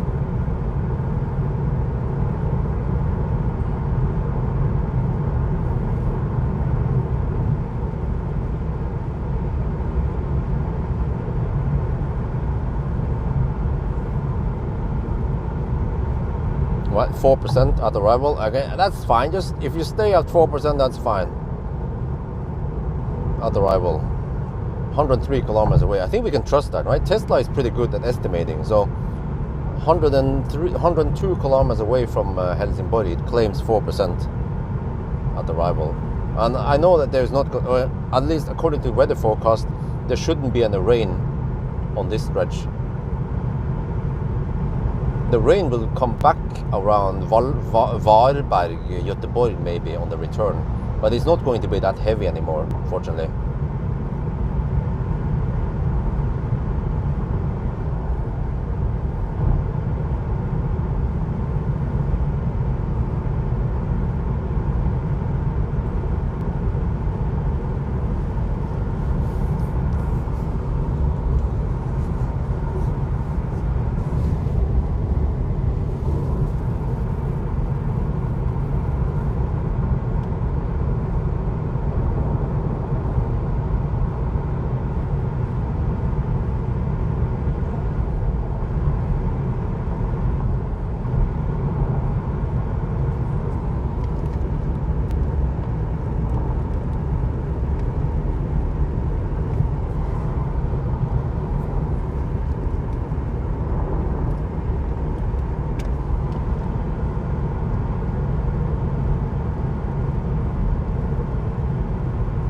We'll see once we reach Halmstad then.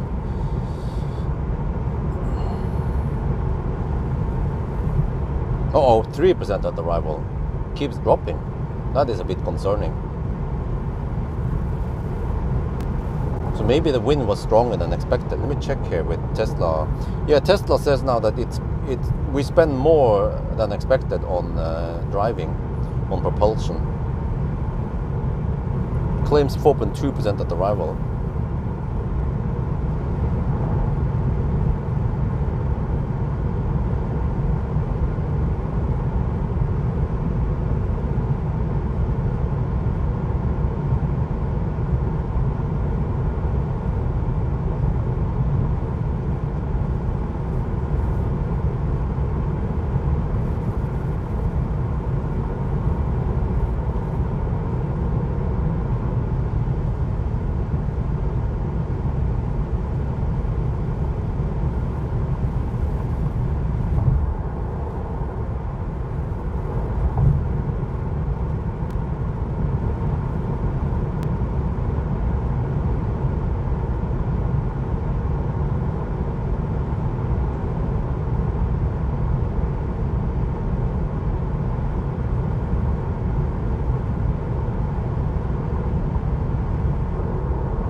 Is that the last of the... No, it's not.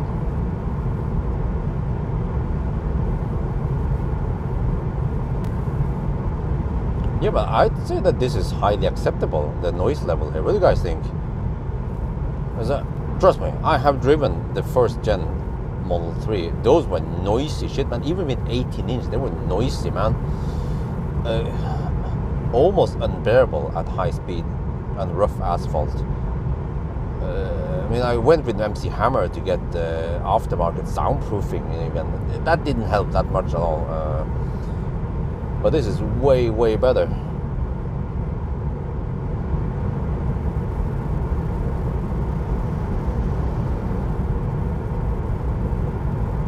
Okay, it jumps now. Okay, 4% at arrival. All right, that's fine. We want to go deep, deep.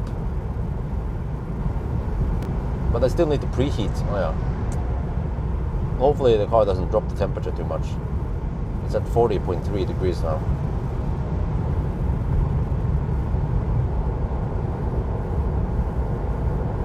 Just have to hammer through the night now before the traffic starts at 6, well 5, I'm not sure, 5, that's too early, man. 6, yeah. Highland, very quiet inside, yeah. Yeah, it is. I mean, it is super impressive, Highland. Only minus, man, is the freaking stocks. Oh, Jesus, man. Hope they fix it one day and bring back the stocks. They're gonna sell so much more cars if they have stocks. That was one mistake. You know, I wonder how much did Tesla save on the stocks? Probably nothing, right?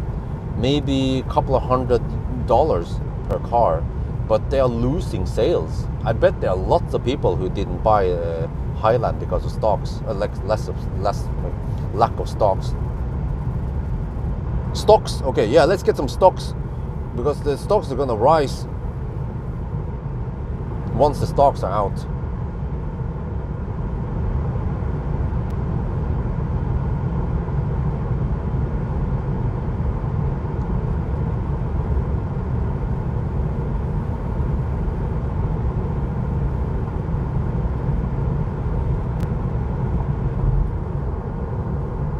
Wait, does it mean that the better route planner was wrong then? Because it claims that I would spend 41% to get there, and now it seems like I might spend 47%.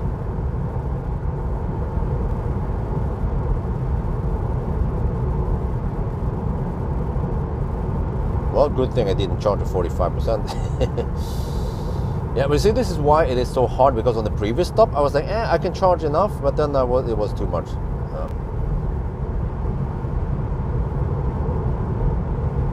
So in the previous stop, yeah, I should have charged to only 45%, then go to Himmler.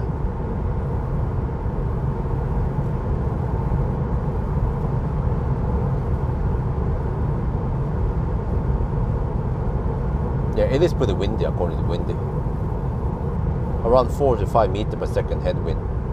But we are slicing through the air like cheese through butter. Oh, the consumption is 212.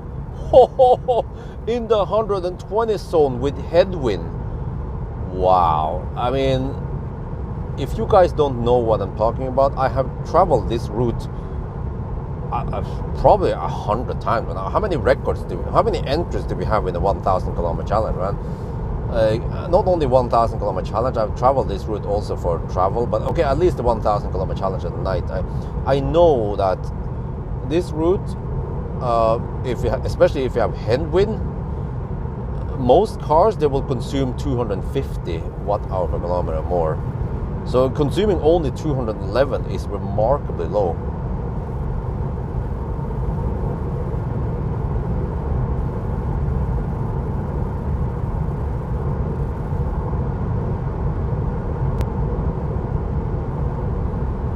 Big screen for well, yeah, well, I'm not even gonna try to argue against that, because I know you have to try the big screen. And also, hey, hello, EQS, anyone? Freaking huge screen. A big screen is actually better than several smaller screens. I experienced how it is to try to use. Oh, there was a fox by the road. Several smaller screens are less safe than a big screen, is my opinion, because you have to move your eyes between those screens instead of just having it in one big screen. But whatever, I'm not gonna waste my energy arguing against that. Once you have tried Tesla, you will love it. The one big screen, like in the Model 3 and Model Y.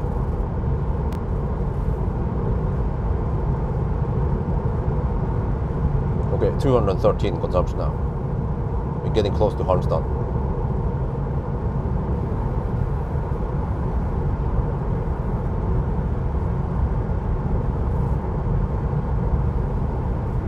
Model Y, okay, yeah. Can't wait for that one also.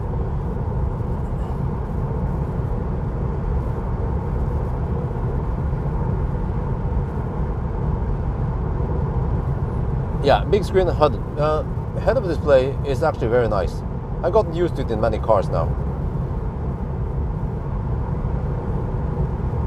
But the head-up display, in my opinion, should show as much as possible. Like I love the AR head-up displays. If I can see state of charge, destination, distance, and time to destination, and stuff like that, that is very useful than just the speedometer. Because normally I don't need. I mean, I need more than just the speedometer. But if I get most of the information I would need to look over to the screen, then that's good.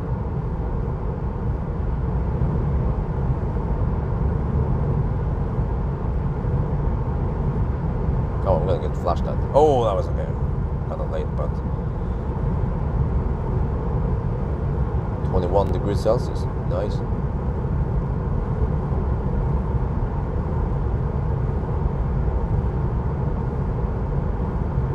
Model 3 is the only model, right? Okay, what if you exclude the classic Ioniq, right?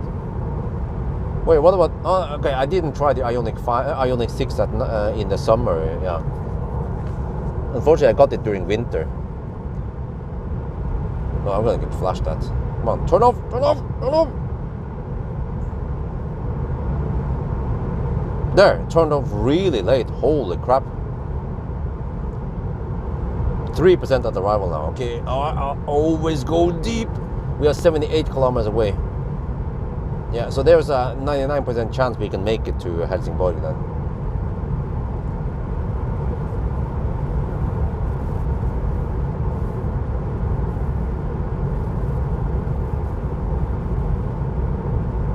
And then things might change now, or I don't know, we'll see. We're gonna get to Halmstad now. Okay, I should shoot the video here at Halmstad.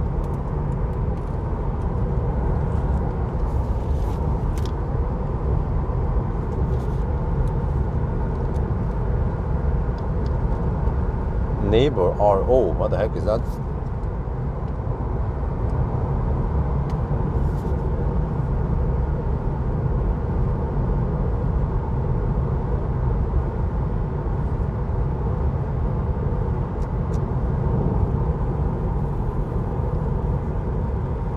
We are now getting close to Halmstad, and I have to show you guys something here.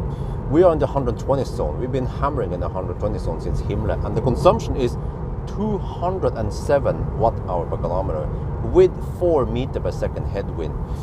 Do you know how low that is? You don't, because other cars in these conditions with headwind in the 120 zone would consume way over 250. Well, I meant that. So this is just insanely good. I'm gonna end it there now, and then we'll enjoy the ride.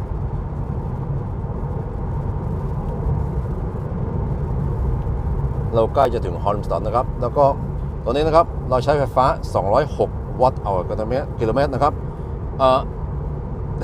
อันนี้นะครับดีมากเลยนะมันเป็น120ลิมิตแล้วเราไม่ได้ขับ120นะเราขับ120บวก BIT นะครับแล้วก็เรามีลมต้าน4 เมตรต่อวินาทีนะครับถ้าเป็นรถคันอื่นนะครับมันจะใช้อย่างน้อย250 วัตต์ต่อกิโลเมตรนะครับคันนี้นี่ใช้ไฟฟ้าน้อยมากนะครับโอเคผมจะหยุดพูดแล้วนะครับ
Oh, okay, because I thought you referred to RO as Ragnarok Online.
Okay, still 4% at arrival. We are just 68 kilometers away now. Status update, 472 kilometers, 187 watt-hour per kilometer. And the current leg, we are 203 watt-hour per kilometer.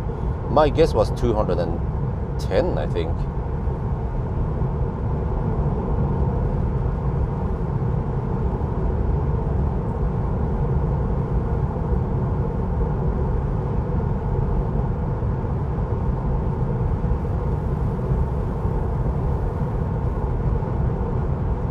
You know, so eventually, preferably around September, I'm gonna go to Bodø Arctic Circle.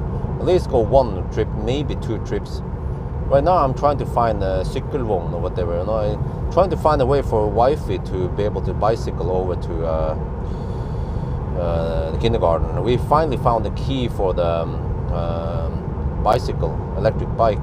So, yeah. It's Kringla electric bike. It's actually very nice. So wifey can use that one. We just have to hook a trailer on it. We have to find a trailer, and then she can do the kindergarten run while I'm not there. 9:15. Okay, it's gonna drop, but every time we supercharge, it will add maybe around 10 minutes to the estimated time. Well, actually, plus the estimated time is a bit off now. We are at 27%. So we could possibly do this in 9:45 or 9:45 to 9:50, like I predicted. Hopefully 9:45, but it's not going to be 9:15. Like, yeah, for sure, absolutely for sure, because the charging speed has not been improved much at all. Maybe just slightly, or I'm not sure really. Of course, efficiency has been improved, but it's not night and day. The previous gen was also really efficient already.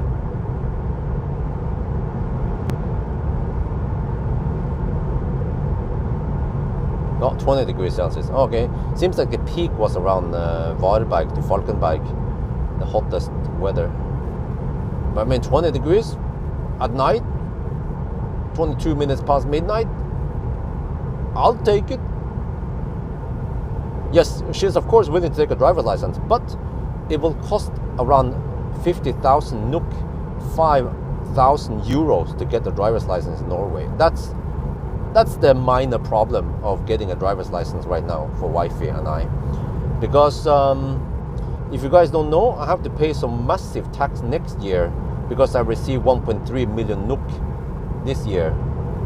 So I have to save everything really for the tax next year. And of course we have to increase revenue with my partner.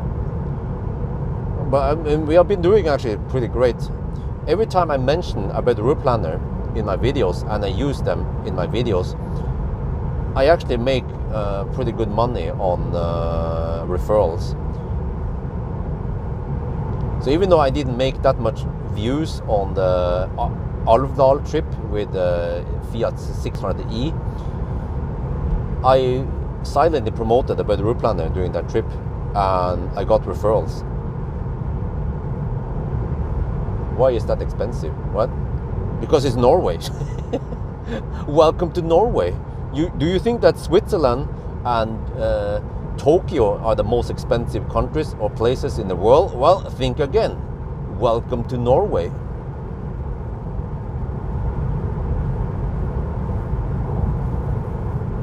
Now, it has something to do with that labor cost is quite high in Norway. Everything is freaking expensive in Norway. Plus that the driving school is quite comprehensive, extensive. They walk you through lots of stuff: highway driving, city driving, roundabouts, dark. I mean, mørkekjøring, driving at night. Glattkjøring, which is driving on slippery road. Lots of stuff you have to know to become a left lane hugger in Norway. It's funny that, man, Norwegians, they should have the best driving skills, but they don't. They have the worst. They are not good at merging, and they are not good at keeping up the speed or anything like that. They slow down when they shouldn't slow down, and they hug the left lane. Yeah.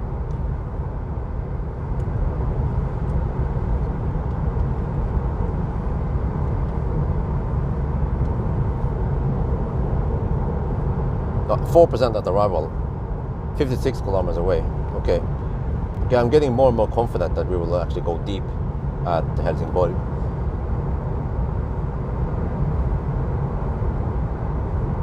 That is a red flag, huh? What? Where's the red flag? Where is it?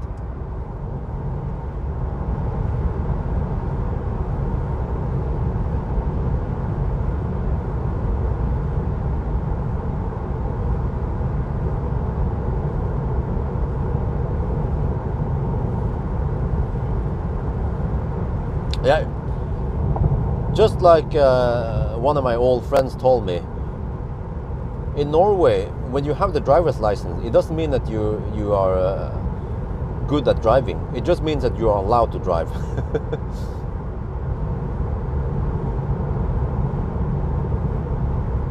Okay, we are getting close to the 110 zone now. See Melbystrand coming up soon. We check here. Wow, what the heck, man? Consumption is 202. Oh, it went down because of because of Halmstad. Yeah, consumption is 202. Wow. Wait, I have to pay attention to what consumption we have to Helsingborg, because I'm gonna go back to Varberg possibly and charge there. Yeah. Oh no, oh, I might go to Himle again. Yeah, we'll see. Yeah, I think I can go to Varberg, and then from Varberg maybe Håkstorp or something, and then home. Oh, but I have the 999 earlier. Yeah, I forgot.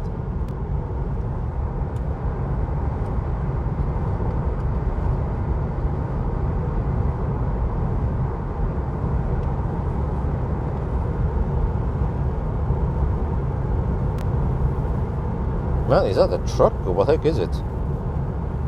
It's allowed to drive fast.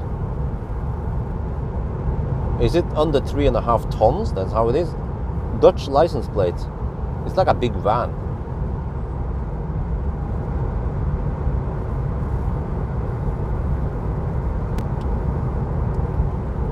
Yeah, like those Mercedes Sprinters. They are freaking huge, and they can still hammer it. Wait, do they have any speed limits? Like, can the Sprinters go at the 200 kilometers per hour on the Autobahn legally? Probably gonna suck 15 liters per 100 kilometers though, but that's a different story. Underkjørt regn means black ice or frozen rain. And hills. Well, I mean, it's rear-wheel drive. If you have lots of black ice in your area, then get pick deck. Pick is good for you.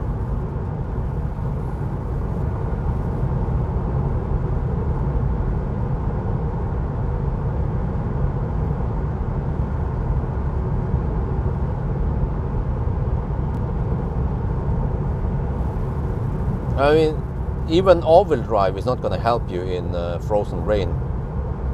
Well, it might help you slightly, but it boils down to tires really when you have frozen rain or black ice. 160 in Germany. Why is that? Huh? Maybe because the consumption will go to the roof, literally. Sprinter is huge. You know, there are lots of vans out there that I haven't tested yet. Electric vans, like e-Ducato is called, or e-Transit, and there's a whole bunch of vans I haven't tested yet. Maybe I need to grab them, but I need more time. Okay, so now the Thai boy is doing a great job of editing for me. Maybe eventually I need someone full-time, or I'm not sure. Okay, you know what I could do? I could go double penetration. I can get 2 press cars at once, but I then need 2 press car shuttles preferably. So actually on Mondays I will have to swap 2 cars. But then I can do double everything, and then increase the income. In theory, if I do 2 cars per week, I should be able to double my income, which pays off greatly.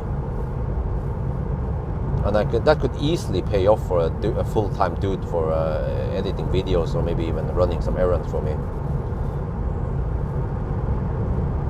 But on the other hand, I then need to be sure that I can get enough interesting cars. Yeah.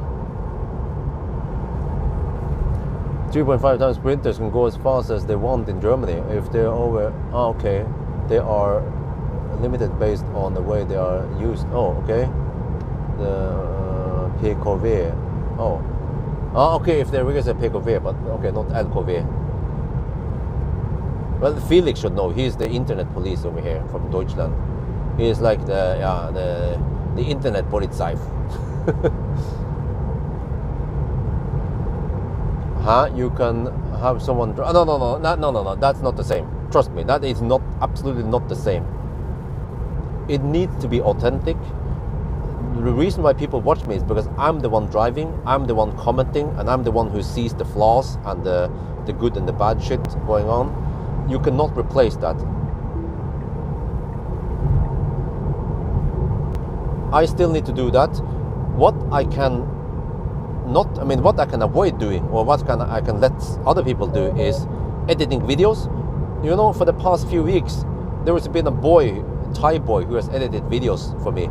You guys didn't notice anything because it was still me as a presenter, and he managed to edit in the style I wanted with my own templates. And I'm the one who updates the data anyway, the spreadsheets and whatever. So you haven't noticed anything there different.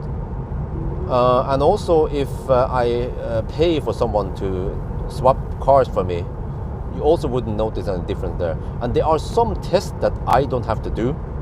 For example, the acceleration noise test, I could let someone else do it because there is no, and then I just have to present the data, you know. Even the charging test can be done by someone else, but I'm usually doing it right after some of the other tests I do.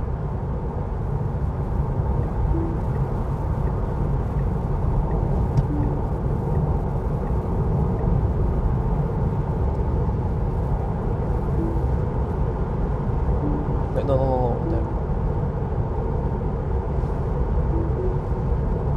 Wait, I forgot I'm supposed to hug the left lane. There's too much bing bong right now.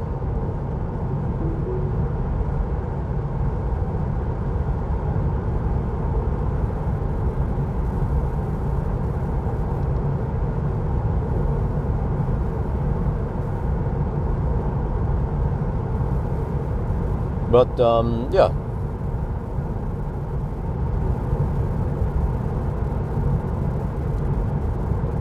I mean, the Thai boy is doing a pretty good job. He gets actually a lot of job now. He has some exams coming up, so he can't work that much. But I said, okay, it's fine. He's editing the range test of the Highland right now. I think he's done. He just needs to render it. And there was some problem with the internet. I was like, okay. But off ramp, no, it's fine. It's doing it fine in the off ramps, on ramps rather. Wait, what is it now? 3% at arrival, okay. No, 5% at arrival, okay. There you can see. Wait, do I need to preheat? I have 37.5 degrees and we are 37 kilometers away.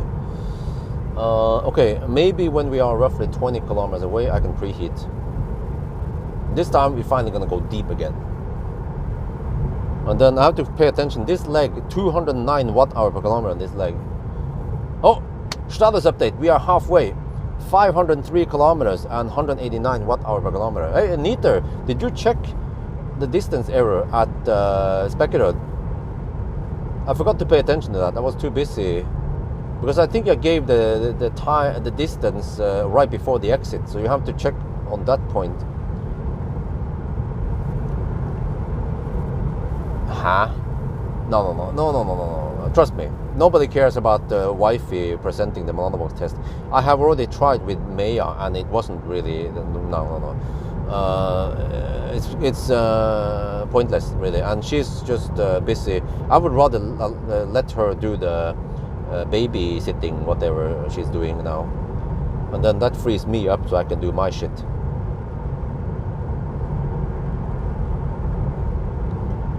So I think in the long run, I need someone else to pick up and deliver the press cards for me, because they take up some time and it's not important at all that I do it.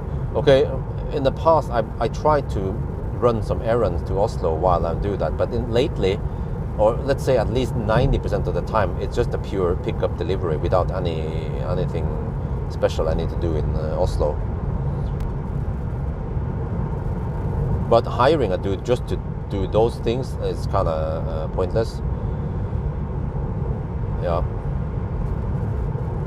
And one small bonus is that I actually get tax deduction for driving, so I will get a little bit of tax deduction for driving those cars back and forth. And as long as I do it in an efficient way, not wasting too much time on Stau, then it still works. And now, especially nowadays when Isabel is in the kindergarten, I finally have some free time. It was wonderful today. I dropped her off right before 9 and I picked her up at 4, and she was actually having a great time in the kindergarten. Yeah, she cried a little bit when I left, but she quickly stopped crying and she was just playing around, playing and having fun and not being sad or anything over there, so that's good. 0.5% at speculative exit, okay. 0.5%, okay, we will use 0.5% then. I will write that down. 0.5% error. So that means we have to go to 1005.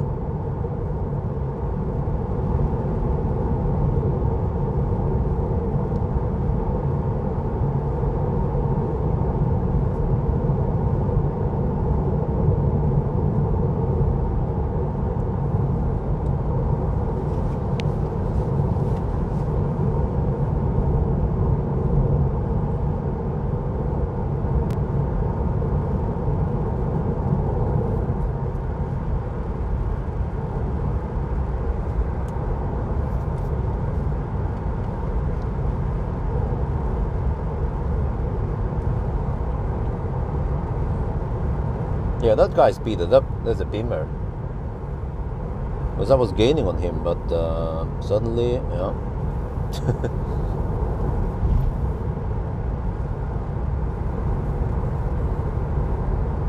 Maybe he didn't subscribe to the tempomat.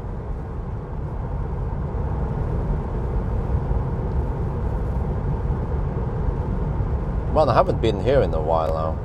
Ever since Yes Home, then I've been turning around at Harlandsåsen. Well, you know what? Maybe this is a good deal. The days... actually, no, I normally drive 1,000 kilometer challenge on Saturdays, yeah. So this is actually exceptional. I wouldn't normally do it on a weekday, because I want to avoid getting stuck in Stau. Yeah, you see, that guy is not driving with cruise control.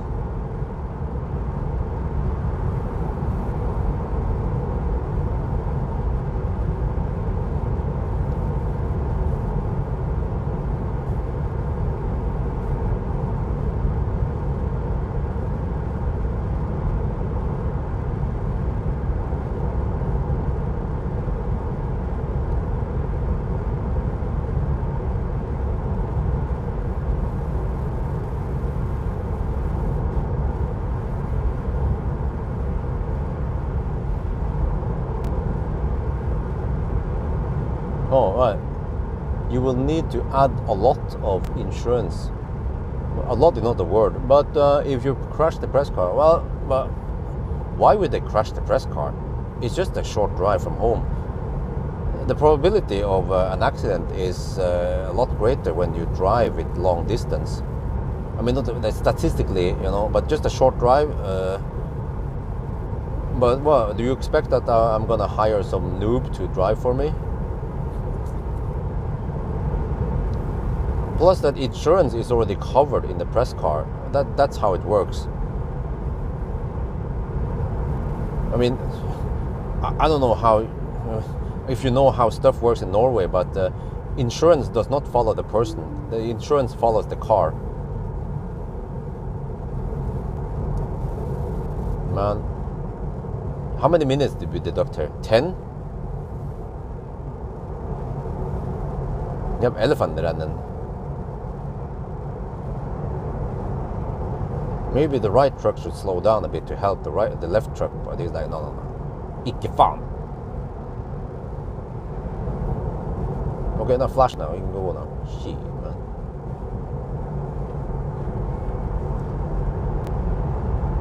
BG on that. What is the BG? Oh, I'm not gonna do that. Forgot. What is BG again? Belgium? The Bee Gees? Now it's a 6. Oh, shit, I need to burn off some electricity here. Okay. Calm down now, cowboy.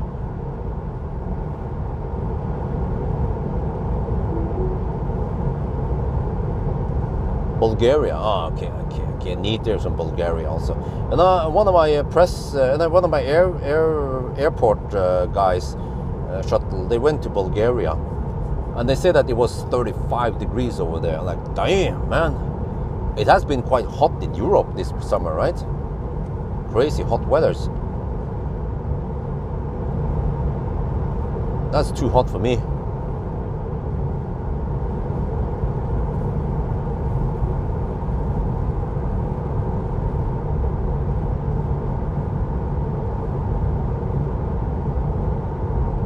Wait, now it's off. Shit. How do I re-enable auto high beam again? Or the adaptive headlights?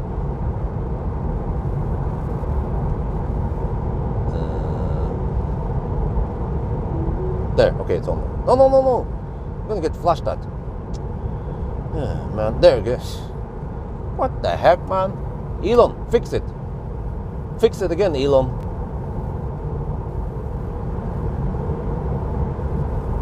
Wait. Fix it again, Elon. That means fail. Wait.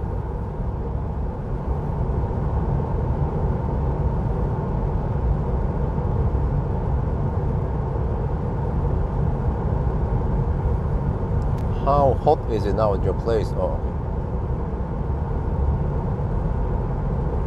okay. 30 degrees, wow. Okay, we are getting kind of close. Oh, I have to pay attention. 37 degrees Celsius. We are 19 kilometers away. Let's preheat now. It will need at least 2 minutes to ramp up. So we want 40 degrees. Not sure if 45 would help. We can try, I guess. We will arrive at 6% now, supposedly. Let me check more accurately. 5.4% now. Okay, 5.4%. I forgot. 5.4. If it tips over to 5.5%, it rounds it up to 6% in the other screen, in the navigation screen.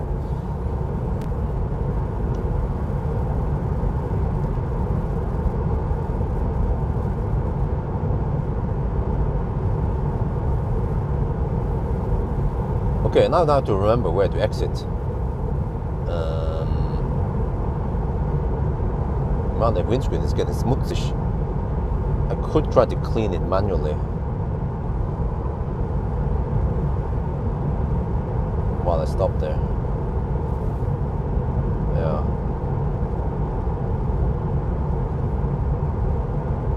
Not sure if I have time. We have roughly around, I don't know, 12 minutes of charging there. And then I'll see. I think I want to try to go for Varberg again. Yeah.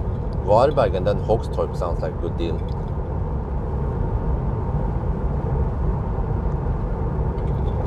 And then the current leg. What? Dude, can you guys guess the consumption on the current leg? Remember that we had a mix of 120 zone, a little bit of 100 zone, and then 110 zone. What do you think the current leg is? We have headwind.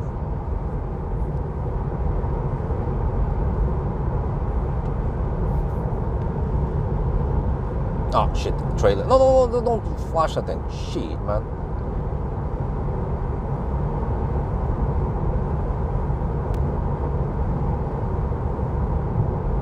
Well, you guys are onto something. It's 197 watt-hour per kilometer. What? I thought it was only Volkswagen that cheated.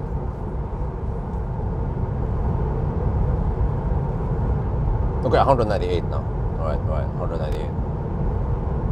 Which is probably 199 with the correction. Well, I say it's with 0.5% correction, you have to add 0.5 out of That's one more. Yeah. Oh, okay. 199 corrected then. Damn. Game over.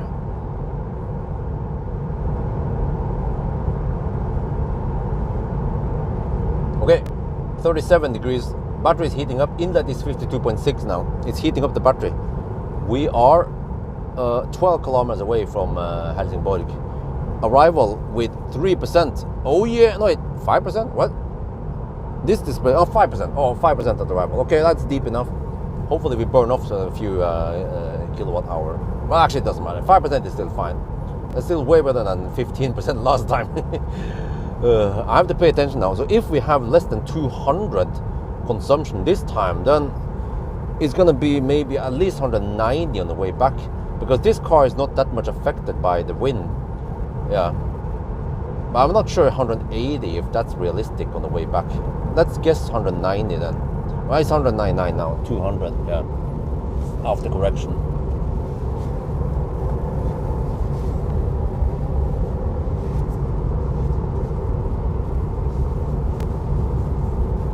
And then I'll do some quick calculation.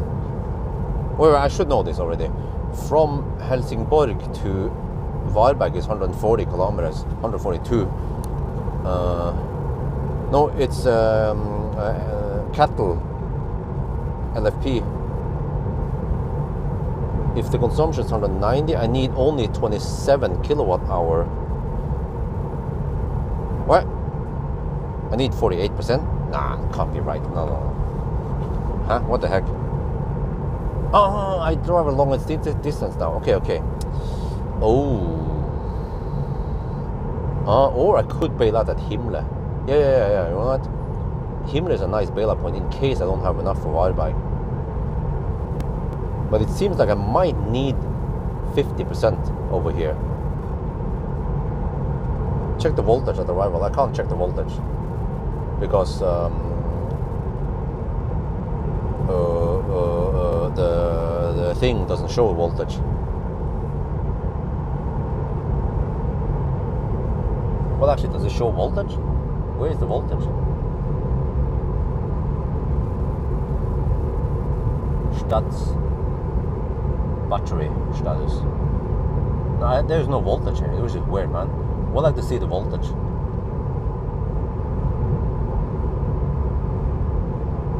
Okay. Let's see. I have to remember where to exit now.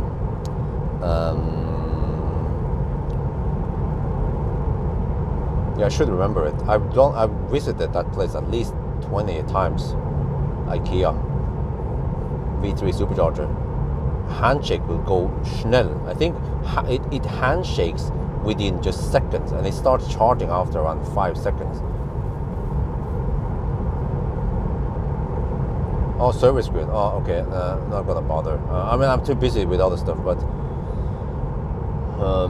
I think it should be 340 volts. Or maybe charging voltage is 350 something. Then it just pumps in 500 volt, 500 amp, up to 500 amp.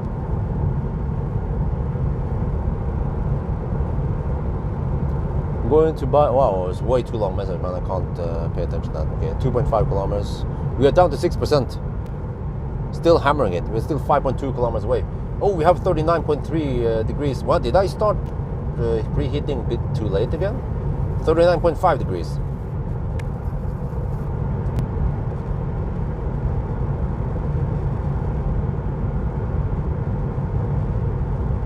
Yeah, we will hit 40 degrees again. That's for sure. Maybe a little bit past 40 also. Okay. See, let me just do this navigation in case I miss the turn or some shit.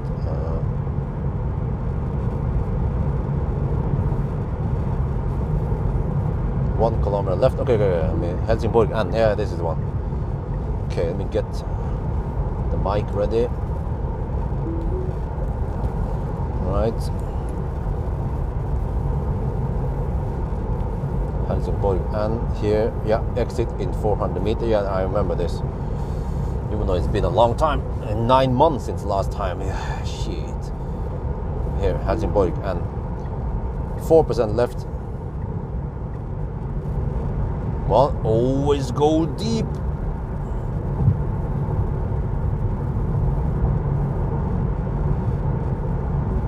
But this car rides like a go-kart because it's so light and low.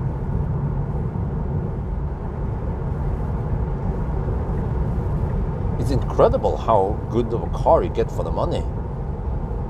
Wait, do you have... there's moose over here? What? Oh, we're in Sweden after all. IKEA. Okay, let's go to IKEA. Get some köttbullar.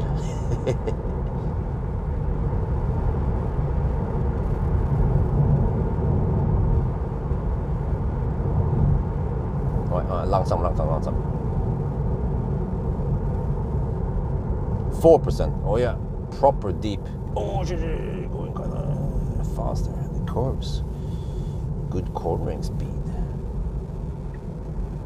Ooh, maximum power out of the curve. 240 kilowatt at 4%. Game over.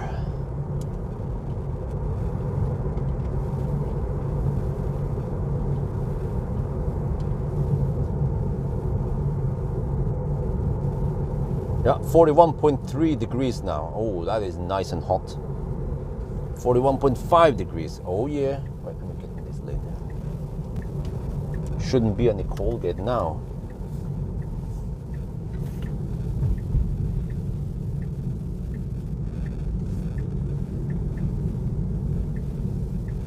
Wait, Stats 540 kilometers, 188 consumption, and then 200 on this leg. All right. Now I know, so I can guess 190 in the return then. Let's see, just take one of these pass-through stalls here.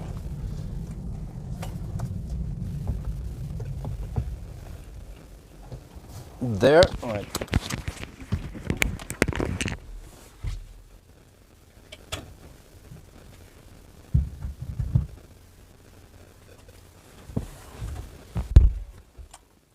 At arrival. Boom! It started charging already. I'm still pumping the shaft. It started charging. It's so schnell. The handshake is so schnell. It's like, oh, you're a Tesla. Welcome. Let's start charging.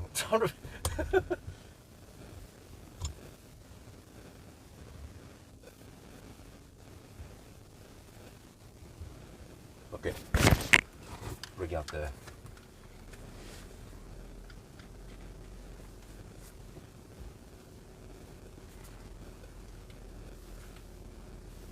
Helsingborg, 540 kilometers. We came about a minute ago. Wow, at 52 past midnight. Okay, 20 degrees outside. We are now at Helsingborg. We arrived with 4%, and we are pumping in 170 kilowatts. Okay, and then we are at 43 degrees Celsius. Man, look at that speed. It's game over now.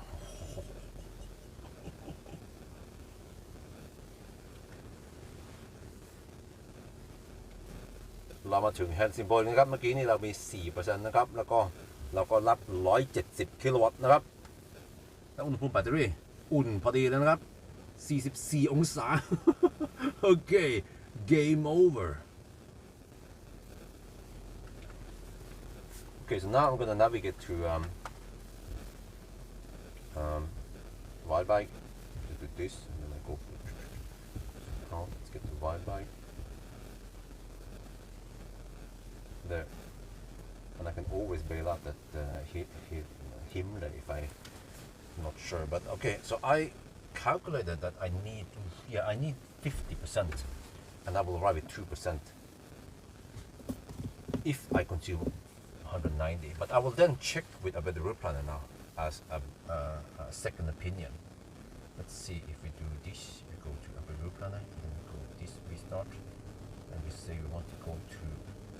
Oh, it starts cooling already. Look. Yeah, so we had perfect temperature. Ionity.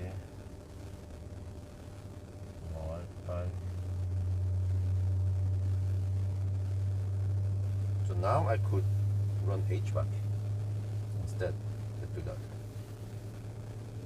No, it probably doesn't matter.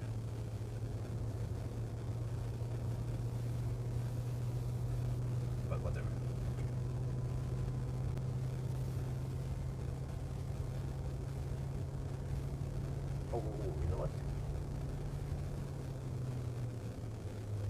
messing up the system? I'm not sure what to do. Oh shit, look at that. I hope I don't mess up the cooling here. Because it could be so hot that it wants to cool down the cabin. But I spent 46% getting here. The car and the weather planner claimed 41%, so they were off.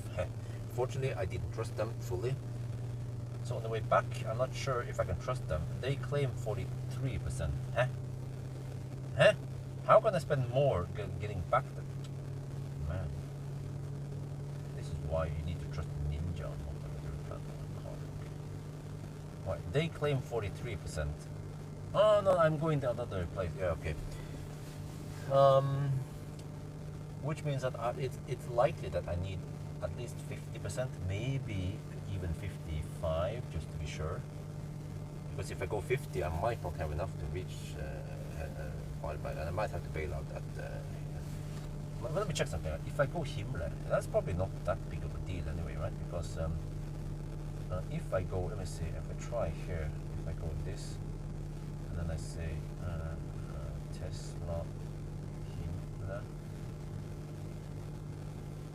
No, wait. Wildbike. Okay, Wildbike to Tesla Foxtrot.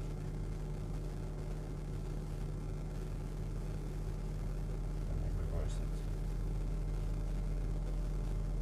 Ionity to Foxtrot is going to be, what distance is that? 156 kilometers, damn. Yes, and then the car estimates spending only 39% getting there, okay. Which means that I could even go to Himmler. Yeah, Himmler and then Hoxtorp. It's crazy because that's 170 kilometers roughly, 65. Okay, but it means that it's no big deal. I will go for maybe 52%-ish, and then we'll see. Okay, oh, it's cooling down the battery. Oh shit, 52 degrees. It's cooling down the battery right now, which means that I might not want to mess up with well, actually, yeah, because I might need cooling now if I run the AC. Okay.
Wow, it is cooling quite efficiently.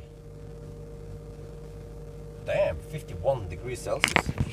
Okay, I don't think I want to run any HVAC yet to mess up anything. Inlet is low as heck now. It's just trying to control the battery temperature.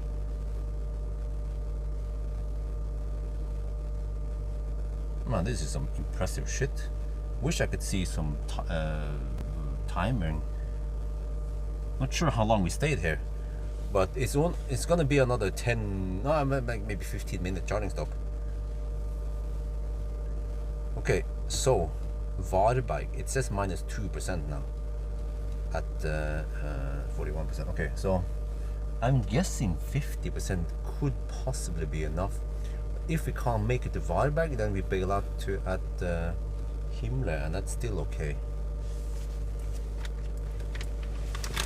When it comes to the cleaning here, I'm not sure if I can do much. Yeah, okay, whatever. We'll just not clean anything yet until Varberg. I'll try to go to Varberg.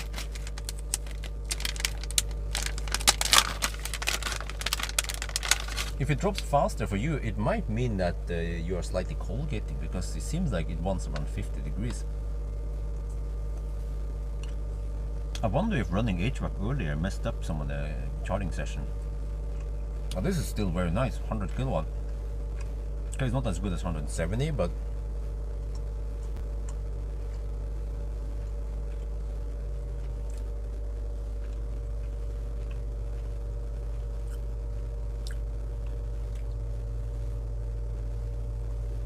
it is really good at controlling the temperature. Ever since Tesla introduced Model 3, like MC Hammer, cooling has been top notch.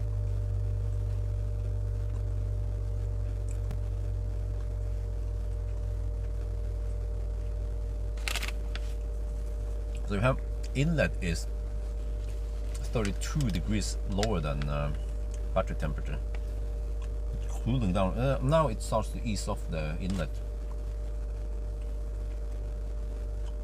Well, we should be almost at 50%.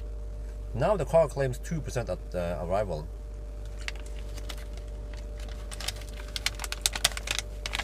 I'm not sure if the AC is messing up or not. Maybe not, I'm not sure. But is the curve better now? Is it flatter now than last time, or how is it?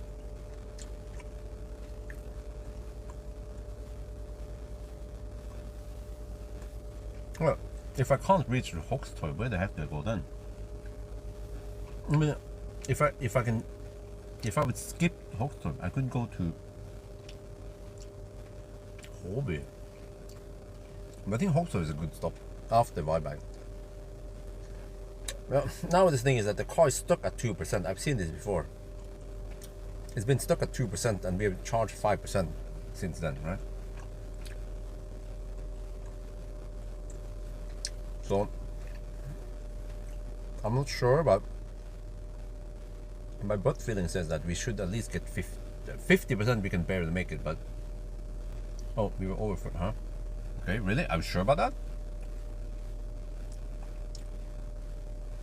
Okay, it means that maybe the battery was too hot. So maybe I should only preheat to around 40 degrees. But it doesn't take that many extra minutes to reach, let's say, for 52%. Then we can go to Varberg. But that means that I have to get ready to leave. We got 50% already. And by the time I pack my equipment, we will have charged. Oh, okay. Well, so maybe we don't have to preheat that much. Preheat to around 40 degrees, even 39 something. But wait, you know what? Guys, interesting observation. We started at 15% last time, not 4%. I think that is the difference. The car actually flattens out the curve if we go at higher, if we arrive. So that is a good observation. It means that even if I arrive with 10% at Varberg, no big deal. I will go flatter to 50% for the next one. 51% now. And now it claims 3% at Varberg. So yeah, I can choose Varberg or Himmler. Either one works for me. Exit is roughly the same. I wonder if Himmler is actually slightly faster than Weilbach. Weilbach is nice because we have something we can buy. Yeah, I might want to grab some stuff at Weilbach quickly. 53% now. Let's go 55 just to be sure, right? It will take maybe another 30 seconds to reach it. So we are down to 85%, but not for too long before we leave.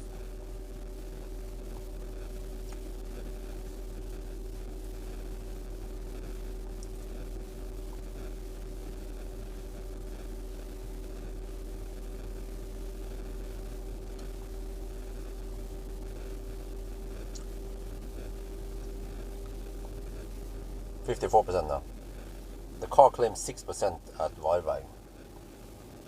I want to see now how low the consumption is. Okay, let me fire up HVAC. The low consumption is going to be on this one. I guess 190. Could be even lower. Who knows? But okay. Let's get ready to leave. 55%. That means 54.5%. That's good enough.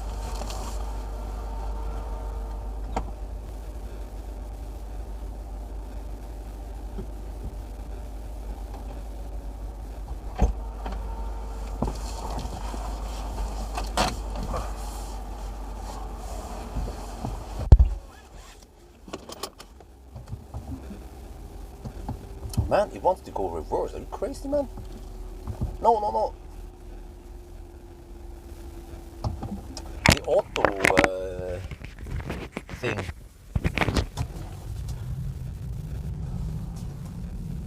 Goes in reverse every time I'm in a stall, a drive-through stall. That is fail. So how long was that stop? You guys have it in the timer, right, somewhere?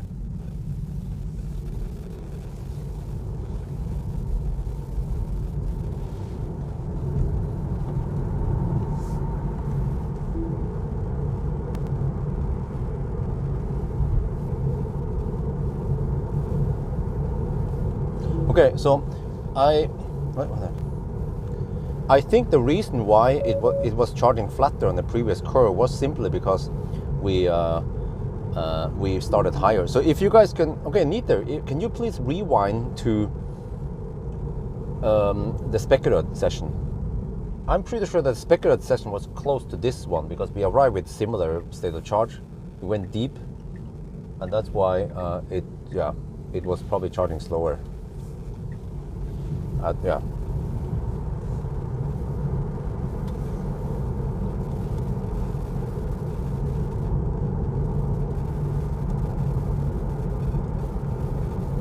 Man, the car is so much fun to drive around corners because it's so light.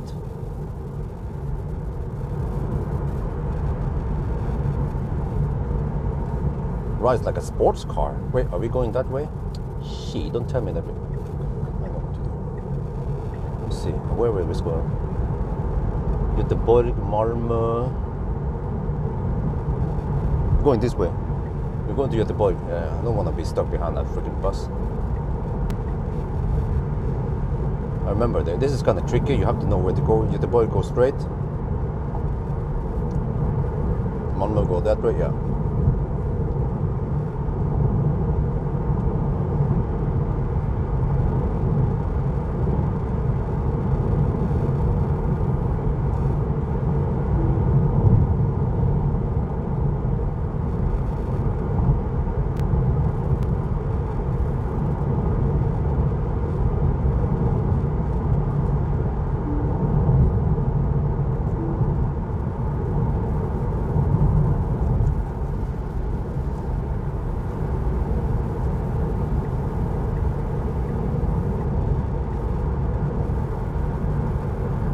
So that was 17 minutes.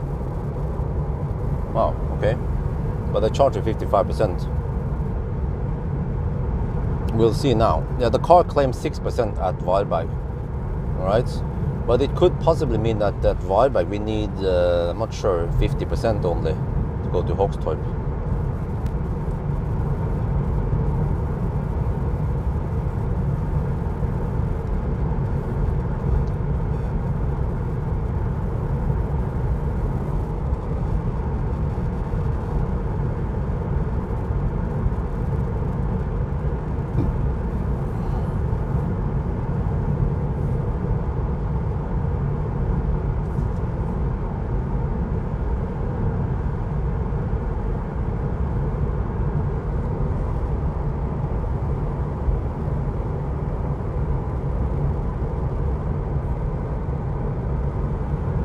Okay, yeah. If you can go back to the Spekerød session, I think you will see there that at 50% I had less than 100 kilowatt because I started deep. I've seen this before in many cars. Even the Plaid, which has a different chemistry, also does it like this. It's kind of common behavior on lithium batteries to behave like this. So which means that I could go 5% or I could even go 10 or 15%, and it's not going to hurt me that much as long as I go to, let's say, 50%. The third stop, yeah, what about the first stop? Because the first and the third stop, they were similar. We arrived with around 5%, 4 or 5%. But then the second stop, we arrived with 15%. Well, I remember when I drove the Plaid and I arrived at Helsingborg, it was actually, I think it was, yeah, for some reason I drove to Ionity Helsingborg. I don't know why I didn't go to, I think it was before the V3 supercharger was installed. Yeah, this was before V3 at the IKEA was installed. But I got for 215 kilowatt or something at Ionity. Because the voltage was still very high, 420 something volt, I don't remember, 430 volt I think, the charging voltage. Oh, really? Oh, interesting. Wait, so it means that it was the third session I arrived with around 42 degrees. In the other sessions I arrived with 40 degrees. So it seems like you don't want to preheat too high. It was possibly rapid gating. Huh. Interesting. Because the preheat just goes to whatever level it wants to go to, but at low, I mean, 40 something degrees at 15% is fine, but 40 something degrees, 42 degrees at 5% or 4% is actually too hot. Yeah.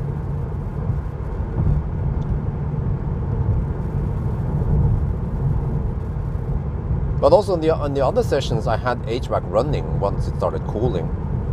I'm not sure if that helped.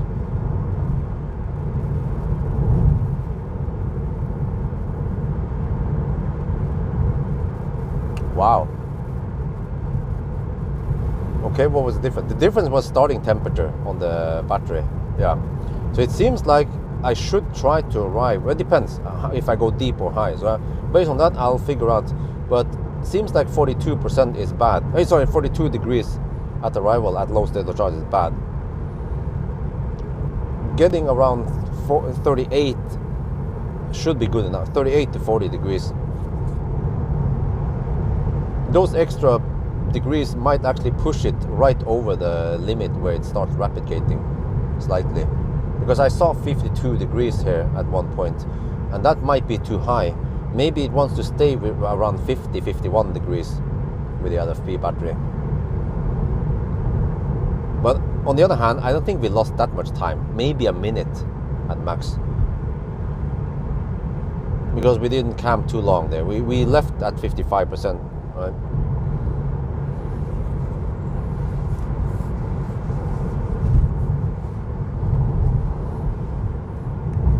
Yeah, and now of course, when we have tailwind, well, actually we have to wait a bit. Yeah, we're still in that peak right after we start driving.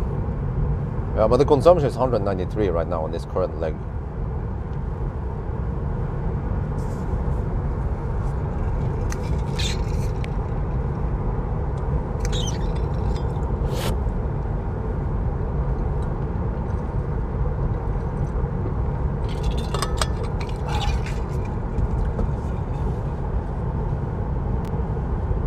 But okay, at least we found out now. That's what I wanted to know. What happens if the battery is even hotter than previous runs? Well, but wait, does it mean that...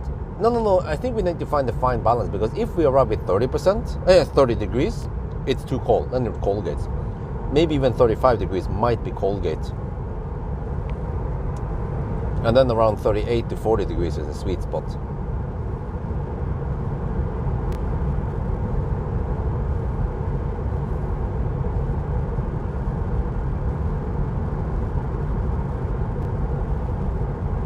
But here's the thing, Tesla will preheat based on whatever it knows, right? Based on state of charge and so on, but we manually preheated. So we kind of messed up and went too high on the temp. And of course Tesla, the car will not disable, I mean it will not reject it, so it will just do as commanded, even though it's not optimal.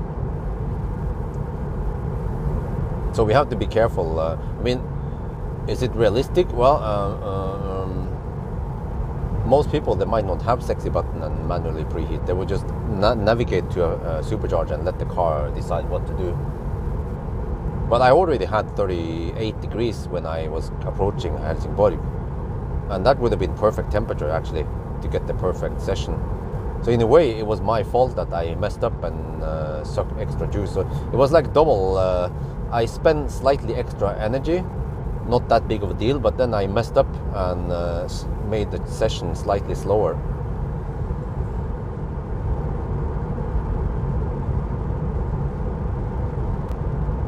So we could deduct 1 minute so that we have a nice round number, because then the starting time will be 8 exactly.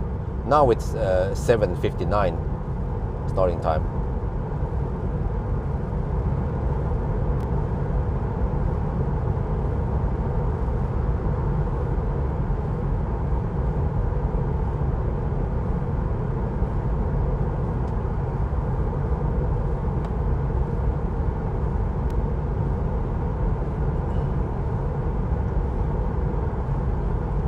Let me see, that means we have traveled for 5 hours and 20 minutes roughly.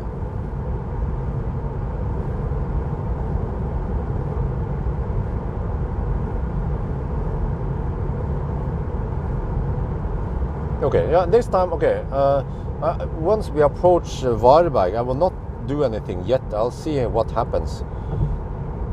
I'll have to see how many percent we have and so on. Of course, if it's way too low, like 30 degrees, then I will do something about it. But as long as it's around 35, 38 degrees, then we can probably just let it be like that.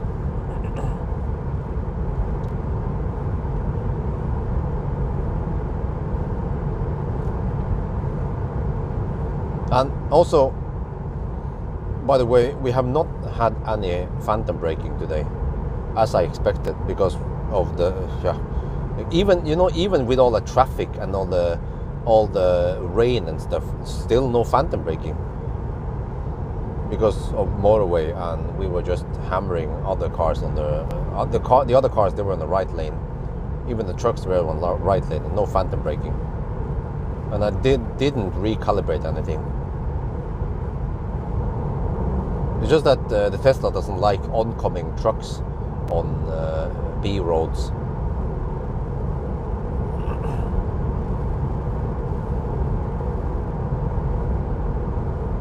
Well, I'm not sure. Did we deduct 1 minute? I'm not sure how much time we lost. It could have been only 30 seconds.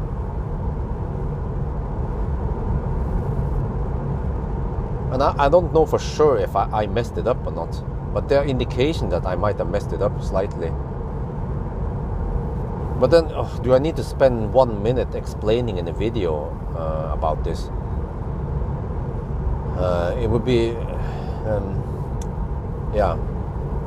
Well, I could do that. I can spend 30 seconds just explaining that I preheated manually on the last stop, but it actually caused the battery to become too hot. So I just deduct I correct for 1 minute. Yeah, that's only around 10-second explanation. And then I can tell that you don't need to manually preheat. Let the car do it for you, and it's still fine. Yeah, we will wait once we get close to Varberg and observe what's happening.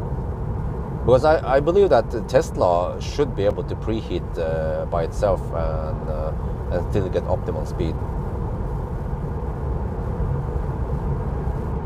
Ideal starting temperature is around 40 degrees Celsius for this LFP battery, as long as you have low-ish state of charge. It depends on state of charge at arrival also, because if you arrive with 5% or lower, then ideal temperature might even be 37 degrees or lower. But if you arrive with 15 degrees like I did, if you arrive with 15%, then 40 degrees, maybe even 42 degrees would be better. Why? Because if you charge from 5% to, by the time you hit 15%, you will already be at maybe 45 degrees. If you follow that normal curve, right? But what is important is that you don't want to hit around 52 degrees Celsius. That's what happened last time now.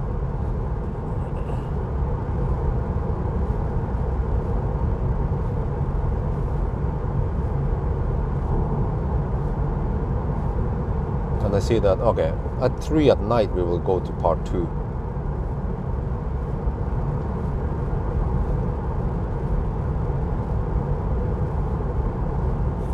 But it's weird because I've seen 60 degrees Celsius in the NMC battery or whatever they use. Wait, what kind of battery does Tesla use? But you know, in the long range battery, I've seen 60 degrees, 61 or something before. Oh yeah, I forgot. This is just average temp. Yeah. I haven't checked the min-max temp. Maybe I should show min-max instead of the average temp.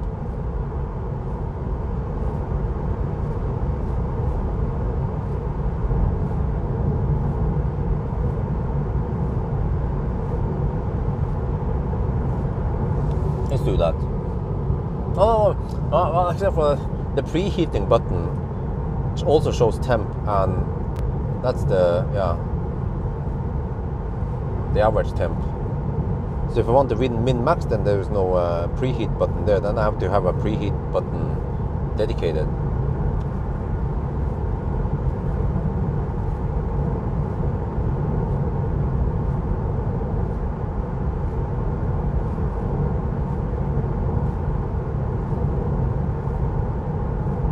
Middle lane hugger. I want to use the middle lane because it's smoother, quieter, and maybe also so Norwegian, of course. Norwegian hugging the middle lane. Might even spend slightly less energy in the middle lane.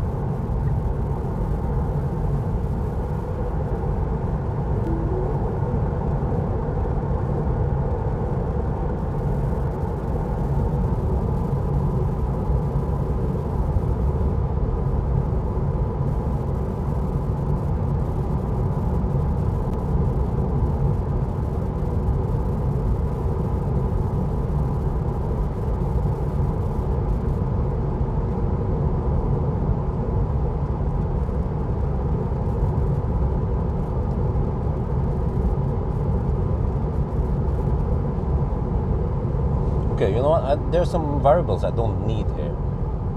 For example, the nominal full stuff. I don't need that shit. Max regen is also irrelevant. So let me see. I'm gonna show the min and max temp lower there. Okay. Stats temps. Cell min temp there, and then I also don't need that one. Stats temps. Cell max temp. Okay, save stats. There, I think that's better. Alright, so this is how it is now. The battery is at 37 to 41.5 degrees. So very low delta even at high temperature. So we'll see once we start charging. But it was probably the max temp that limited the power.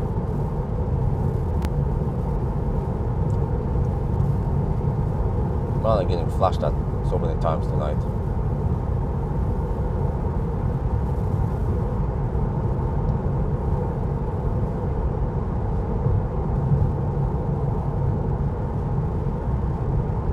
Huh? How many kilometers does this car have? Is it? Huh? You mean odometer, right? 9,000.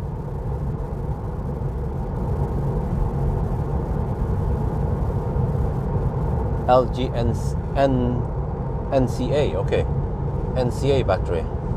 So I don't know, does the NCA battery take higher temp?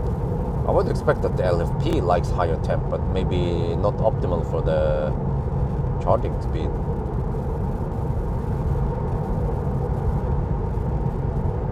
Okay, so 37 to 41 degrees, that's only 4 degrees Celsius delta.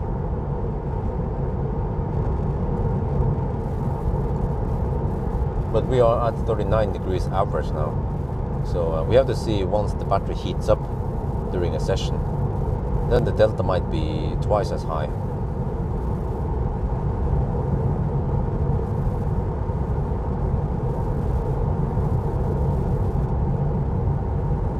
No, okay.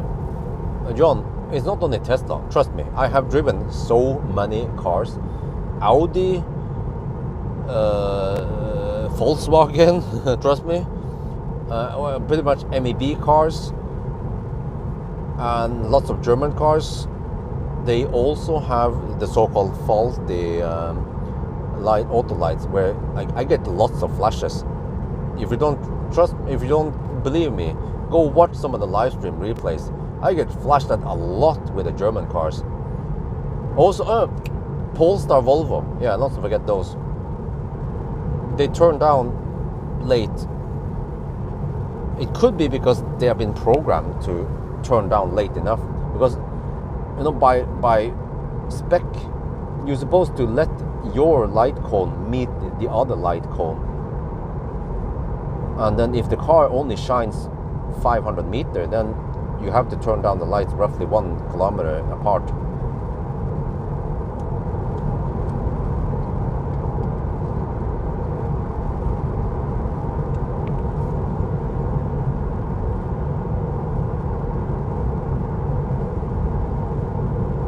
But even though if the working temp is over 60 degrees Celsius, it might not mean that the optimal charging temp is there. Maybe the optimal charging temp is around 45 degrees. But I have to see the max temp eventually on the next session now. But now the car says 6% at Varberg, right?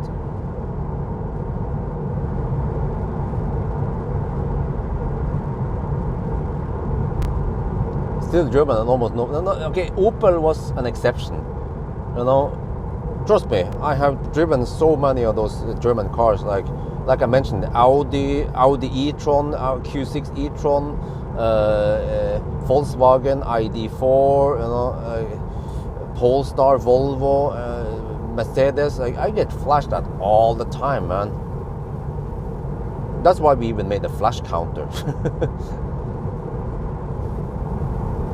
So I'm starting to believe that you are actually supposed to keep the lights on for that long. You're not supposed to turn off the lights when you are 1 kilometer away, because that's too far away. Okay, it might look a little bit blinding, but your light doesn't reach 1 kilometer. It reaches roughly 200 meters only. So it means that the way that lights turn off, that is actually correct. You might not like it, but that's just the way it is. It is correct.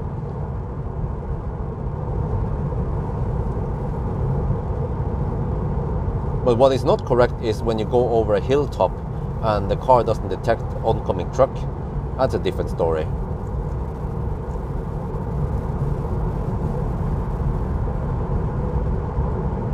Okay, anyway, yeah, consumption. Okay, guys, let's have a little guessing game. We were cruising on the 110 zone for the longest time, since for 47 kilometers since Helsingborg. What do you think the consumption is right now? We have tailwind this time. Yeah, Opel is not German, I forgot. Opel is French. Stellantis.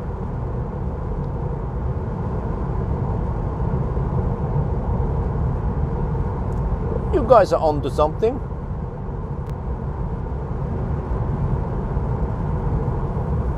Well, it's 180. It was 178 just now before I increased the speed. 180, wow.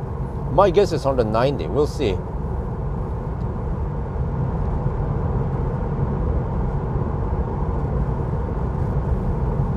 So remember, we had 200 consumption from Himle to Helsingborg.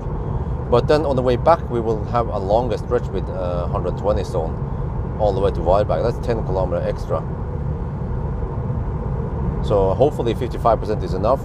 I will suppose they arrive with 7%. See, the guy over there, he flashes now. Like he's like, you see, the truck is about a kilometer away, right? And it flashes at me. Because my lights, they are not that strong. They are not 1000 meters. They don't shine 1 kilometer. So, okay, he might find it kind of blinding-ish, but it's not that, I mean, it's just slightly disturbing, but it's not blinding him really that much. Unless I had LED bar, but I don't.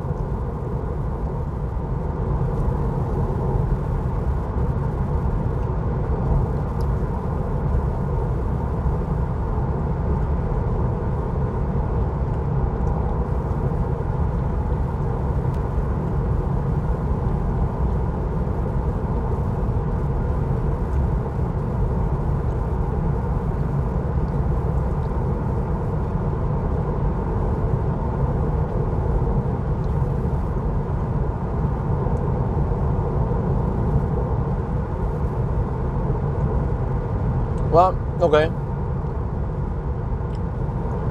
but if Opel Astra is German, does that mean that BMW iX3 and Polestar 2, they are Chinese, right? And even this car, Model 3, is a Chinese car, right? Per John's definition.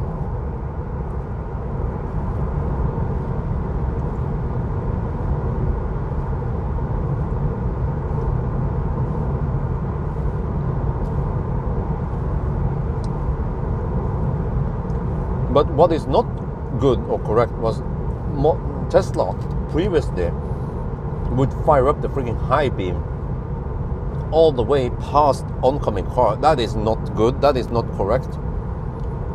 Of course.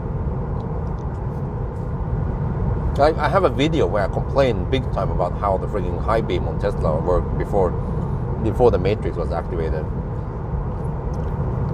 It was horrible, man.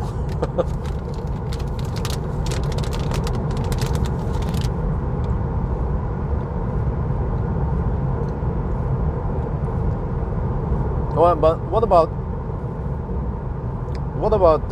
iPhone? Is iPhone manufactured in China? Is iPhone a Chinese product? Because I don't use Chinese phones. I use Samsung, which is made in Korea. I think it says, I don't know if it was iPhone or some of the Apple products. It will say designed in California, manufactured in PRC. Because they don't dare to say China.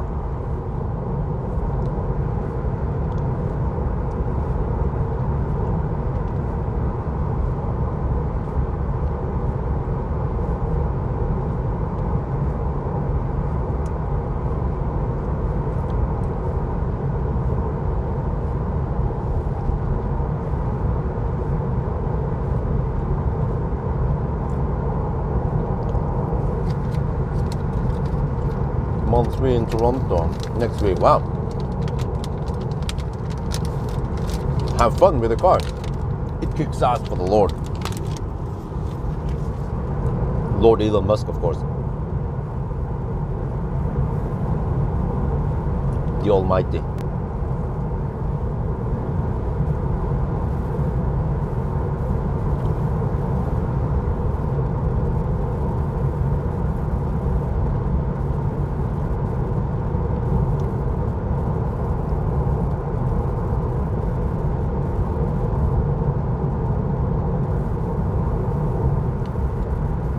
Assemble in China. Wow. Well, assemble in China, but I mean, technically, if all the parts are from China, then it's also manufactured in China, right? But for example, initially, EQS was assembled in Thailand, but the parts were sent from Germany.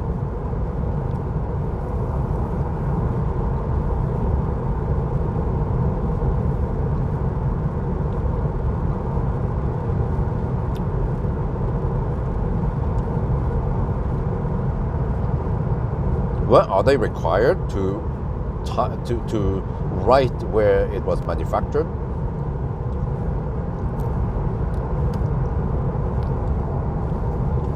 Because actually, when I go to Yemen, the signs will always say which country the fruit came from or the vegetable. Why? Is it like a consumer right? That I want to only buy oranges from Spain.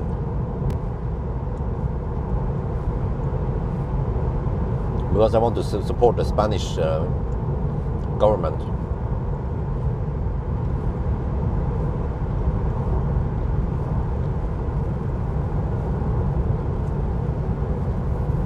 But when it comes to strawberry, man, this summer I paid extra for Norwegian strawberries. They cost maybe 50-60 NOK per bag. I couldn't really tell that was sweeter than the Belgian strawberry. So I feel like the Norwegian strawberry has lost its edge. It's a gimmick now. Or maybe they cheated. The strawberry gate. Yeah, because who knows, right? When a store claims that it's Norwegian, how the heck can I know that strawberry came from Biri and not from Belgium or Netherlands or wherever they come from, Spain or some shit? Maybe usually strawberries, they are imported also from Belgium, I think.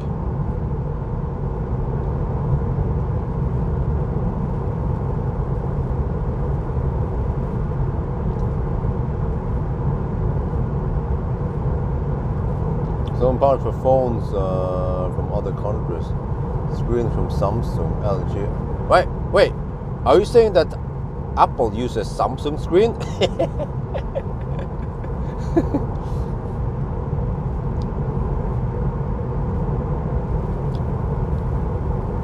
That's how they make iPhone better, by using parts from Samsung.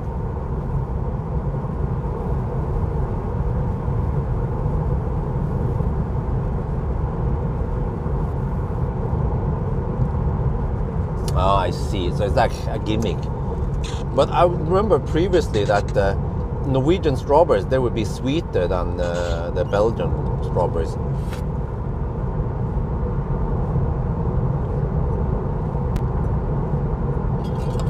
But this summer, I feel like the Norwegian strawberries, they didn't taste any different than the Belgian strawberries. Because I felt like I was wasting money on supporting the Norwegian farmers. Shit, man.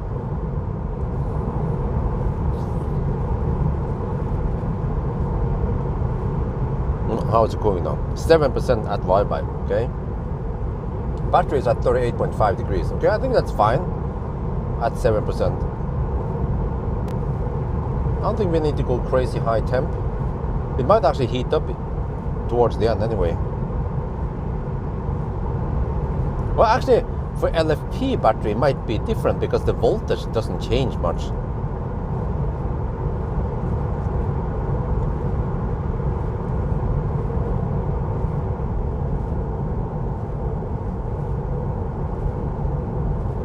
Okay, something LG manufacturer. Wait. Are you saying that Apple, they don't have OLED manufacturing facilities? Wait. Let me ask you. Apple, do they manufacture their own hardware at all? Or do they just buy from other suppliers and they only supply the software? Because it's like Tesla, right? Tesla, they manufacture, I don't know, 80% of their own hardware, right? Whereas you have other car brands, they might only manufacture 50% of the hardware they use in the cars.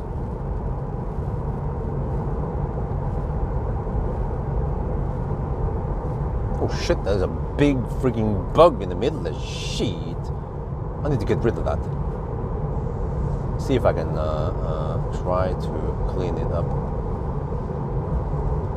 I just noticed a big fat bug. I need to clean the car at Y-Bike.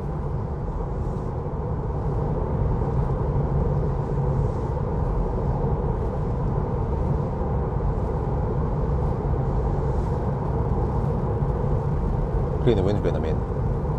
tried to kind of mitigated the bug splat now. Oh, what am I doing? I'm gonna stay on here. Okay, let's move for now. No.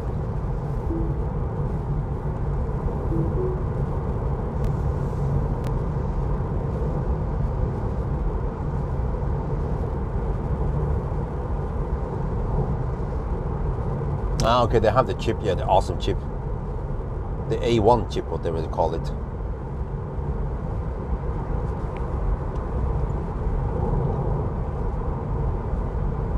There's a big bug spot in the windscreen. I cannot do anything about it now. But it's not on your side, it's on the camera, the big cam side.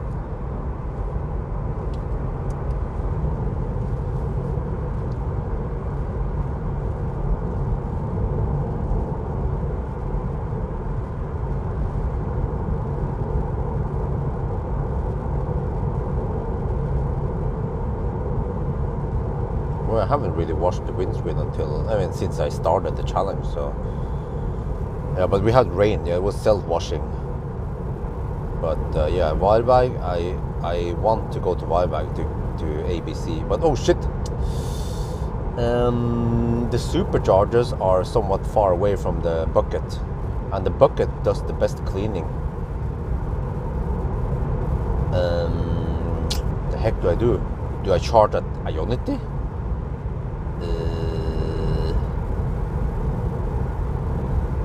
The advantage with Ionity is that it is closer to Circle K, but then, yeah, but then Handshake is slightly slower, and then I get closer access to the bucket. Otherwise, I have to carry the bucket over there. Okay, you know what? I'm gonna use a napkin. I'll use just a napkin instead, and wipe and clean. It will do okay job to clean it, and then we go to the supercharger.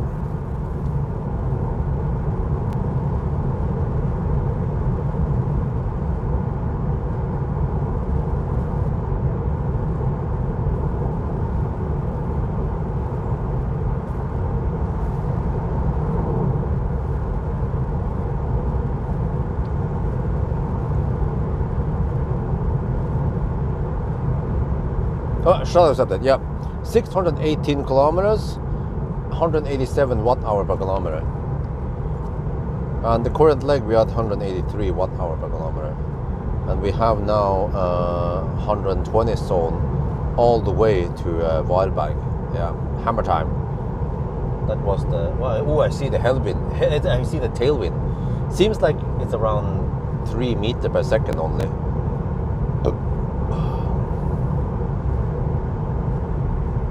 But my guess was 190 consumption. Let's see if I was right or not. It's 184 right now. It's gonna go up.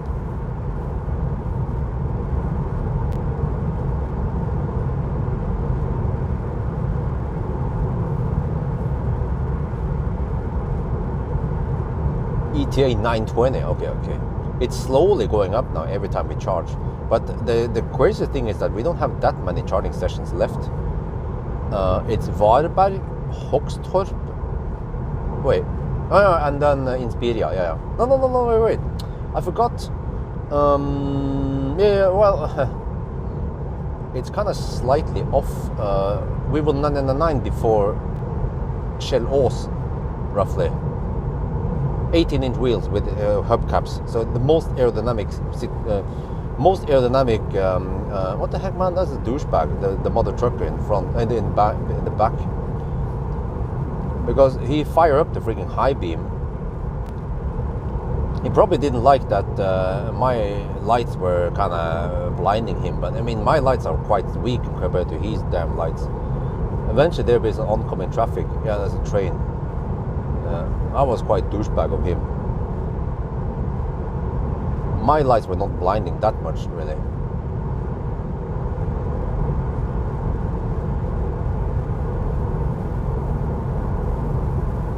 That's the first mother truck I've seen to do anything like that, something like that.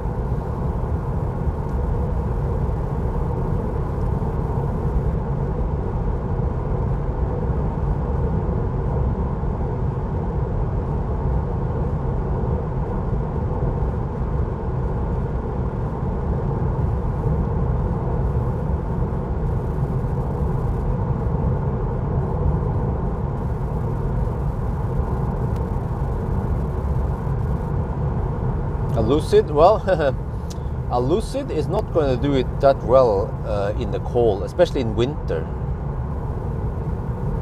You know why? One, it doesn't have heat pump. Two, it doesn't have heat scavenging.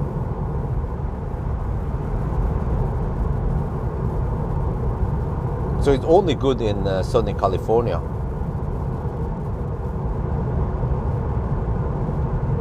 Would be interesting to take Lucid Air to Folldal in minus 25 degrees Celsius via Alvdal, of course. See how it can keep up against the Model S Plaid or Palladium, whatever, long range, yeah.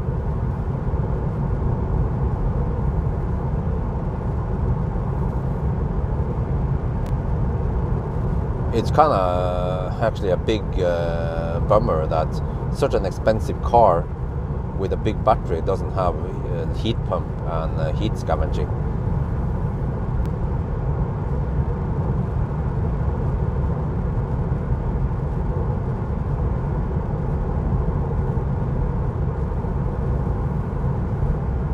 Well, you know, I feel like the Tesla here should turn off the lights by now. It doesn't detect trucks like that. You see, there it shuts down. I would shut down slightly earlier.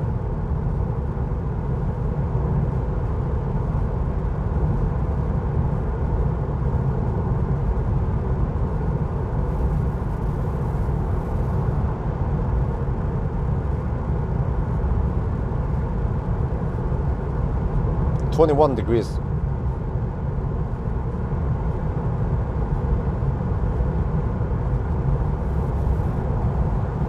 Lucid, nope. Lucid, I think they haven't started delivery yet. I mean, I tested Lucid last summer, and I don't know what the heck happened to Lucid. Just like Lotus Electra, what happened to them, man? Why did they disappear? Why haven't they started delivery yet? What are they waiting for, huh? Christmas?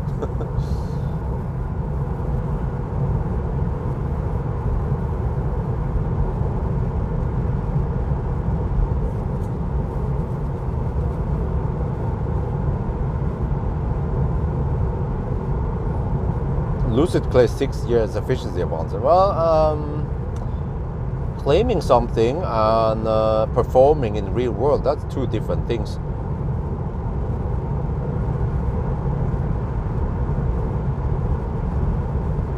Oh, rain. Uh-oh. Oh, the self-washing windscreen is back. Self-cleaning windscreen. Oh, consumption on the current leg 184. Might not even hit 190. Damn. Oh, I think the wind around... Yeah, I've seen it on the wind map. The wind around Falkenberg is stronger. Maybe strongest around Falkenberg. That's why they have wind turbines over there. Not windmills, wind turbines.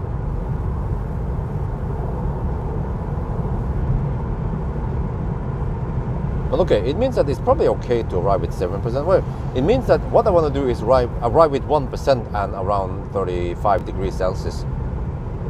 Oh, battery temperature 38.5. Okay, that's fine. We will arrive with 8% now. Wow.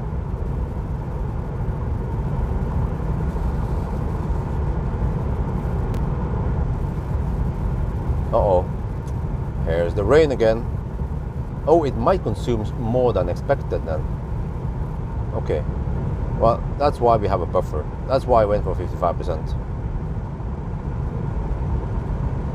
Not sure how heavy the rain will be. Hopefully just light rain. We can check the weather radar.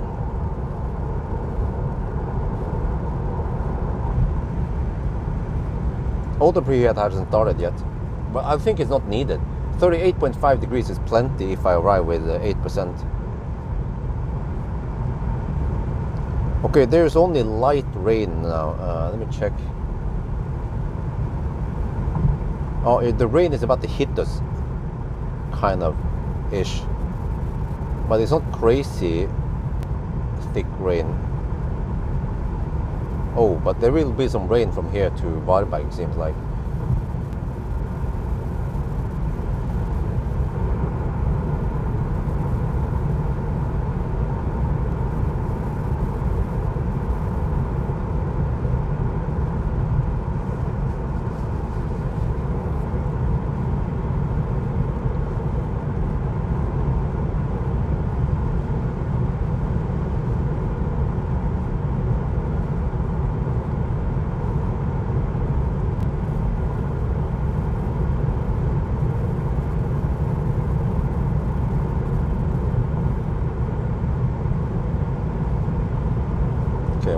why the auto wipers hasn't started. It is on auto, okay, but it didn't trigger yet. Well, at least we'll be able to... Yeah, okay, problem solved. We get the self-washing windscreen now all the way to Varberg for the next 46 kilometers. So we don't have to wash anything once we're there. We have to run over to the gas station, hope I don't get too wet. Aptera, yeah, of course we heard about it. But did they start deliveries yet?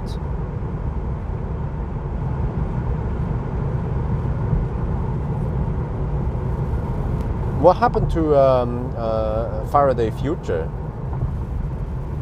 Did they go bankrupt before they even started deliveries?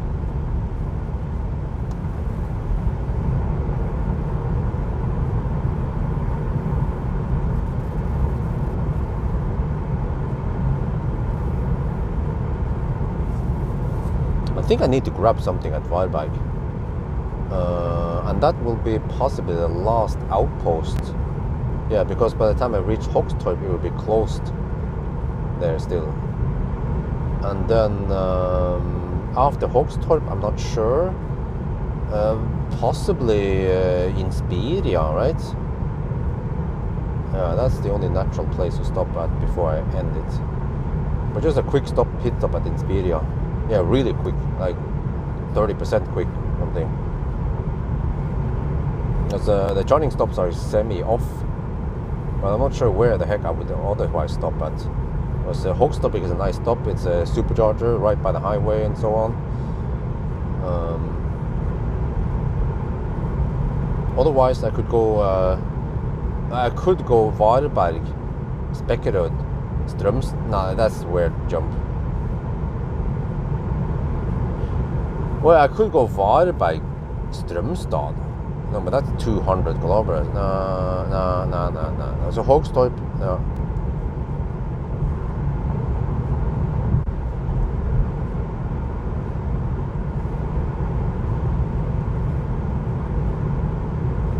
Okay, I have to see once I'm at Hogstorp how many kilometers I have. Well, actually, let me see. At Varberg we'll be at 680, and then at Hogstorp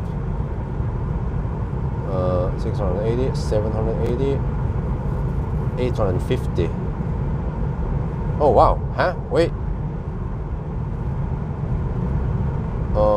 Sounds to me that I can go from Hogstorp straight to Kjellås.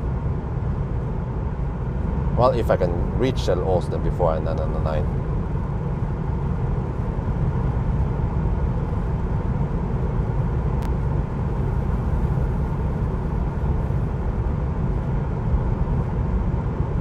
But then that's a quite far distance with mostly 110 zones and no cities in between there to save energy. That could be a quite tough leg. Yeah.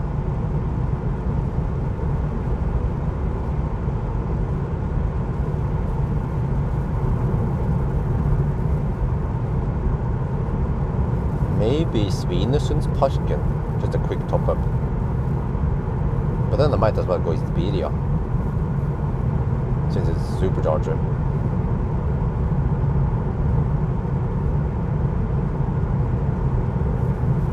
Wait, there's another option. Yeah, I forgot.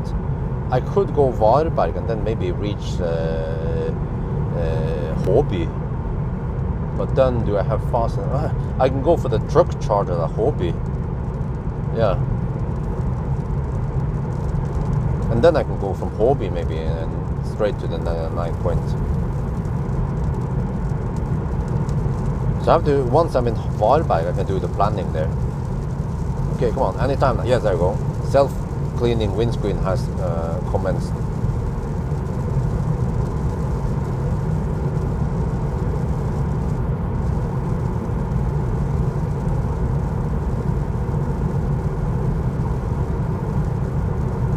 Run out of money. What? Finally, it seems like it is quite tough to start an automobile company. Well, Fisker failed for the second time. Lucid hasn't really started yet. Rivian, they are quite successful. I'm surprised that they have succeeded so well in US, but they haven't come to Europe yet, which is weird because they could have gained lots of customers in Europe and Asia also, especially. They need to conquer the world, man, the Rivian. And they also own a bit of route planners. Yeah. Well, here is my buffer eating up. 8% still at arrival. Okay, battery temperature 38.5 degrees, plenty. I think that's fine. But they actually financially struggling. Well, really? They have a big fleet, at least. I bet they're also selling enough cars.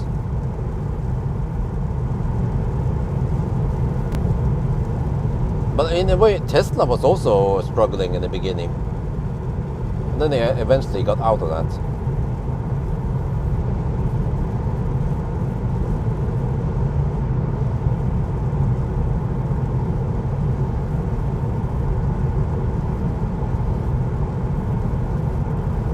Sono Motors. Wait, you mean that wasn't that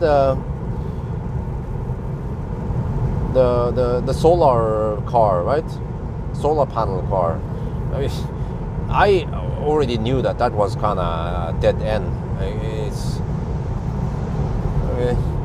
You don't just cover the whole car with solar panel. It's pointless, and it costs too much.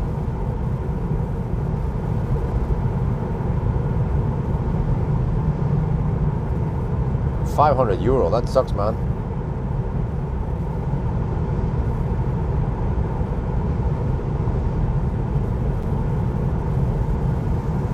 What? Cybertruck? Yeah, I've seen those pictures, the drone pictures about Giga Texas, and there's freaking Cybertrucks everywhere. You know, Cybertruck is going to be as common as Model 3 eventually.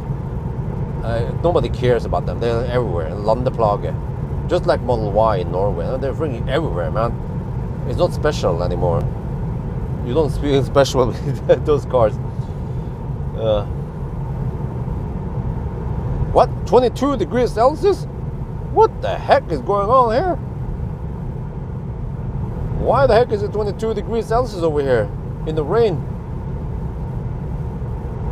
Always blame Morocco.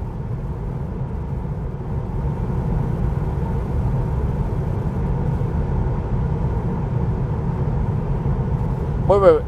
When you say that Rivian is financially struggling, do you mean that they are reinvesting?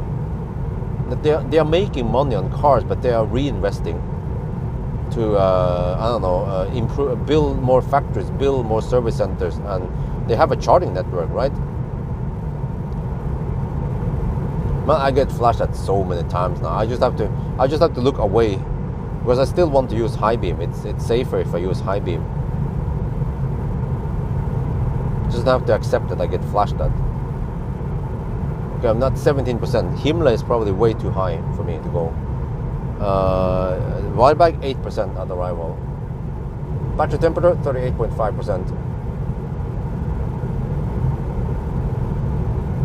Wait, do I want to preheat, or do I just now I just don't touch it? Don't touch anything, right? Just let the car do whatever it wants to do. Or are we gonna Colgate?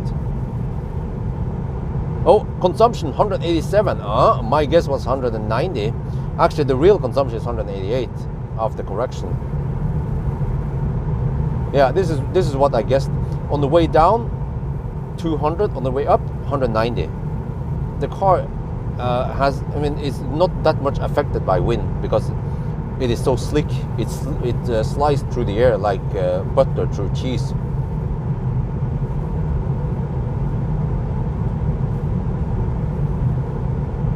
But boxy cars like a Volvo, the way down would be 250, the way up would be 200. No, actually a Volvo is more like the way down with headwind 300 and the way up 240. Yeah.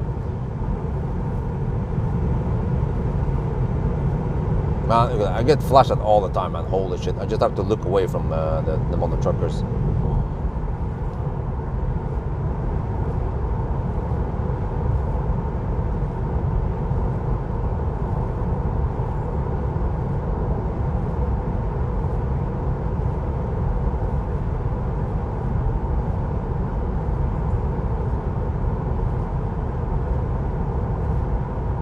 Or maybe it's better if I drive on the right lane. Let's try that. Maybe I just need to have that distance to be able to detect correctly. Plus that then this angle, it shouldn't matter. There's just a matter of 10 meter difference. Maybe not even 10 meters. No, my bad. Not 5 meters difference. Yeah. The angle is virtually the same when the distance to the oncoming traffic is 500 to 800 meters.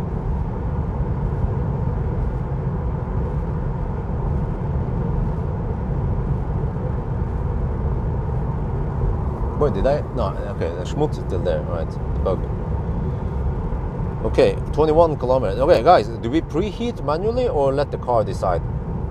Battery temperature is 38.5 degrees. We will arrive with 8% supposedly. Which means that by the time we hit 10%, it's going to be around 40 degrees Celsius.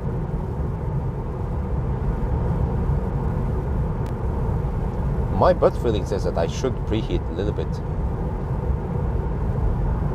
And that we might Colgate slightly.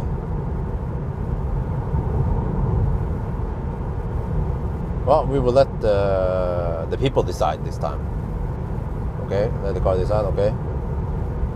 The dictator will let the people decide. How about that?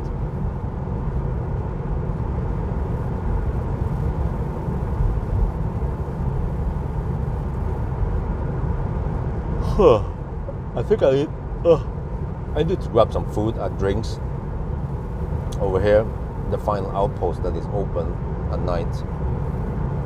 What? It is 22 degrees outside. What the heck, man? Oh, shit. I just realized the thing is stuck, man.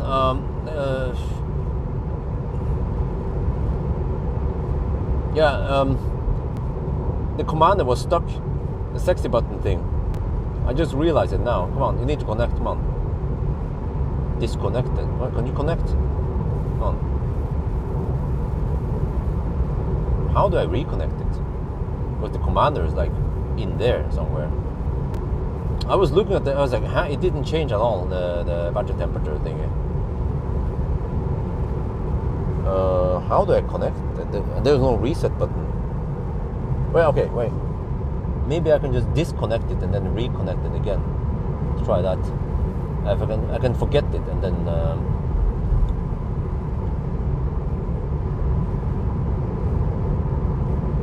remove commander. Yes. And then connect it again. Connecting, searching for commander.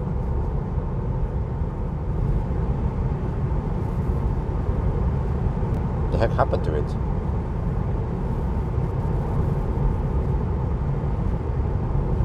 Okay, now I can't find it. Shit. There's a slight problem. I don't know. No devices. What? Couldn't find it? Shit, man.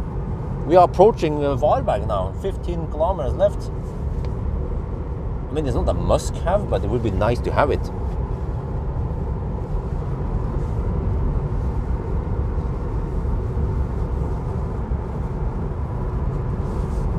Okay, I don't know, man. Let me see.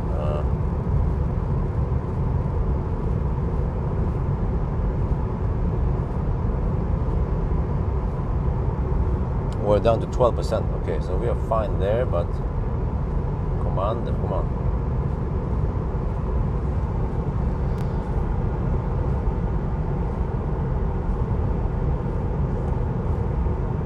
This is the first time I've seen that I have problems with connecting to the commander. I might try to restart the whole phone and see if that helps.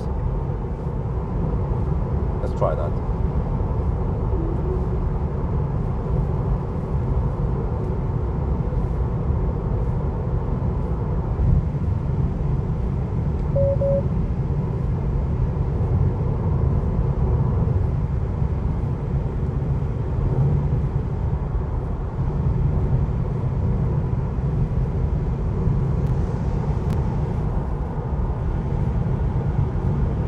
Okay, so it means that the 38.5 degrees I thought was a long time ago I mean, by now the battery could be at 35 degrees only. Who knows? I have no idea what the battery temperature is. Consumption is 188 now for this leg. And we are just 11 kilometers away from Varberg.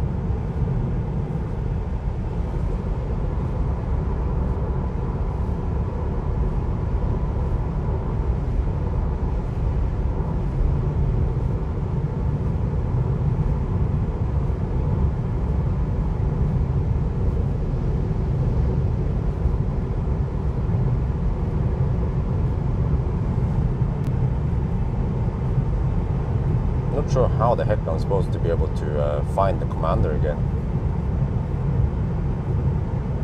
Wait, I think it connected this time. Yes, connected, yes. You're back online, let me see. I need to know the battery temperature, come on.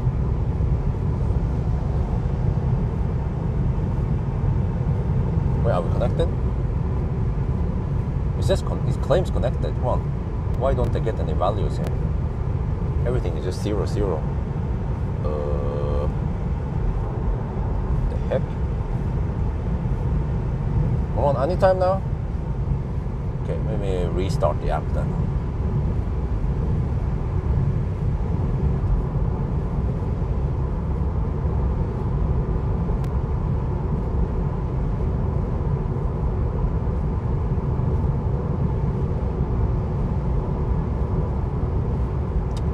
Connecting. Okay, let me see.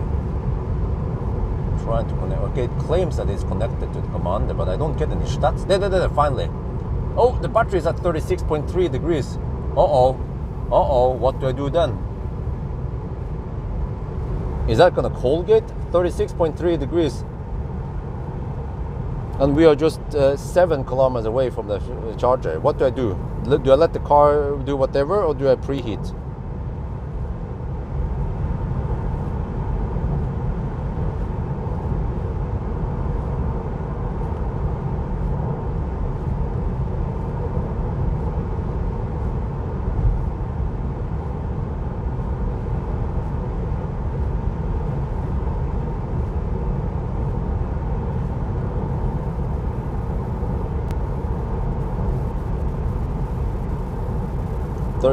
.5 actually, and the inlet is 36.4, so it's not doing any heating up.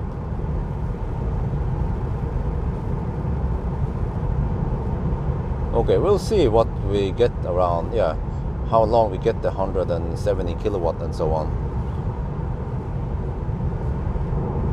And I'll go to the supercharger, where so we will get some self-cleaning windscreen soon anyway.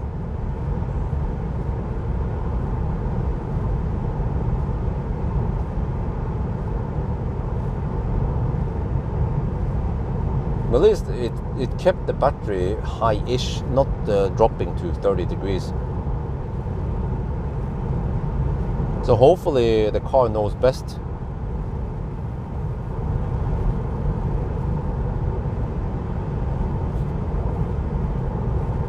Okay, I have to get ready now. Arriving in just a couple of minutes.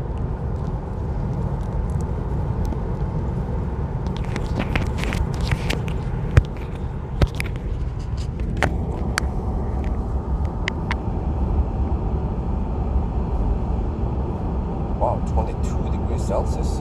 Varberg, that's madness, man. Never experienced anything like this before.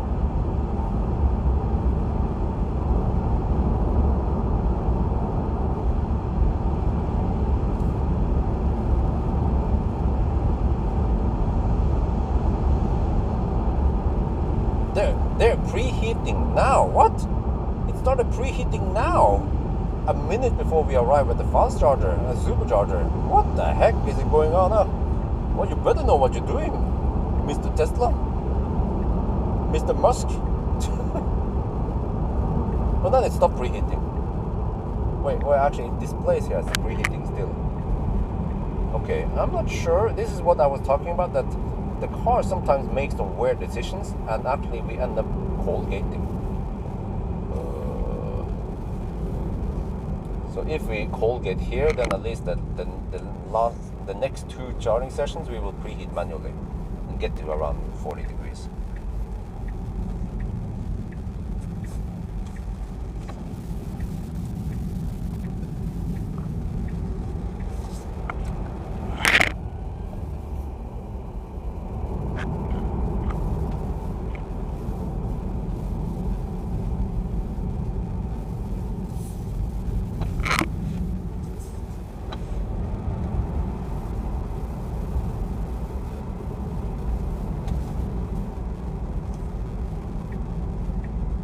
Bulgarian, probably. Oh, okay, cool. Yeah, they're cool guys. Absolutely. Let's see. Okay, let's go for the supercharger. V3. Pawel. Oh, yeah, okay, still. Okay, let's see which stalls are the closest to us. Okay. I do the backup, right? Okay, back in stall. Yeah, I think that's closest. Or maybe the walkthrough of the drive-through stall. No, the back in stall. Okay. Here, this seems to be the shortest distance.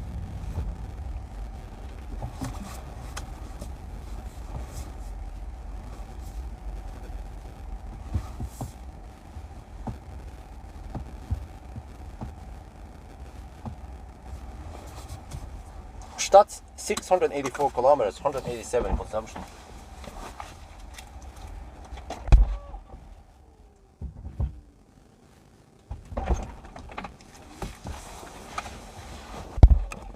Okay, let's see. The moment of truth. Will it cold gate?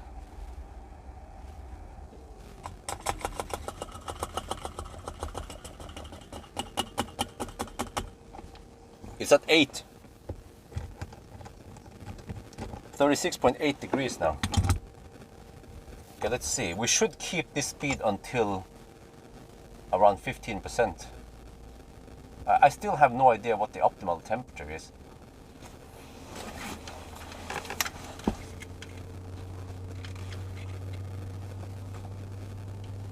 We are now at supercharger Varberg. This is a massive charging site now, but okay. I arrived with slightly colder battery than before, but I let the car decide what to do, and it actually kept it cooler. I preheated the battery previous place at Helsingborg, and it actually seems to rapid gate. So I manually messed up. So this time we'll see. But it seems like we get optimal charging temp. Yeah, last time it replicated towards 50%. So I might actually correct for that 1 minute. Okay, no big deal. But yeah, oh, you see, it seems like it's slightly cold getting. Okay. Hopefully it flattened out the charging curve. But let me show you guys outside. Man, it is 21 degrees Celsius.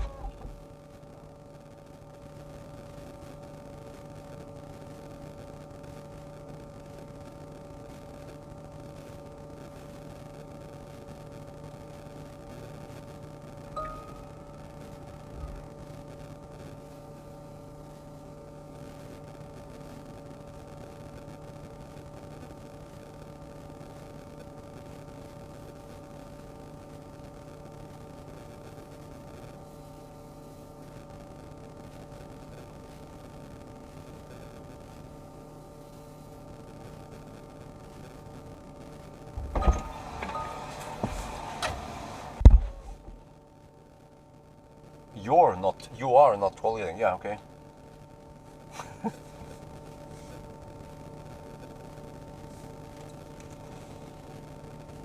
What do you mean? So you mean charging at 2.6 C is notoriously bad? I mean, even now we're charging at over 2 C.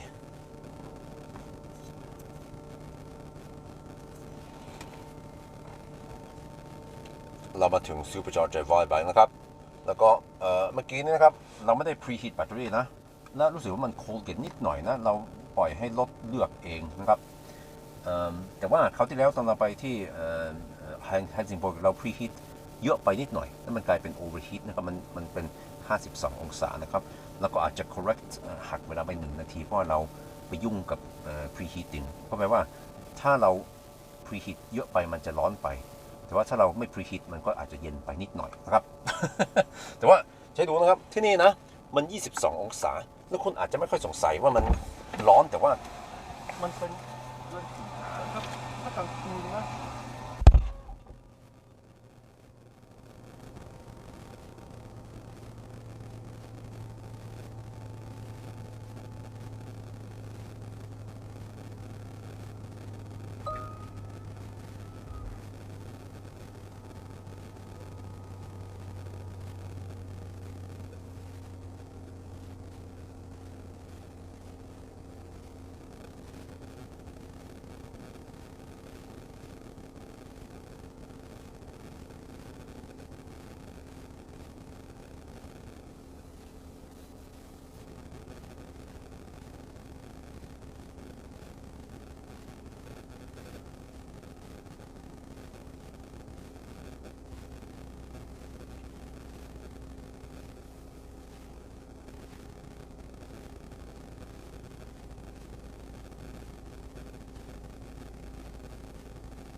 How to calculate quickly before I leave?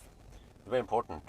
Next stop is going to be Hochstorp supercharger, which is let's see, is that the one? Hochstorp, yeah, go. I have to do the calculation. That was 180. Huh? I consume only 184 watt hour per kilometer. 185 then corrected. So it means for the next one, it is possibly less than that. Wow. Okay, at least now we don't rapid gate. It's still preheating slightly.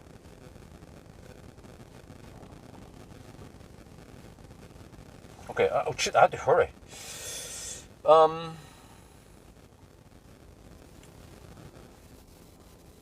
If it's 184, this leg, it's going to be lower in the next leg. Wait, 170 maybe. Okay, 170. It's crazy, man. How can it be that low? Where we have rain, maybe. Okay, 170 times 151. Oh, I need to charge for 50% again. Okay, maybe 50%. Let's go. I'll be back.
Oh.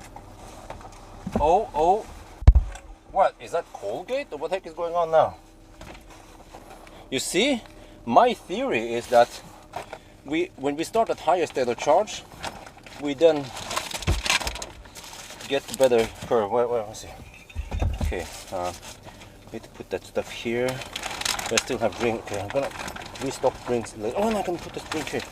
I have to hurry. I'm at the 51% already. Whoa. Okay, I don't have time to clean the windscreen, but I think it's gonna clean itself anyway.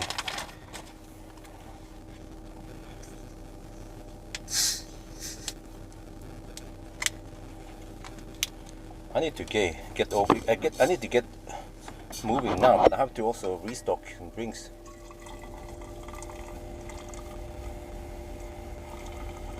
What if I? Okay, well, you know what?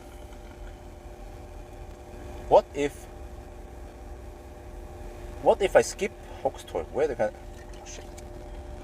Can I go Hobby? Can I go to the truck charge at Hobby instead? Or you know what? If I have an idea.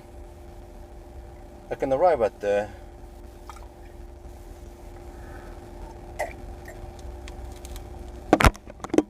I can arrive at Hoxtorp with 10-15%, and then I get a flatter curve, and then I charge enough so I can go straight to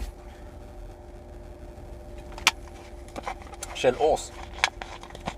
Maybe that's a plan. Okay, let's get going. Charge a little bit much here, but okay. Yeah, but we didn't stay on 85 kilowatt for too long, at least, so we're gonna get going now. So it was so fast.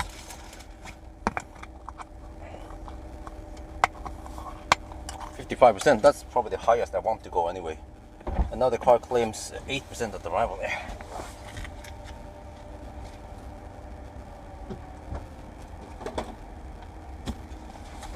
Oh, man, these charging stops are so short and intense. Oh, crazy, man. At least now we didn't want to try the backup.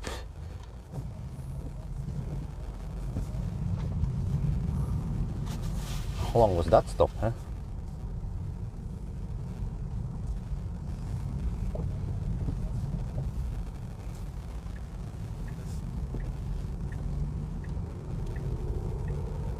Yeah, I think we'll hit the rain again, but hopefully just light rain, not crazy pouring down rain.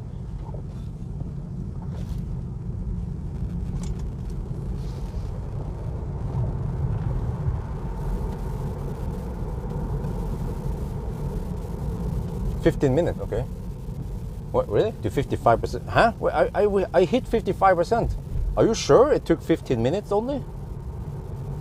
Well, okay, I arrived at 8%. Yeah, all right, but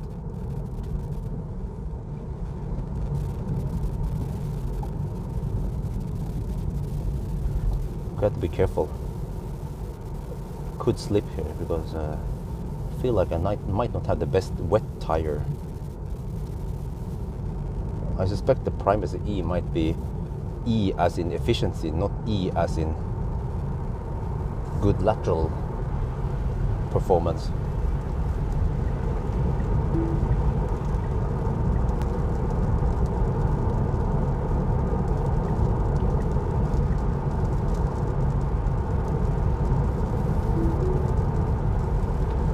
Okay. A better plan is crazy. It expects me to spend 153 watt-hour per kilometer from here to Hoxtorp. We'll see then. But at least I charge more than enough to reach Hoxtorp.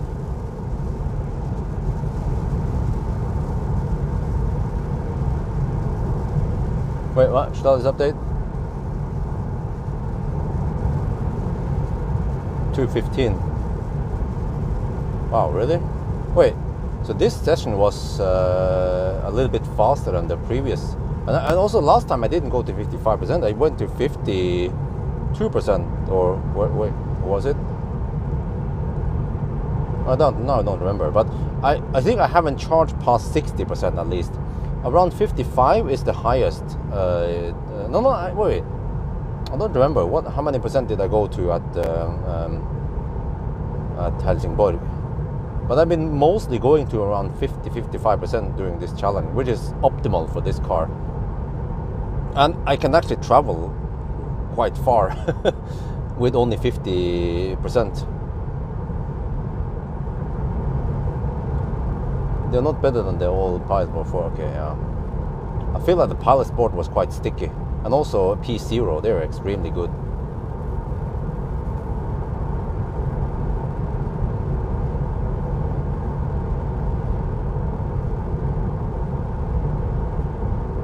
Okay, so we are supposed to switch to part 2 at 3 at night. We could even switch now because, the last part, we are way over halfway now. We're at 689 kilometers. Wait, and the consumption is 188, which is corrected around 189. So we are below 200, and we are now riding on a tailwind. Wow. Game over. Wait, let me check the wind here, the weather ahead.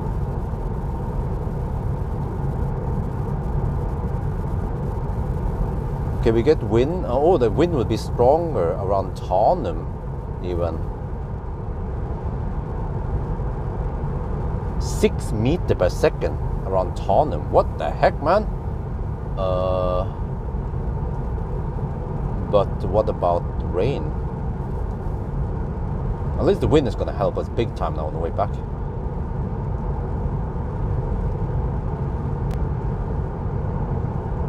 Okay, if you look at the weather, ooh, really good. Oh, there is a big rain coming towards Göteborg. But that is in 1.5 hours, and I will clear Göteborg in around 40 minutes. So I will actually ninja away from the rain right before it hits Göteborg. Wow. Yeah, let me see. Yeah, it's gonna hit Göteborg in around 1 hour and 15 minutes, 20 minutes. A big rain is coming, and this is highly accurate data based on weather radar.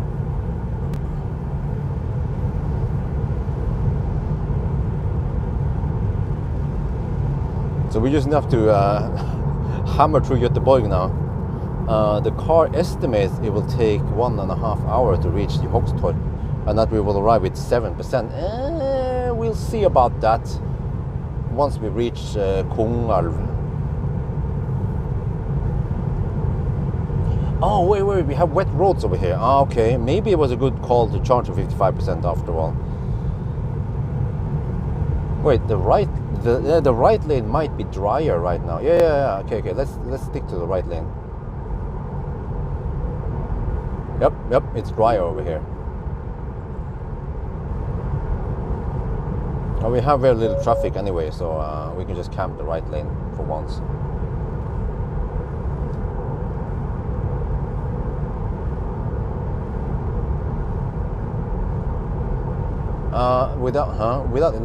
The glass roof is coated with some heat blocking, whatever they call it, heat rejective film or whatever from factory. So I don't feel that much heat from above. Maybe in Thailand that would be a problem. But Thai people, they cover, they actually tint the roof.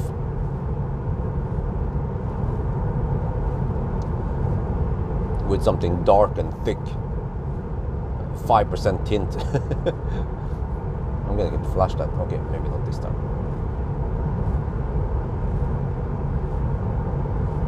And the upcoming cars, blah blah. You're eager to testing soon. Xpeng G6. Okay, now I'm gonna have some food. I brought some rundstykker. I don't have time to eat while I'm driving. I had to go to the restroom and then grab some food, and then back in the car, and I was at 50%. And I didn't shoot that long video clips either in the 2 languages.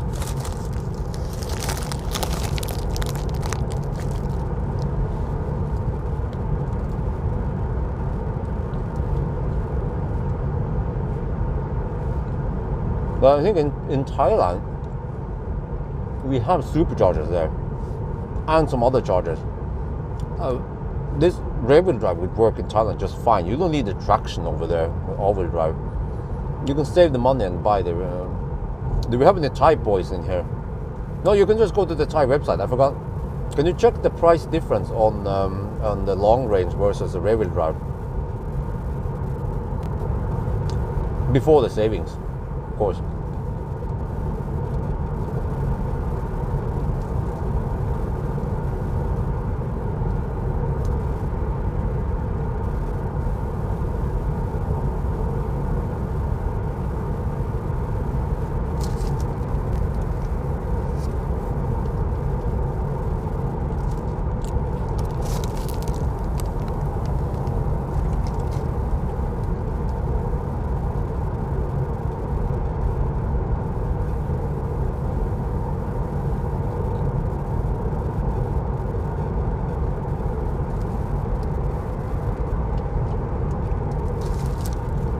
Wait, let me see.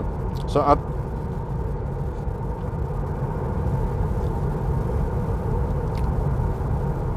at Hoxtorp, I will be at 835 kilometers. Oh, that means I need to drive 160, 170 more. Oh. That's a weird split. So actually, if I can go past Hoxtorp, but wait, and where? Past Hoxtorp, I can go to Hobby, just slightly further down the road, and then I can maybe skip. Oh, wait, then I can go straight to the 999.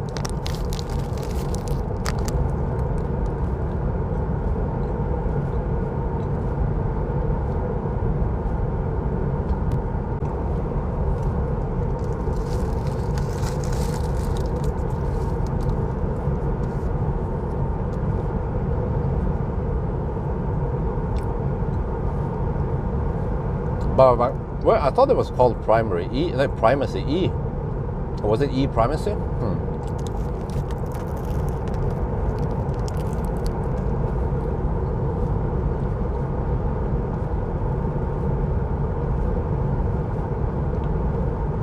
Maybe I misspelled it in the tables. Let's hope I don't get bad stomach from this. This rundstykke with cheese, ham and cheese. And some salad.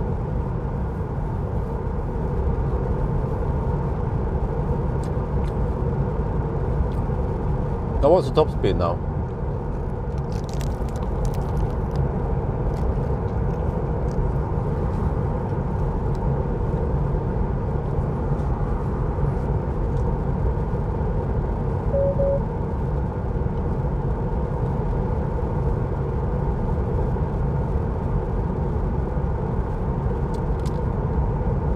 What? I mean, that's still plenty fast. Many, well, just take ID3 as an example. ID3 is limited to 160 kilometers per hour. And it's a German car. Wait, what is the speed limit on ID7 is possibly higher, right? 200, right? Or at least 200.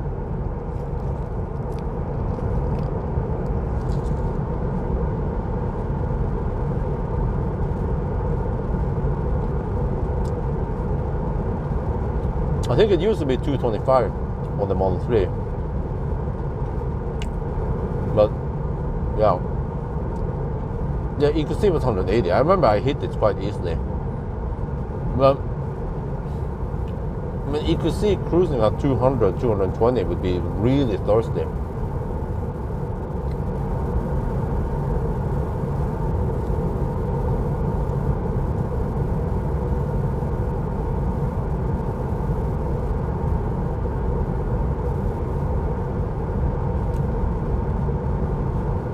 I mean, 300, I mean, 200 is still okay. I don't complain too much. But I mean, 160 on the 93, it could be sometimes you just want to have a nice boost to 200, right? In the ID3. You're not going to cruise at 200, but no, you can't do that. 9! Only 160.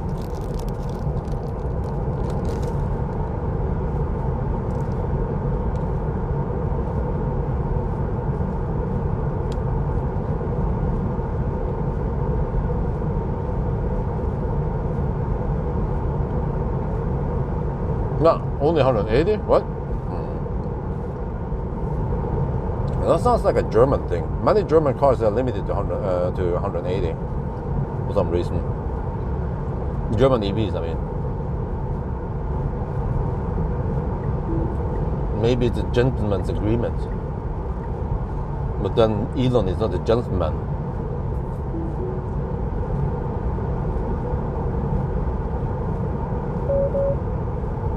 Wait. Yeah, I think I hit 180 kilometers per hour on the Autobahn when I tested the prototype. And that was probably VMAX. Yeah, I don't remember doing 200 with a ID7. Which is a bummer because it's a flagship. Quite efficient. Big battery.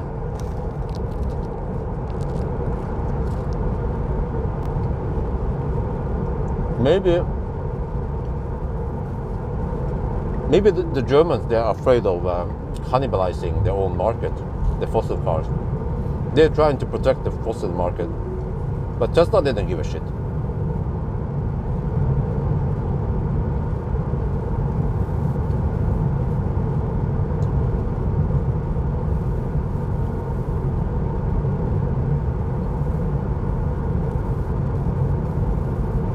Well, the ID3 GTX Performance, is that all-wheel drive? Can you get ID3 with all-wheel drive, or is it only rear-wheel drive? Yeah, I need to get and test some new ID3. They are popular still, so they have faster charging curve and more efficient motor.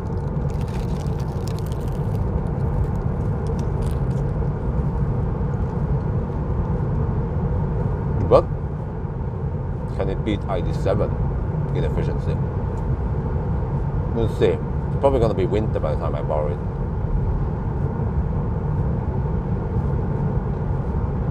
Very long. Ah, that's a bummer.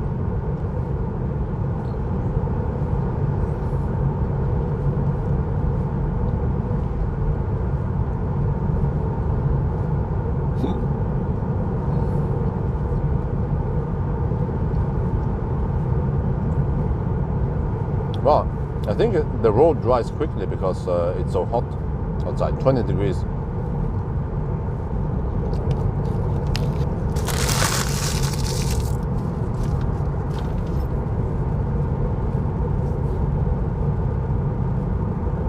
Man, it's going to be a long night for me, but I'm hitting 2 flies with one smack. With one smack, that's what they say. Throw 2 fluid and smack. I'm doing the 1,000 kilometer challenge, and then right after I'm swapping the cars. And I go back to Home with the Soul. Actually, I have to do the kindergarten run with the Soul then. Oh well. Soul for the win. I think, okay, even though I need to save up money for the tax next year, I think if I have to buy a press car shuttle. But I can still get away with using the press cars for kindergarten runs.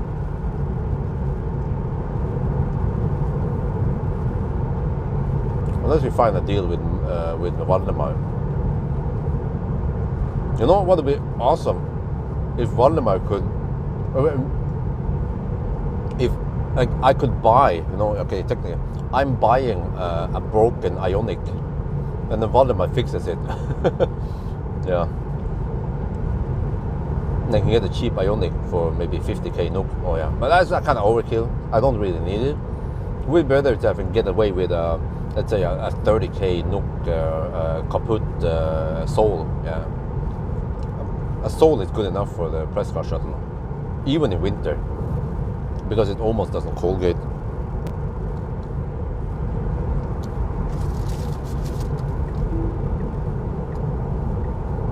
Like E45 Götterten and avfart av the påfart is avstengt. Okay, it means that the on-ramp on E45 something in tunnel is closed. Okay, but that doesn't affect us. We are going Tingstadtunnel.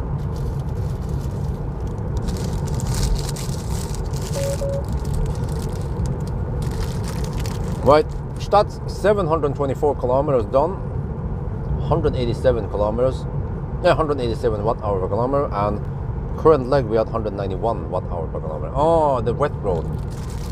Yeah. It's gonna drop now through Göteborg. But man, I have to come here with the family. I wouldn't say we're running out of time, but August, September, October. Yeah. Okay, so Lynn is traveling back on around 14th of October. She's traveling back. No, wait. No, was it 4th? I think it was 4th. No, I'm not sure. But it was October, I believe.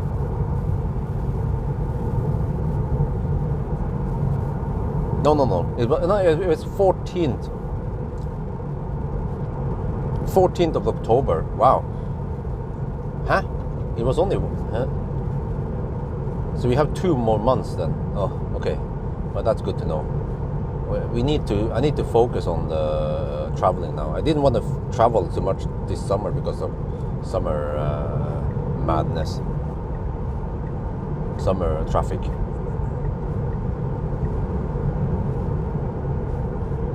But there are some to do in my bucket list. Go bring Lynn and the family to Lillehammer and also Göteborg. At least those places are important. Åndalsnes would be nice, but it's a longer trip. Kristiansand, it's only Dyreparken really. There's not much interesting of a list for us with Kristiansand.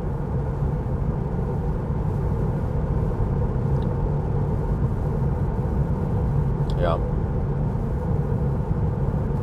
So we'll see how we do it. Now I'm gonna eat the second bun, or rundstykke.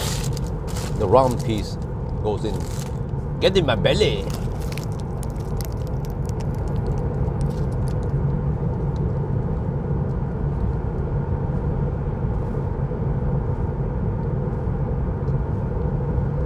Wait, it seems like the car gets a slightly better charging curve if we don't mess with the preheating. If we arrive at around 36, 37 degrees, right? Or 38, whatever we had. Seems like if we push it to 40, 42, that might actually mess up things and overheat things. So what should we do before Håkstøy? Should we let the car... sorry. Should we let the car decide what to do, or do we preheat?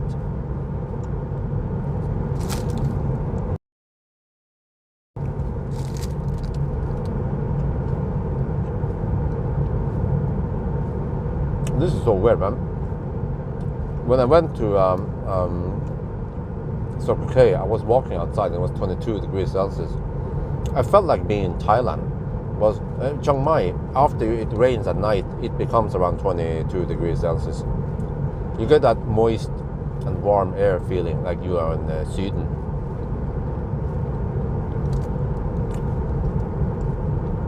But it means that this weekend, possibly on Sunday, maybe also on Saturday, we'll see, we should play in the pool together. It should be nice and warm. Wait, actually, is it gonna be nice and warm, or is it just around here?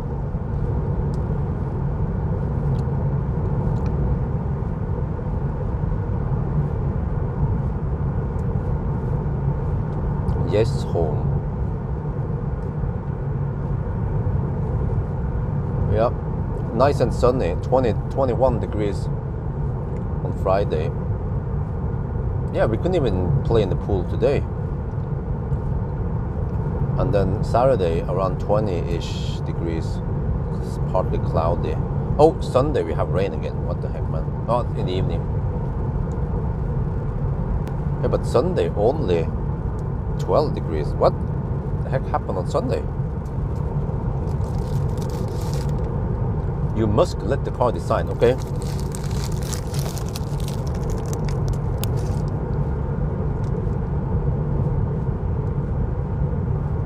Yeah, And I navigated to the supercharger.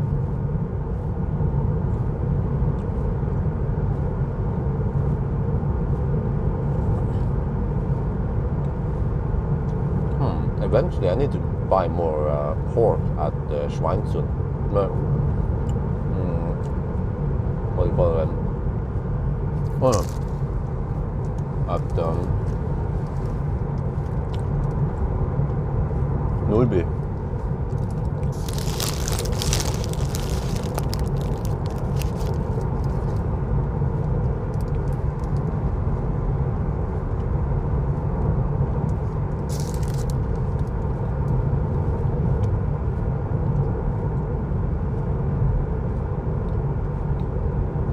Oh, right. We have to go to part 2 now, guys. Let's go.